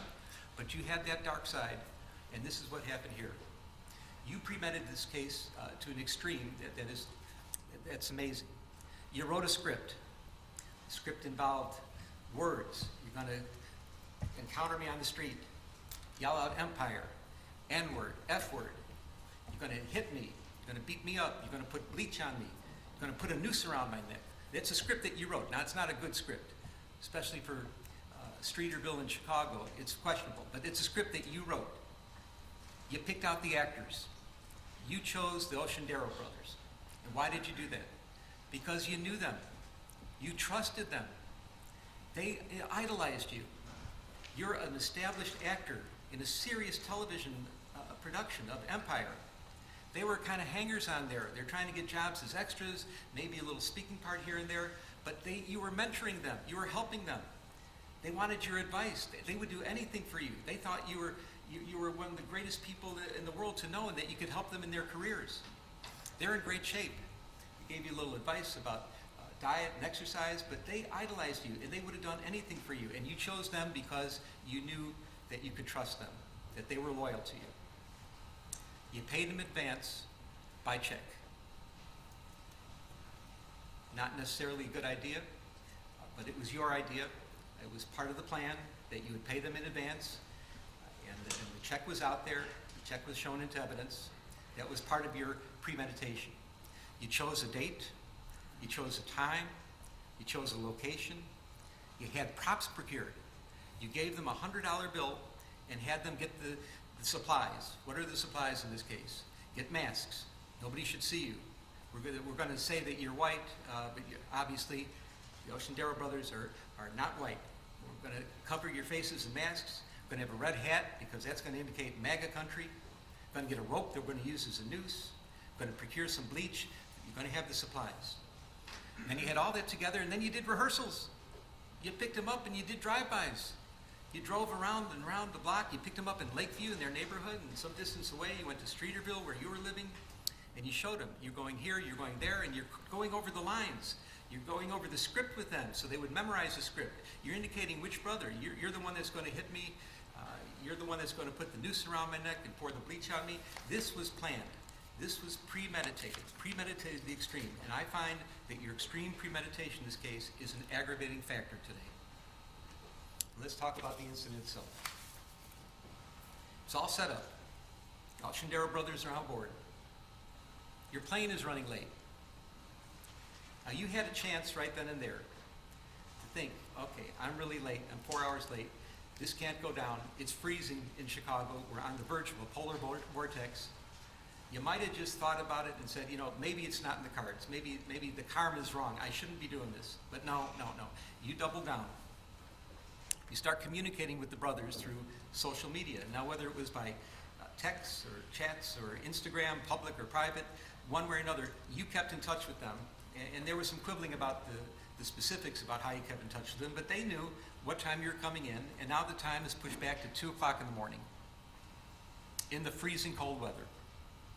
It's double digits below zero at 2 o'clock in the morning. You have to have a reason to be out on the street. And the reason you chose is you come up with the story that you needed to get some eggs at Walgreens at 2 o'clock in the morning. If not that, you're going to go to Subway and get a sandwich and a salad and get something to eat at 2 o'clock in the morning in the freezing cold. You did one more thing. You got the Oceandero brothers. Now they're on board with you. You're using them as your patsies. You have your friend, you get your friend Brandon on the phone, and here's a man, professional man that's trying to help you in your career. You're not sure what town he's in, if he's in Australia or not, but you get him on the phone, and he's going to be your patsy also, because he's going to listen and be around on the phone to hear that you're being attacked by somebody. Now, he doesn't know what's going on, that it's really not an attack, but he's going to be able to corroborate your story. So you're getting that together. You got Brandon on the phone, you're out on the street, ostensibly to get some Subway, you get some Subway, and you're walking to where this is supposed to take place. Now, the Oceandero brothers, they're getting ready too.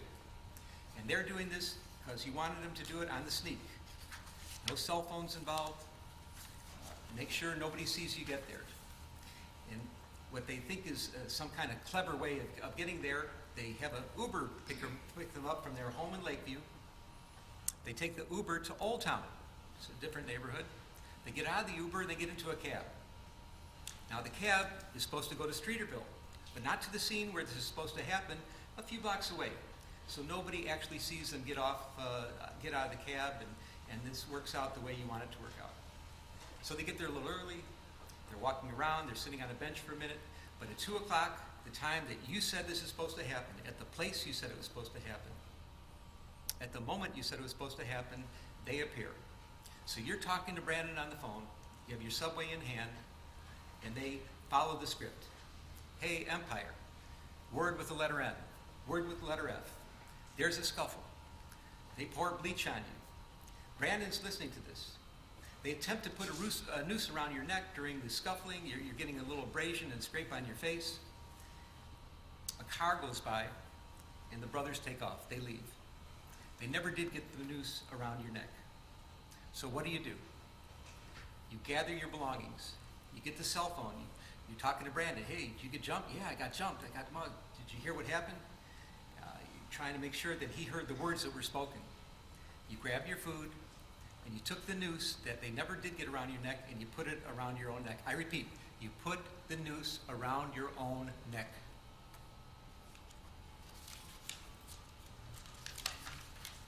You go home. Video footage shows that when you walk into your residence, you have this noose dangling loosely around your neck. You go into your apartment, the police are called, the police arrive. The first officer on the scene is Chicago Police Officer Mohammed Beg, in full uniform, the first responder of the first responders. His body cam is on. He sees you. And now he sees that that noose is around your neck, but it's not the way that you walked into the house. Now the noose is up at your throat. You've maneuvered the noose, and you've made it look worse than it was. This is part of your plan. Officer Beg asks a simple question: what happened? And then you start to lie. And you haven't stopped lying ever since. You've been lying and lying and lying about this case, and that's why you're here today. You want to fake an incident on the street, try to get some attention at work, try to have somebody else feel sorry for you. That would never have got you here. The problem was you lied to the police, and you caused all kinds of consternation. You caused a major investigation to take place, which got many people involved and caused great stress throughout the city and throughout the entire community here, and that's the problem. That's why you're here now. Those were the crimes you're convicted of. Not the shenanigans out there, but the lying about it, making it up, and that's why we're here now. You repeated your lies at the hospital. 6 counts were put together. The jury found you guilty of 5 of them. One was a little bit different than the others, and I understand that. Let me say, from my vantage point, and I was obviously here at every stage of this trial, I thought the jury's verdict was accurate, correct, wholly corroborated, but what could only be described as overwhelming evidence of guilt against you for lying. That's the crime you're here for, lying to the police. Well, Officer Beg took this very seriously. He said, that's a horrible thing that happened. And he started the process of police investigation. Detectives got involved. You ended up at the hospital. All things were starting to happen, and this word got out. And you're not just any person. You have a little bit of celebrity about you. You were known in some circles as a very competent actor, a really good actor in a very serious television production called Empire, and people knew about this. And because you're a celebrity, and because you've been so active in all these social justice causes, and this is what is so unbelievable about this case, that you of all people are here convicted of hoaxing hate crimes. You who know better, who were out there in the world trying to be something for the good in social justice causes, that you ended up here right now like this. It's crazy. But you know people in high places, elected public officials. They reacted. You knew mainstream journalists. They reacted. You became the first page, your front page news. You're talked about in the halls of Congress. People are talking about making laws to prevent what happened to you to happen to anybody else. People on mainstream media are decrying what happened. What kind of country is this? How could they do this to Jussie? We know Jussie. He's such a gentle guy. He's the guy that was described to me by all the family and friends that I heard from today. And I believe that Jussie exists. But you use them as your patsies too. They were giving you the national pity party you wanted. They're putting you on the front page. All the attention is on you. People talk about social injustice. Your name was coming up first, which is exactly what you wanted. But you used them. If anything, people in those positions, elected public officials, mainstream journalists, their credibility is everything to them. And you didn't care that you might be damaging it. You did damage to them because, again, there's a side of you that has this arrogance and selfishness and narcissism that's just disgraceful. Your plan worked, of course, until it didn't. We're in Chicago. You lived here for 5 years, working on the Empire show. And you have to know, as well as anybody that lives in Chicago, that Chicagoans, they love their city. They're fiercely loyal to the city, and believe me, Chicagoans know we don't all agree with each other on a lot. There are all kinds of disagreements on what our city should be, what the vision should be for the future. There's even disagreements about what our past was like. But despite all the disagreements and all the things that are not right with Chicago, it's sweet home to Chicago, to the Chicagoans. Chicagoans are fiercely loyal to their city. But Chicagoans have one thing in common that they agree on, that there's no misunderstandings. Everybody's on the same page. And that page is crime is a problem. It is a major problem. Nobody disagrees. And we know that police resources, they are valuable. They're limited. Detective resources are precious, and they cannot be squandered. And what you did, because you were selfishly, arrogantly, and narcissistically bringing attention to yourself, it's the only reason you could have been doing such a crazy thing that you did, was you took away a lot of resources from other places, from other real victims of real crimes. You used up the police resources for your own benefit. And that's a big problem here. What you did is you created what we call around here a heater. What's a heater? A heater is a case that when it's reported to the public conscience is shocked to such an extreme that the public is demanding that the police solve this crime here, right now, right here, right now. Everything else has to take second place. The heater has to be addressed. And you created a heater. And boy, did they put on an investigation. And I know that I've been listening to Chicago police officers and listening about police investigations for many years. It's certainly not a perfect police department. It's perhaps unfairly maligned in some respects as well.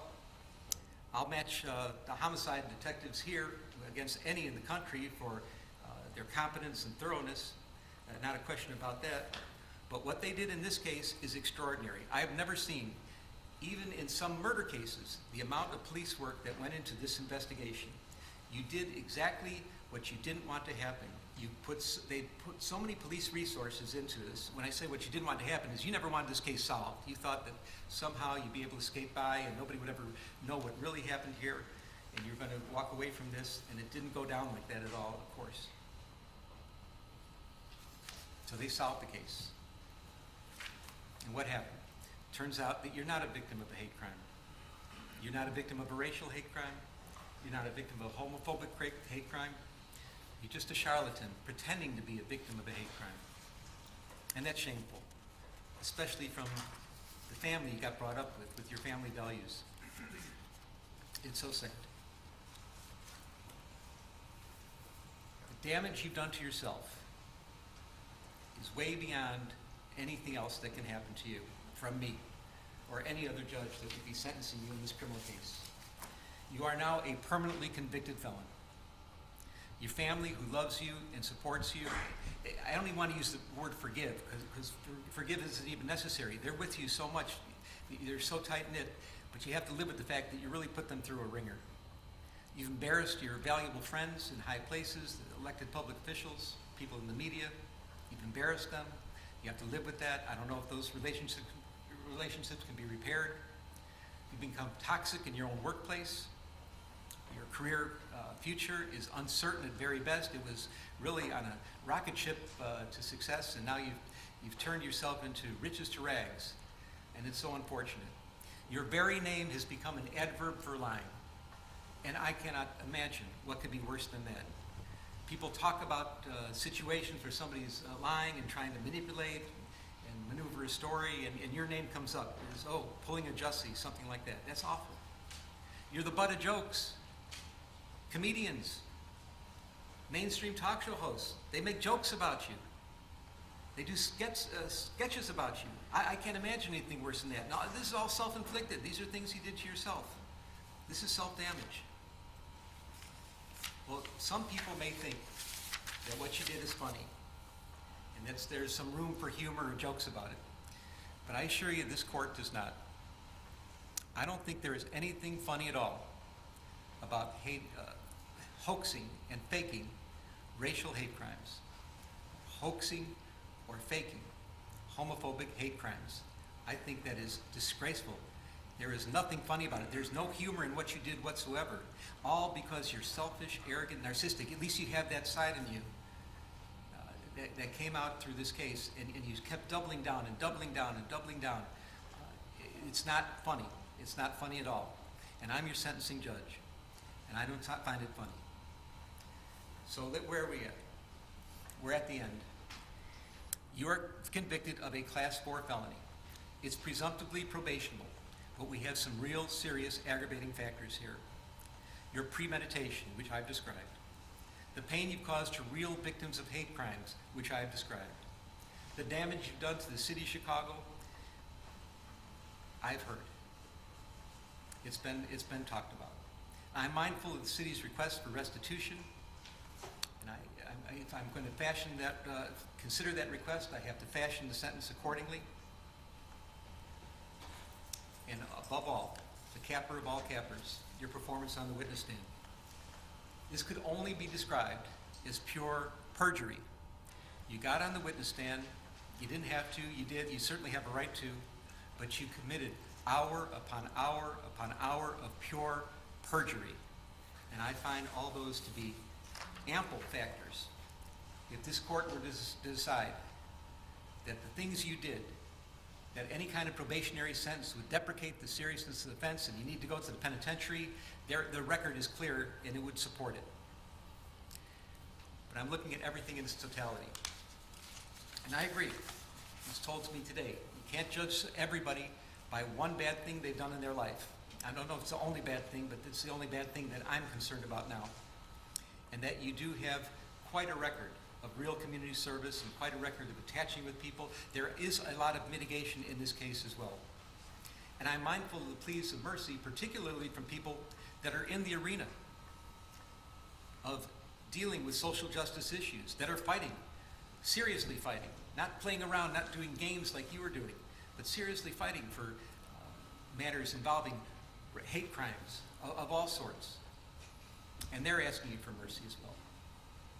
So I'm trying to consider who you are as a person, how you got here, how somehow you strayed away from your family values, you let that dark, narcissistic, selfish, and arrogant side come out, and you persisted with it for years on this case.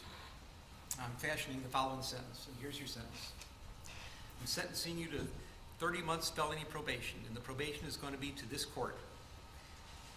You're going to be allowed to travel wherever you want. You do not have to live in the state of Illinois. You can report by phone.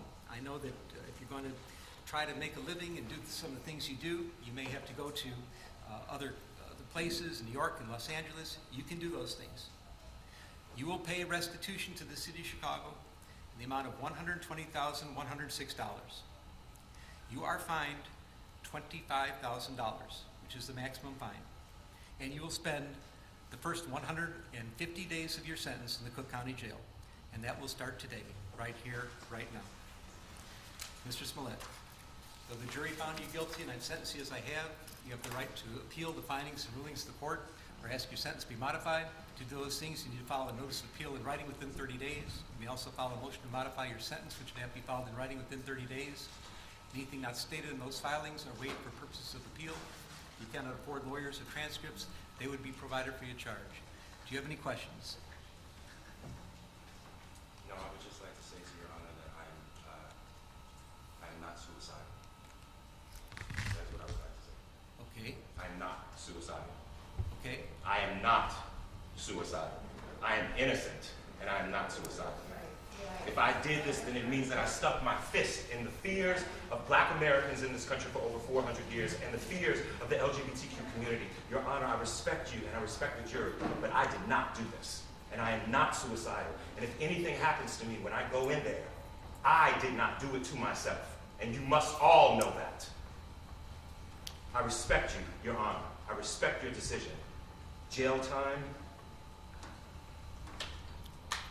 I am not suicidal. Okay. Mr. Uche, let me inquire, are there any post-sentencing motions you care to present right now? Yes, Judge. Yes, Ms. Will. The defense would wish to present a motion to reconsider sentence All right. and file it in stanter. All right. It is timely filed. Thank you, Judge. And let me say, I've obviously considered the sentence at great length. And it's timely filed, so it's preserved for purposes of appeal. Motion to reconsider sentence is respectfully denied. And is there another, one second, Randy. Anything else? Just a second. Is there going to be a notice of appeal filed? Yes, Judge, we filed a notice of appeal. We're going to be emailing to the clerk right now, to the office. You doing it in stanter? And are In you going to be handling the appeal? Judge, as of now, yes. Well, you have to commit to Yes, handling Judge, the appeal. yes, for the yes, appellate we're court. filing a notice of appeal. All right, notice of appeal may be filed. Charlotte, now I need the prosecutors to work with Charlotte, the probation officer, to work out probation specifications with the conditions I just explained. 150 days in the county jail, the restitution, the fines. Oh, and also statutory DNA and costs are ordered as well. That's statutory. So you have to fill out the probation specifications. And I'm going to get somebody to help you do that. But we need to get that done in stanter. Anything else today? Yes. Your Honor, if I may, in light of the notice of appeal, we would ask that you suspend the jail sentence in light of the Do what? instantial filing of the notice of appeal. Did I do what? Suspend the jail sentence in light of the notice of filing of appeal. That will be respectfully denied. Your Honor, Yes, Mark. Mr. Lewis. if it can be stayed in light of our notice of appeal. No, I'm not staying. No. The wheels of justice turn slowly, and sometimes the hammer of justice has to fall, and it's falling right here, right now. I'm not staying this. This happens right here, right now. Charlotte? Judge, I know you sentenced him to, that Mr. Smollett didn't. Yeah, I'll talk to you about it. I'll give you yours. Okay. Okay? All right. Any other matters to come before the court today? All right. Defendants remanded to the custody of sheriff. Court is adjourned. I am not suicidal. Stop laughing about black. I am not suicidal, and I am innocent. I could have said that I was guilty a long time ago. Don't tell what you do it, huh?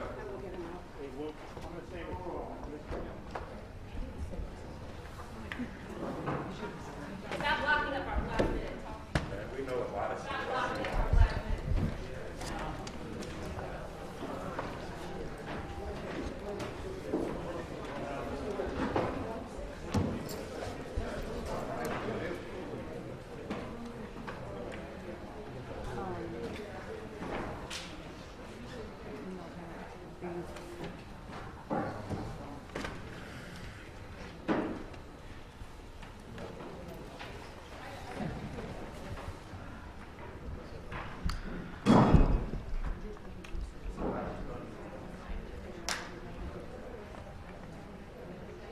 Have you confirmed with the school?